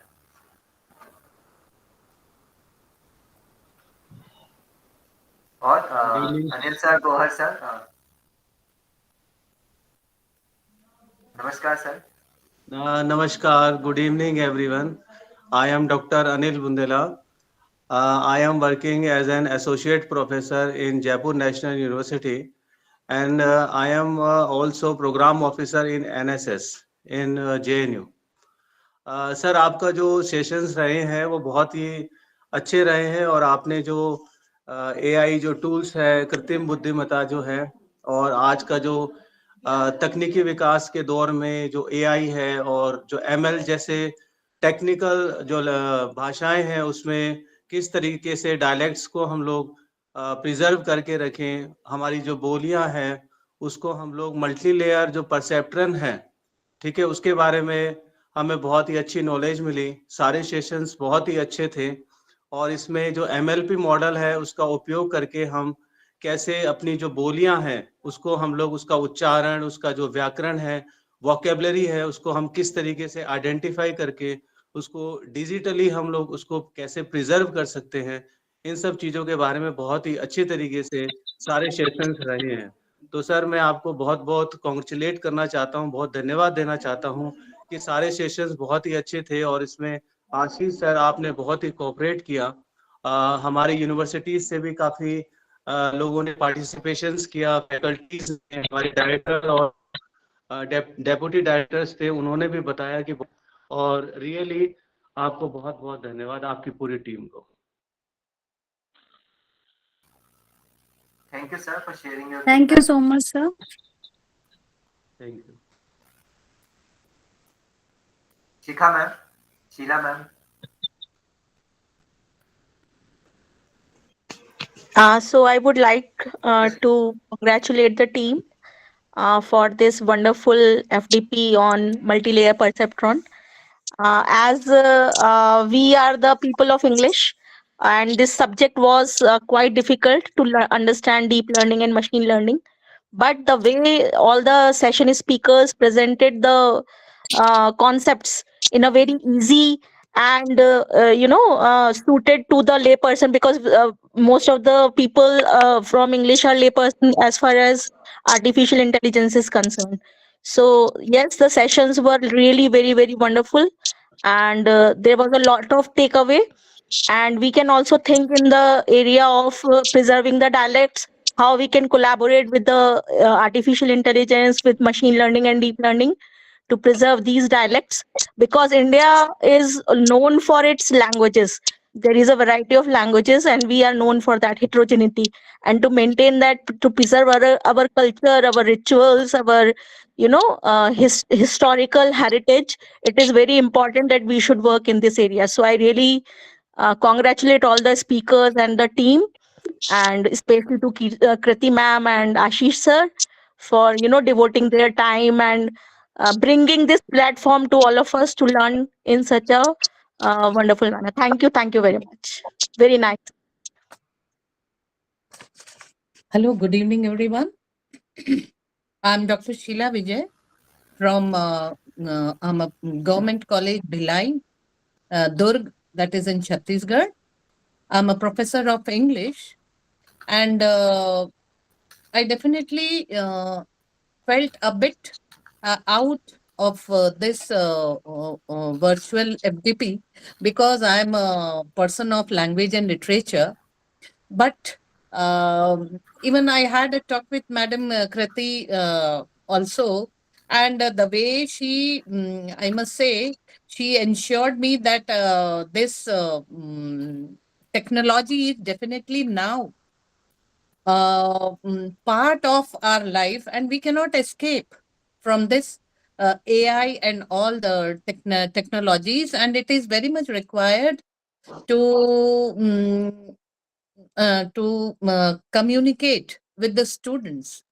And so I heartily congratulate Poornima Institute of Engineering and Technology, Jaipur, for organizing this 6 days FDP on AICTE-ATAL online FDP.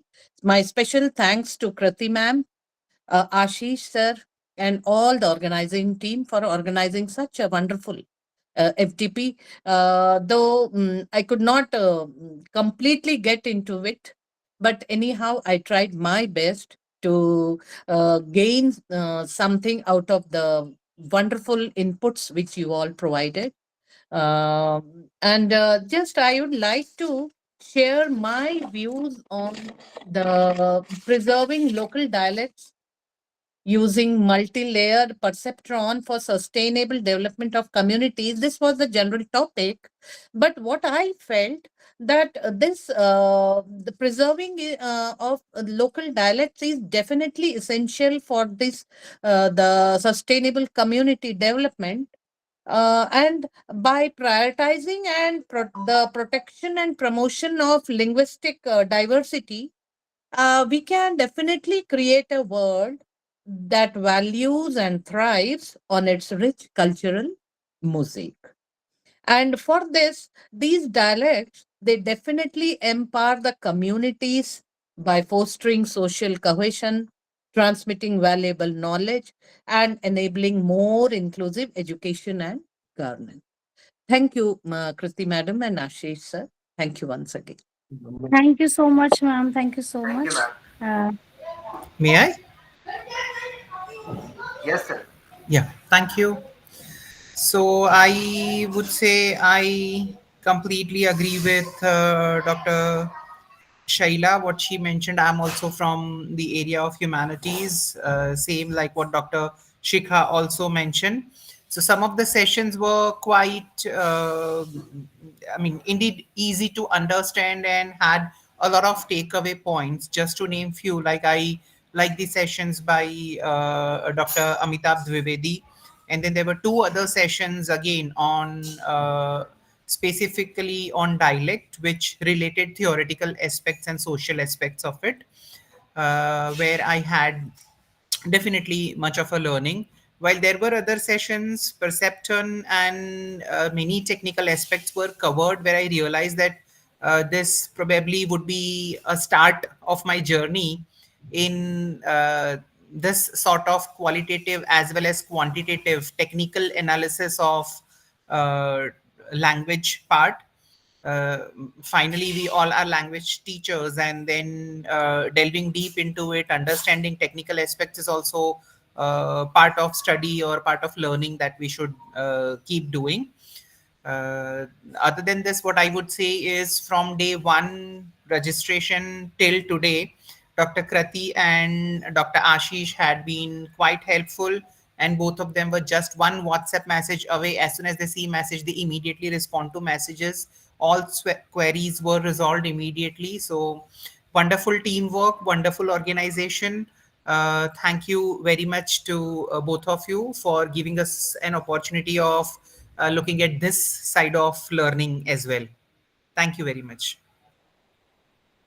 Thank you so much, sir. Thank you so much. Thank you, sir. Monica, ma'am. Yes, sir. Good evening. It's privilege to share my thoughts on this faculty development program that is based on the preserving technology in the deep learning and dialect technology. Although my primary domain is cybersecurity, but this FDP has been incredibly useful for me because it has opened my various way to how deep learning can be applied in this information security, and from the detecting the anomalies and preventing threats using the deep learning.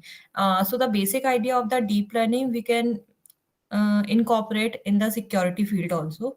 One thing I particularly appreciate about the FDP, that this FDP was its practical orientations, and this give me a important insight into the deep learning methods, technologies, and very structured session and expert insights. So all the trainers effort made even complex topic accessible and relevant, and broadening my perspective and making this FDP a truly rewarding experience. And thank you to Ashish sir and Krati ma'am for their exceptional guidance. Thank you.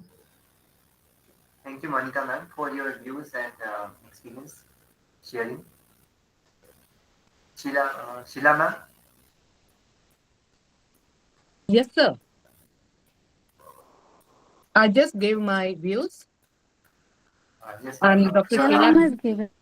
Yeah. Okay, ma'am. Deepa ma'am. Deepa, ma'am.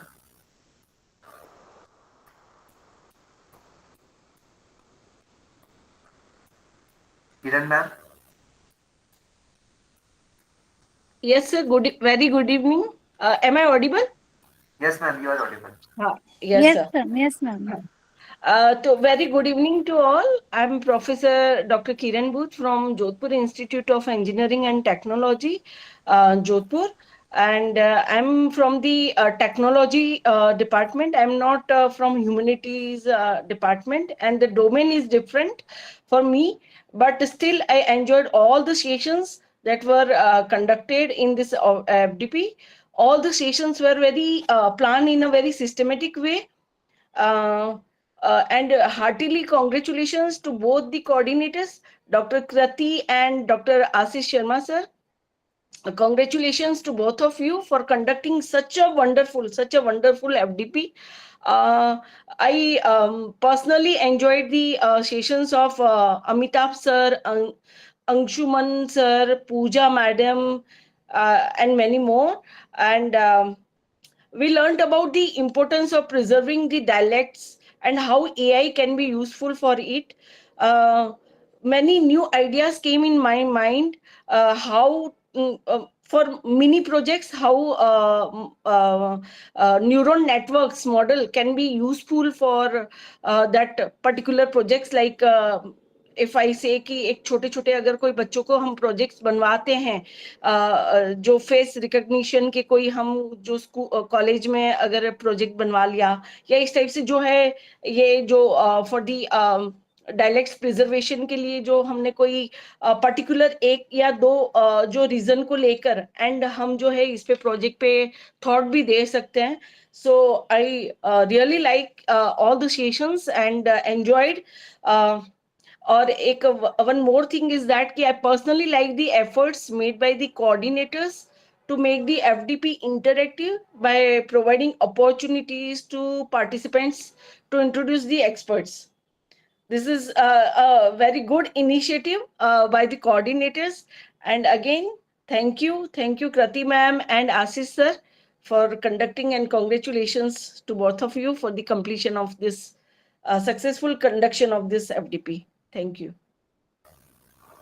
Thank you, Kiran ma'am, and we must say that Kiran ma'am was instrumental, and because we are taking guidance from her because she has already conducted one ATAL FDP recently, and we were also participant there. So Kiran ma'am, thank you for your support as well. And Deepa ma'am, are you there? Would you like to share some views because Thank you, Kiran ma'am. Thank your you, ma'am. hand Thank is you, raised? sir. Thank you.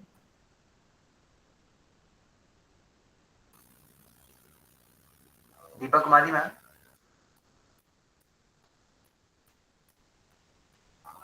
Sangram sir is here. He would like to say something. Anyone, any other participant, Sangram sir or anyone else who would like to share his views on this FDP?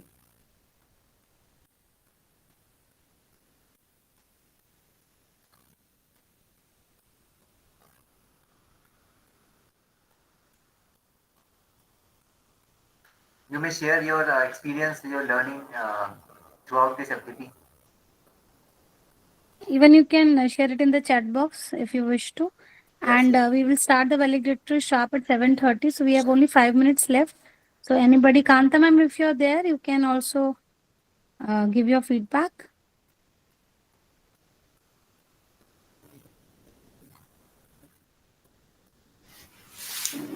Gupta sir is saying unable to.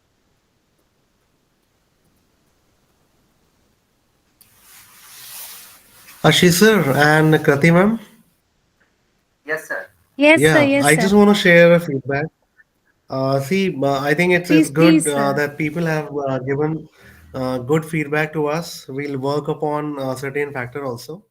But I think one feedback I would like to give all the the trainers and the people who have taken the sessions. I would say that they have tried their best, Sure, and sure. everything whichever they have shared has given us tremendous knowledge. We have been really mesmerized by their sessions, and I hope we'll be in touch with them, and of course we'll be inviting them in future as well. So I think it's a good format. It's a good platform also that we have interacted such renowned trainers. So I think it's good, and we'll keep it up, and congratulate to the organizers, the team that I'm in, Krati madam, Ashish sir, and of course the head of the departments and everyone who has given such good efforts to this FDP. So this is the feedback from my side. Thank you so much. Thank you. Thank you so much, sir. And you're also our part of the team. And Sukeshi ma'am, you can also please kindly, because your hand is raised. Sukeshi ma'am.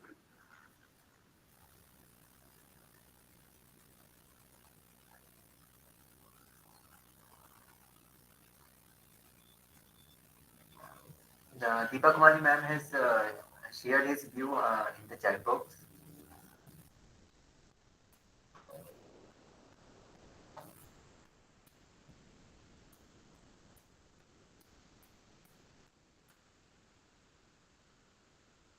Anyone else who would want to share something may share.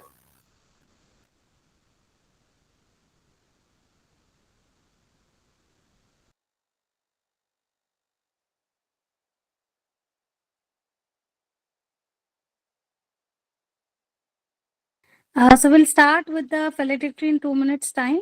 And I request the participant to be here to listen to our wonderful chief guest of the honor, Dr. Rashmi Jain, who is Director MMTTC in Rajasthan University. And we'll start with this in 2 minutes time. Ashish sir will just check that our valedictories participant dignitaries should join us. I'll just share the links to them again. Yes, ma'am.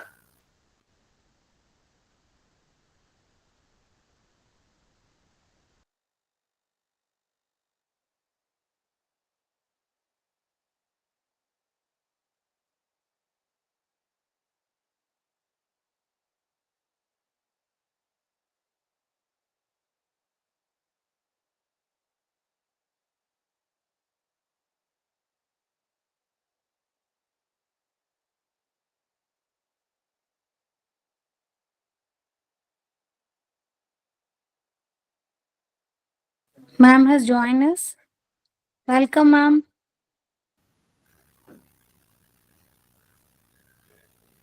Welcome, Rashmi ma'am.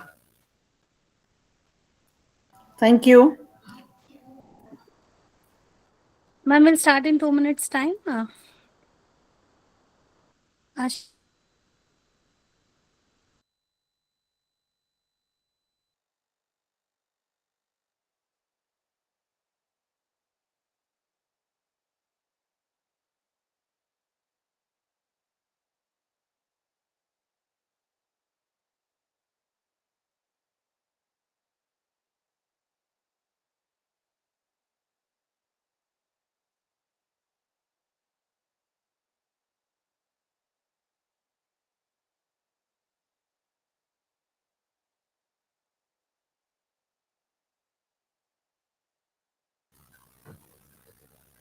Ma'am, sir is also about to join.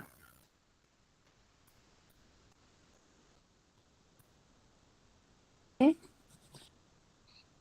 Sama ma'am Sir has is about. joined. Let me see, ma'am. Sama ma'am, are you here?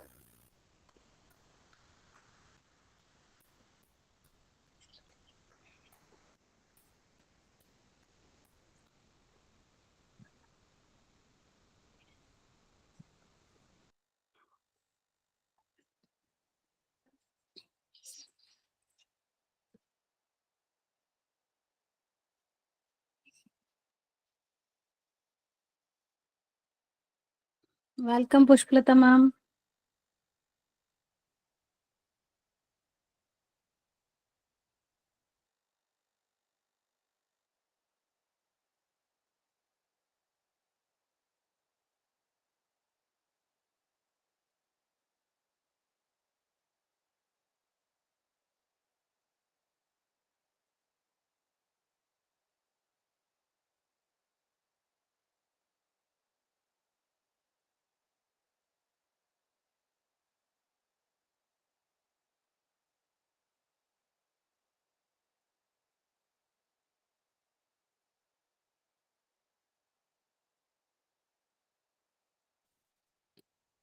Sama ma'am, have you joined?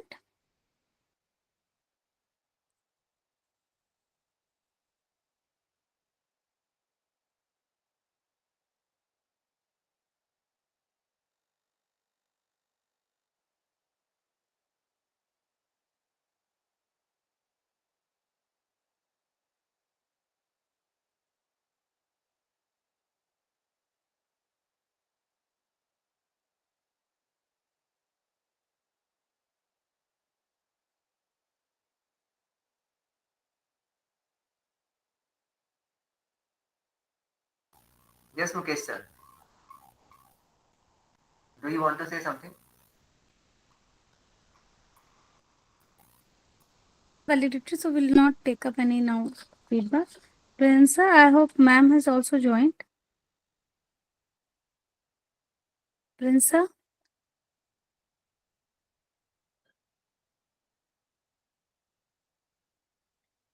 Ashish, please unmute Prince.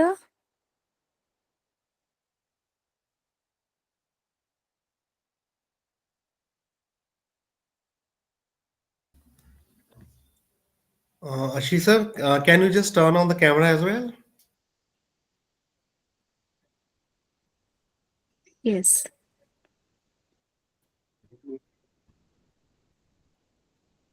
Yeah, am I audible? Yes, sir, you are visible and audible. So, Yes, sir. Yes, Kriti sir. ma'am, now we can proceed further for the validity session, yeah? We are waiting Yes, for sir. Dinesh sir. We'll just Okay. see. We are waiting for Dinesh sir to come, and as Fair soon enough. as we'll come, so we'll Sir is start with about the to join session. only. Rashmi, Sir fair and enough. Sama ma'am also. Both are about Sama to ma'am join. has joined. Okay. So we'll meanwhile sir and ma'am is joining. Just we'll inform. I'll just tell Rashmi ma'am that we have started this preserving local dialect using multi-layer perceptron for sustainable development of communities from 20th of January, ma'am, to 25th January, and there were 13 sessions in it, including technical session as well as sessions on dialects. So all these, and there were 218 participants registered for this FDP, and the evening sessions have been continuously proceeded. And you can see that the participants are readily and very happily joined it and have taken taken away the thing. So we welcome you all here for the validity session. Thank you.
Sir has joined.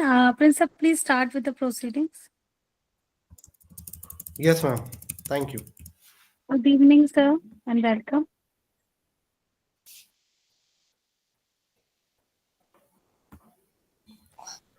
It is my pleasure to welcome one and all present here at the valedictory session of AICTE-ATAL online FDP entitled on Preserving Local Dialects Using Multi-layer Perceptron for Sustainable Development of Communities, organized from 20th January to 25th January 2025 under the leadership and management of Poornima Institute of Engineering and Technology, Jaipur.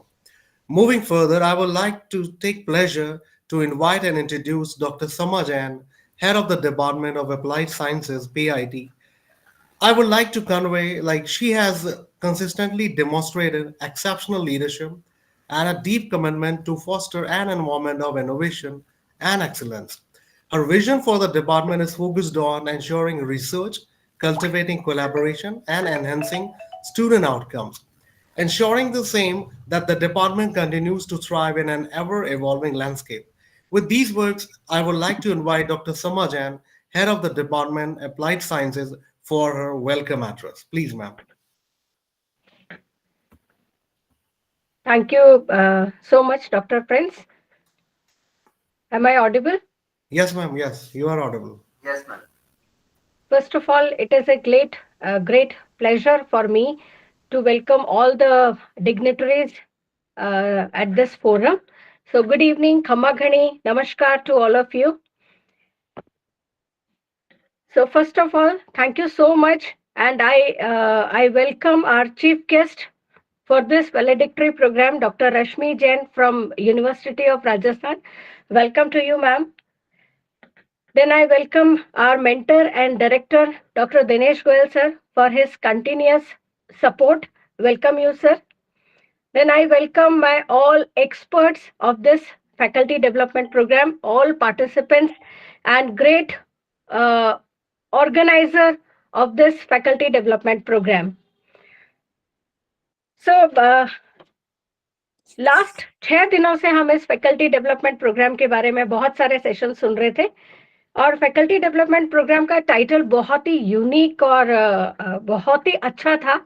So just a title which is connecting our old values, which is highlighting our education system, that is Indian education system, Indian knowledge system, and how we can connect Indian knowledge system with technical advancement so that the sustainable goal can be achieved. So faculty FDP की कुछ session सुनने के बाद में कुछ लाइनें मुझे बहुत ही सही और ट्रू लगती हैं, तो मैं चाहती हूँ कि आज इस मौके पर वो लाइनें मैं जरूर बताऊं. तुम अपनी बात अपनी भाषा की सारी ताकत के साथ कह सकते हो. तुम अपनी बात अपनी भाषा की सारी ताकत के साथ कह सकते हो और कहने के बाद भी इसी शहर में जिंदा रह सकते हो. ये होती है भाषा की ताकत, और शायद भाषा की ताकत को ही हम कैसे टेक्निकल कनेक्टिविटी के साथ में बचाए रखेंगे, और हम कैसे सस्टेनेबल गोल की तरफ जा सकते हैं। यही मेरा एक जो मेरी एक बहुत बड़ी लर्निंग थी, और मुझे लगा था कि हमारी वैल्यूज को आगे भी जिंदा रखना, आगे भी बनाए रखना उतना ही जरूरी है। So with these words, I welcome you again, Madam Rashmi Madam, and all participants, all experts, and welcome you all. Thank you so much. Thank you, ma'am, for your kind words. Now it's an honor to invite Dr. Dinesh Goyal, Principal and Director PIT, whose motivation and guidance has resulted this FDP into a reality. I would take pleasure again to invite Dr. Dinesh Goyal, sir, for her words of wisdom. Good evening, Rashmi ma'am. Good evening, all the organizers, Sama ma'am, Krati ma'am, Ashish sir, Prince sir, and all the team members. Good evening, all the participants and all the experts who have been deliberating their evening hours to discuss and deliberate on topics of importance of Indian knowledge system and Indian values.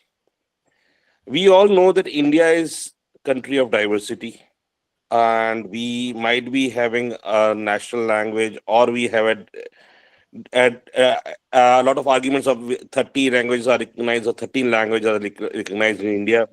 But in India, practically every 30 kilometers or every 20 kilometers, you'll find a different language. The dialect is different, the accent is different. And with globalization, there is fear of, instead of using the word globalization, I should use the word urbanization. With urbanization, the dialect has started narrowing, variety of dialects have started narrowing, and we are more focused on, because our education system has been focused more on either on English communication or regional communication that is also limited to a particular state language or something to that. But even a state like Rajasthan, which has more than 1,000 languages or dialects being used in this, we need technology to help to preserve and to make them accessible, learn, and understand amongst all people who are traveling. This can be used in tourism. This can be used in enlightening people about Indian culture and various places. So this effort of my team members, and thanks to ATAL AICTE program, which has surely given us space and dimensions that we can talk about our languages being preserved. And thanks to more than 130 participants attending this FDP every day, I was quite happy. And I was telling my team members that people have interest in this domain. They are learning, they are trying to understand. And this is a social subject which should be always talked about in India. We're a country with so much diversity, the technology, how can it be helpful to take the languages and our rural culture to a new page? Such efforts will take it further. And I wish my team members can further work on this project. We are trying to go to ICCR for getting a funding on this. If possible, we'll try to work practically. Right now, we have only had discussions, brainstorming sessions. We'll constitute a team to have further efforts on this so that we can technically implement the ideas being deliberated in last 13, 14 sessions. With this word, I thank you, all of you, for your gracious presence. And special thanks to Rashmi ma'am from University of Rajasthan being the chief guest and accepting our request to join the ceremony in our office family time. And I'm really thankful to all of you being here. Thank you, everybody. And thank you, Krati ma'am and Ashish sir, for great effort. Thank you, sir, for your kind words and words of wisdom as well, which will surely guide us in future too. Further, I would like to invite Dr. Kriti Sharma, Coordinator AICTE-ATAL FDP, to share the brief report of the FDP. Please, ma'am. Thank you so much, sir. I would like thank you everyone. Good evening, participants and dear experts, Principal sir and Rashmi Jain ma'am. I welcome you all here. I would like to summarize that the 6-day AICTE-ATAL online faculty development program entitled Preserving Local Dialect Using Multi-layer Perceptron for Sustainable Development of Communities successfully conducted from January 20 to January 25, 2025 by Department of Applied Sciences, PIT Jaipur. This 6-day event focused on the third area of dialect, NLP, multi-layer perceptron, sustainable development, and digitalization, which is to be necessary step across the globe to preserve the dialect. The program features expert sessions from distinguished professionals from IIT and NIITs, industries, and overseas, including Dr. Deepika Gaur, Mr. Nitin Gururaj, Dr. Anshuman Paul, Dr. Preeti Bhatt, Dr. Kapil Gupta, Dr. Mitap Trivedi, Dr. Pushpalata, and others give their insightful deliberation on this FDP. 13 technical sessions have been conducted, including hands-on practice to 219 registered participants. Each session explores critical themes like the sociology of dialect, their role in heritage and change, and hands-on application of deep learning technique like multi-layer perceptron for solving real-time problems. With a blend of theoretical insight and practical learning, the FDP aims to equip participants with tools to preserve dialect for sustainable development. The program concludes with an online test, feedback, and a valedictory session. We aim and wish that the FDP will open avenues for research, publication, and domain of application development in this relevant subject. Thank you everyone for your support and making this FDP a success. Thank you, Kriti ma'am, for sharing the report as well. Thank you once again. Now it is my pleasure and honor to introduce the chief guest, Dr. Rashmi Jain, Honorable Director, Malviya Mission Teacher Training Center, University of Rajasthan, Jaipur. At present, ma'am is designated as a Director UGC, MMTTC, University of Rajasthan, and Coordinator IQAC, University of Rajasthan. She holds the position of Director, Center for Jain Studies, University of Rajasthan, Jaipur, and the Director, International Cooperation Cell, University of Rajasthan, Jaipur. She completed her PhD on rural development and communication processes and programs, study of selected villages in Rajasthan. She has teaching experience of 30 years, and she has been bestowed with awards like Shiksha Ratan Purushkar 2010, Vivekanand Gaurav Award 2019, and felicitated by Lions Club in 2017 and 2023.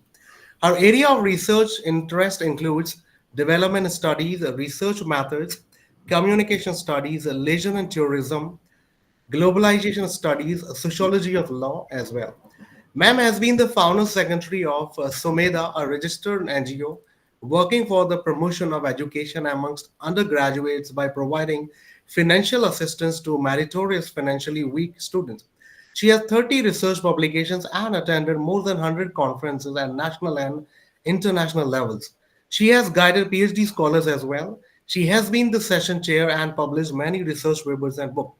She has been the member of various committees and professional bodies. Professor Rashmi Jain has played a tremendous role as editor and reviewer of research journals too. Now it's my pleasure to invite the chief guest, Professor Dr. Rashmi Jain, Honorable Director, MMTTC, University of Rajasthan, Jaipur, for valedictory address. Please, ma'am. Thank you, Dr. Prince, for this elaborate introduction. Welcome, ma'am. Good evening, everyone. Dr. Dinesh Goel, Dr. Prati Sharma, Dr. Prince, and Dr. Ashish Ladda. And first of all, thank you so much for inviting me as a chief guest, I would not call, but as a guest at the valedictory address, which is the most difficult thing to do because you've already had 6 days of FDP wherein you have discussed the issues threadbare. And today I'm supposed to speak. And then I would like to add here that Dr. Kriti has invited a social scientist. And when I was going through the list of lectures and the brochure that you had sent to me, I realized I was a kind of misfit in the whole system because I'm not a person from technology, but yes, I'm a person from social sciences, where I feel that preserving local dialects is very, very important. As Dr. Dinesh Goel has said in his introductory remarks, that in Indian knowledge system, especially with NEP 2020, we see integration of Indian knowledge system in the curriculum. And there's a lot of emphasis on Indian knowledge system by the government also. And hence, there is a lot of talk, not only in before NEP 2020 also, we had this talk on Indian knowledge system. And languages have always been a point of concern. Languages have always been a point of concern because language provide you identity. Language, particularly dialects, play a very critical role in shaping a community's identity. And by organizing an FDP on preserving dialect for sustainability through integration of technology is, I think, a very novel idea. And I do applaud the Poornima College for having taken up this initiative. And as Dr. Goyal said, that they would like to go further in this. So I give my best wishes for going further.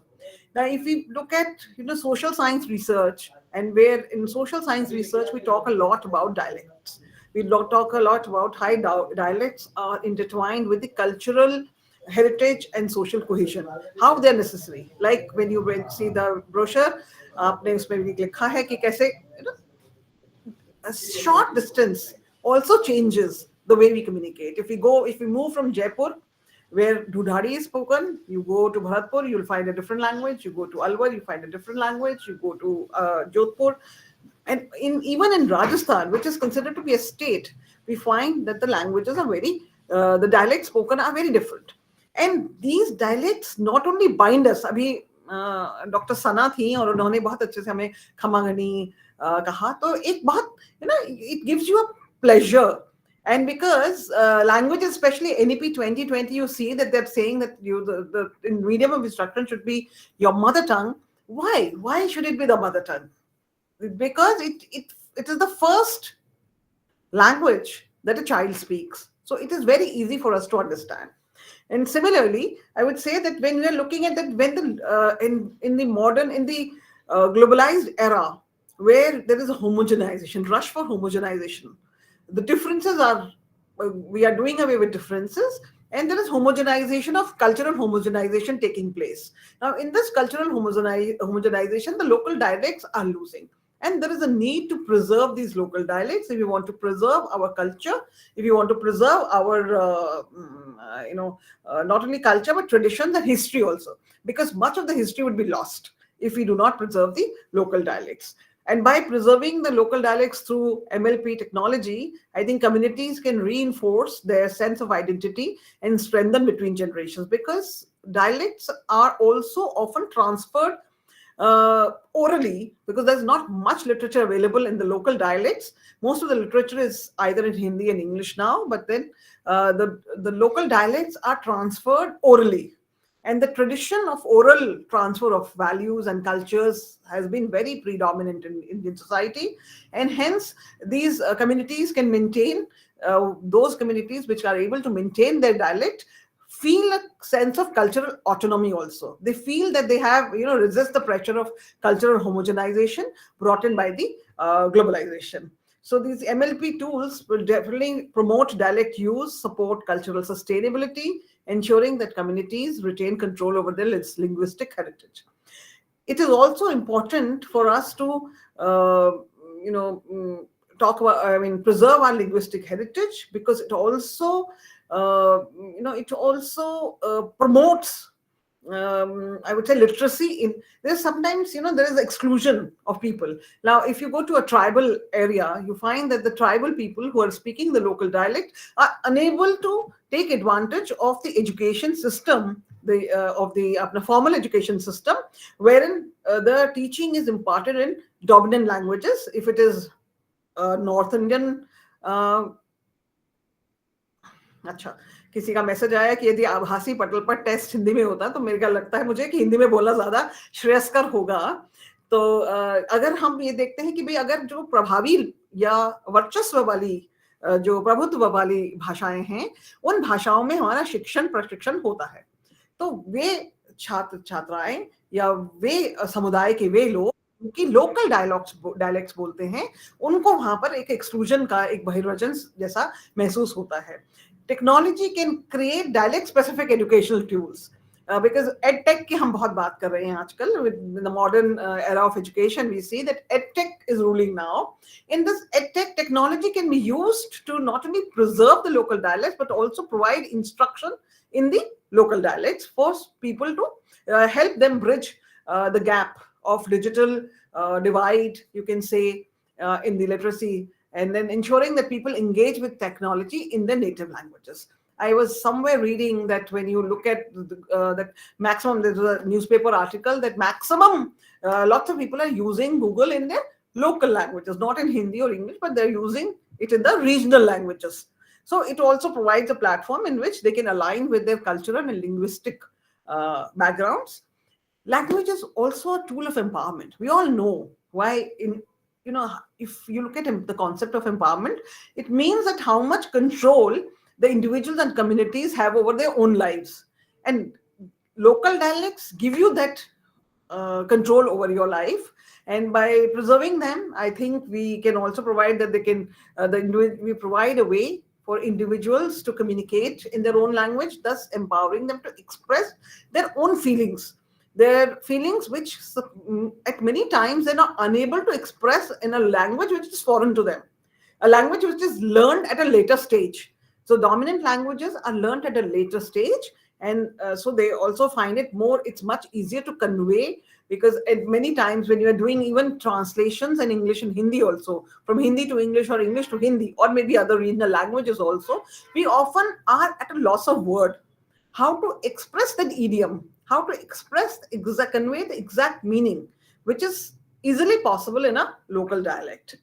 So the dialects, generally, as I already said, are generally passed from one generation to another, and younger generations, if the dialects are not passed, the young generation may be disconnected from their cultural roots, which is a very prime example of all of us. I mean, I would say, I at least include myself in this, that I'm a person coming from Mewar, and I don't speak Mewari that fluently as my family members speak, or my elder generation, my parents, and they speak. We don't speak.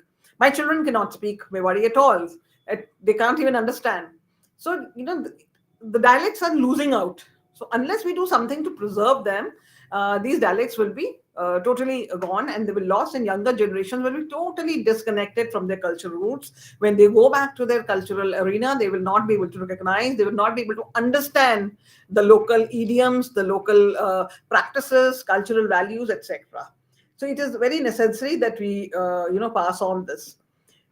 The social scientists also talk, when we talk about participatory development. I'm just using few examples to show what is the importance of preserving of local dialects. So we also talk about participatory development.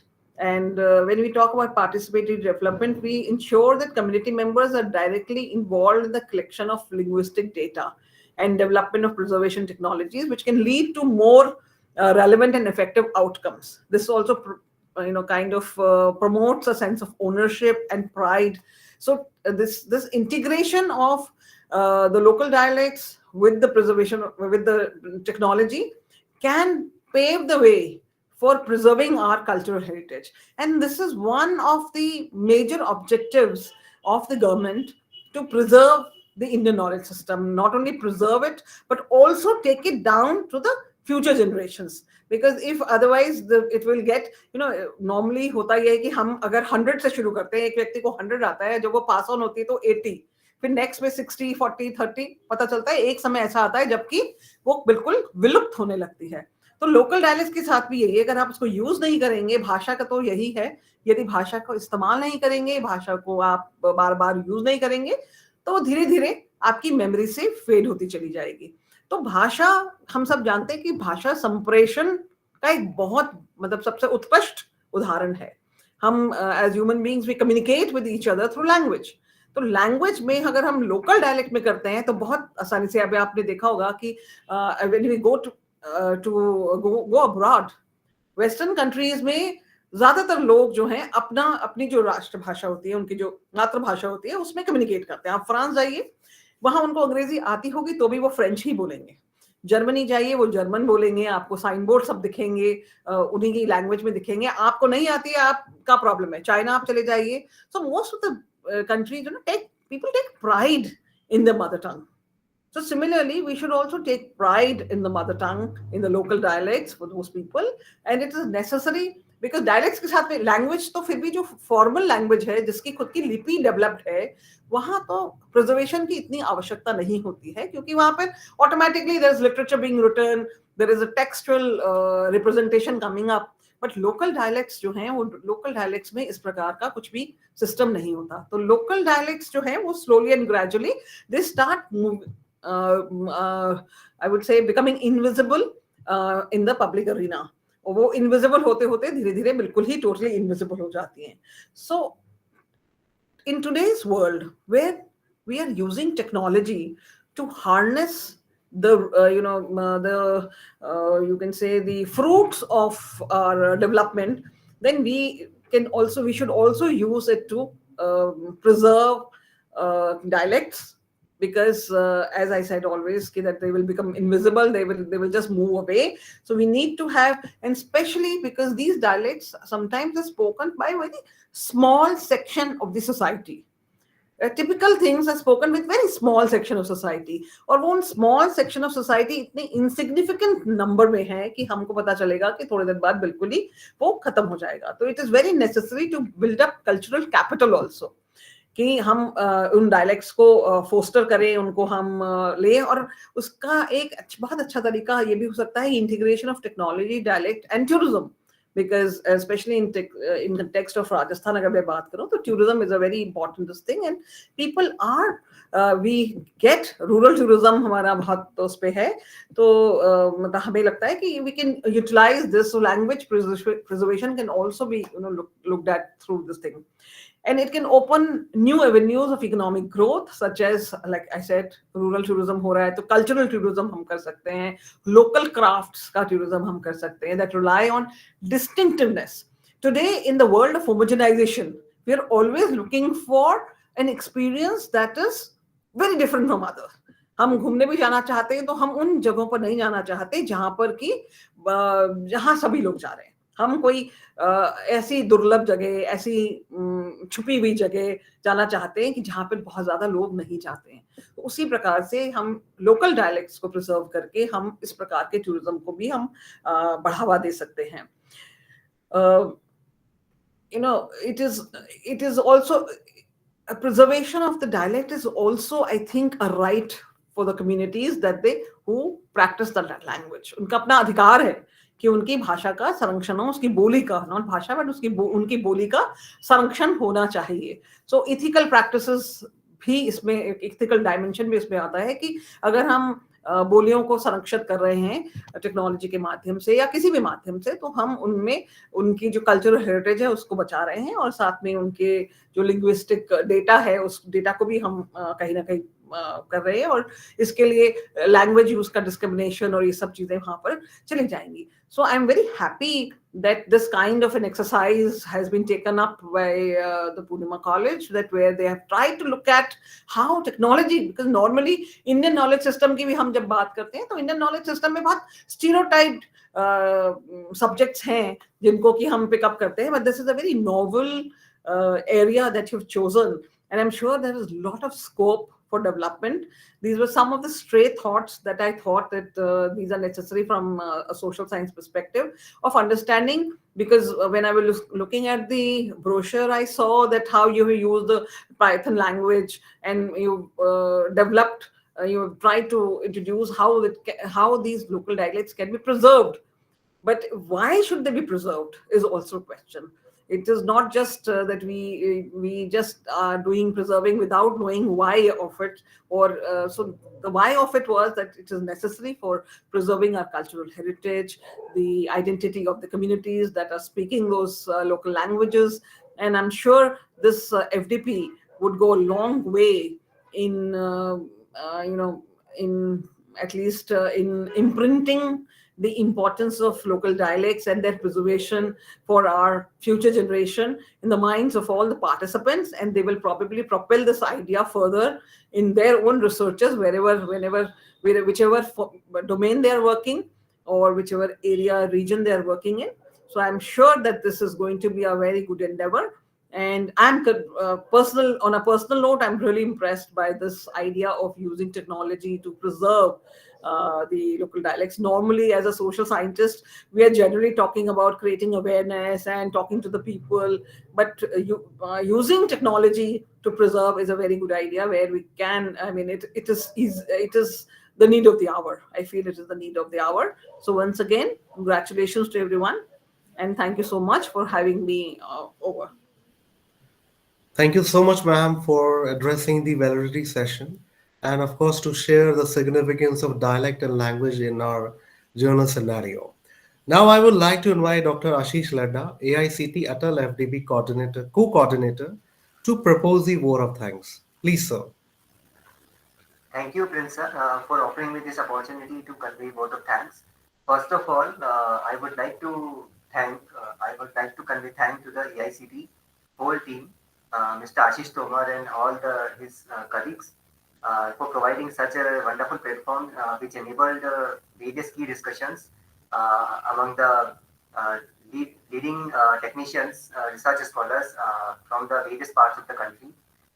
Then Professor Dr. Dinesh Goyal, Professor Dr. Rashmi Jain, Director MMTTC, University of Rajasthan, Jaipur, Professor Dr. Dinesh Goyal for his words of wisdom by quoting, keep going further. Success is just one step away.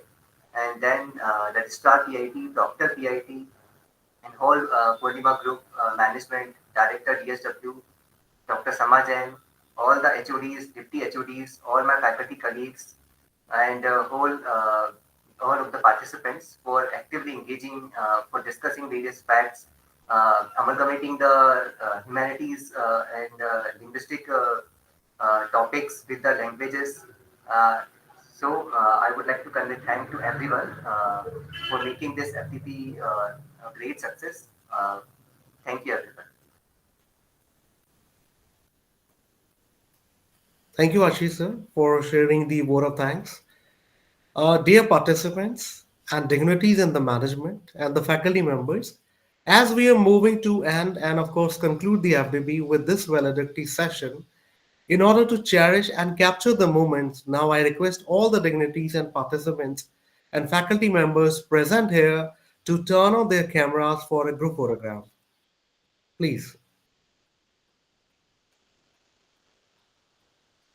Ashish, sir? All the participants, kindly turn on your cameras so that we may have one group photograph as a memory of this session as well as FDP.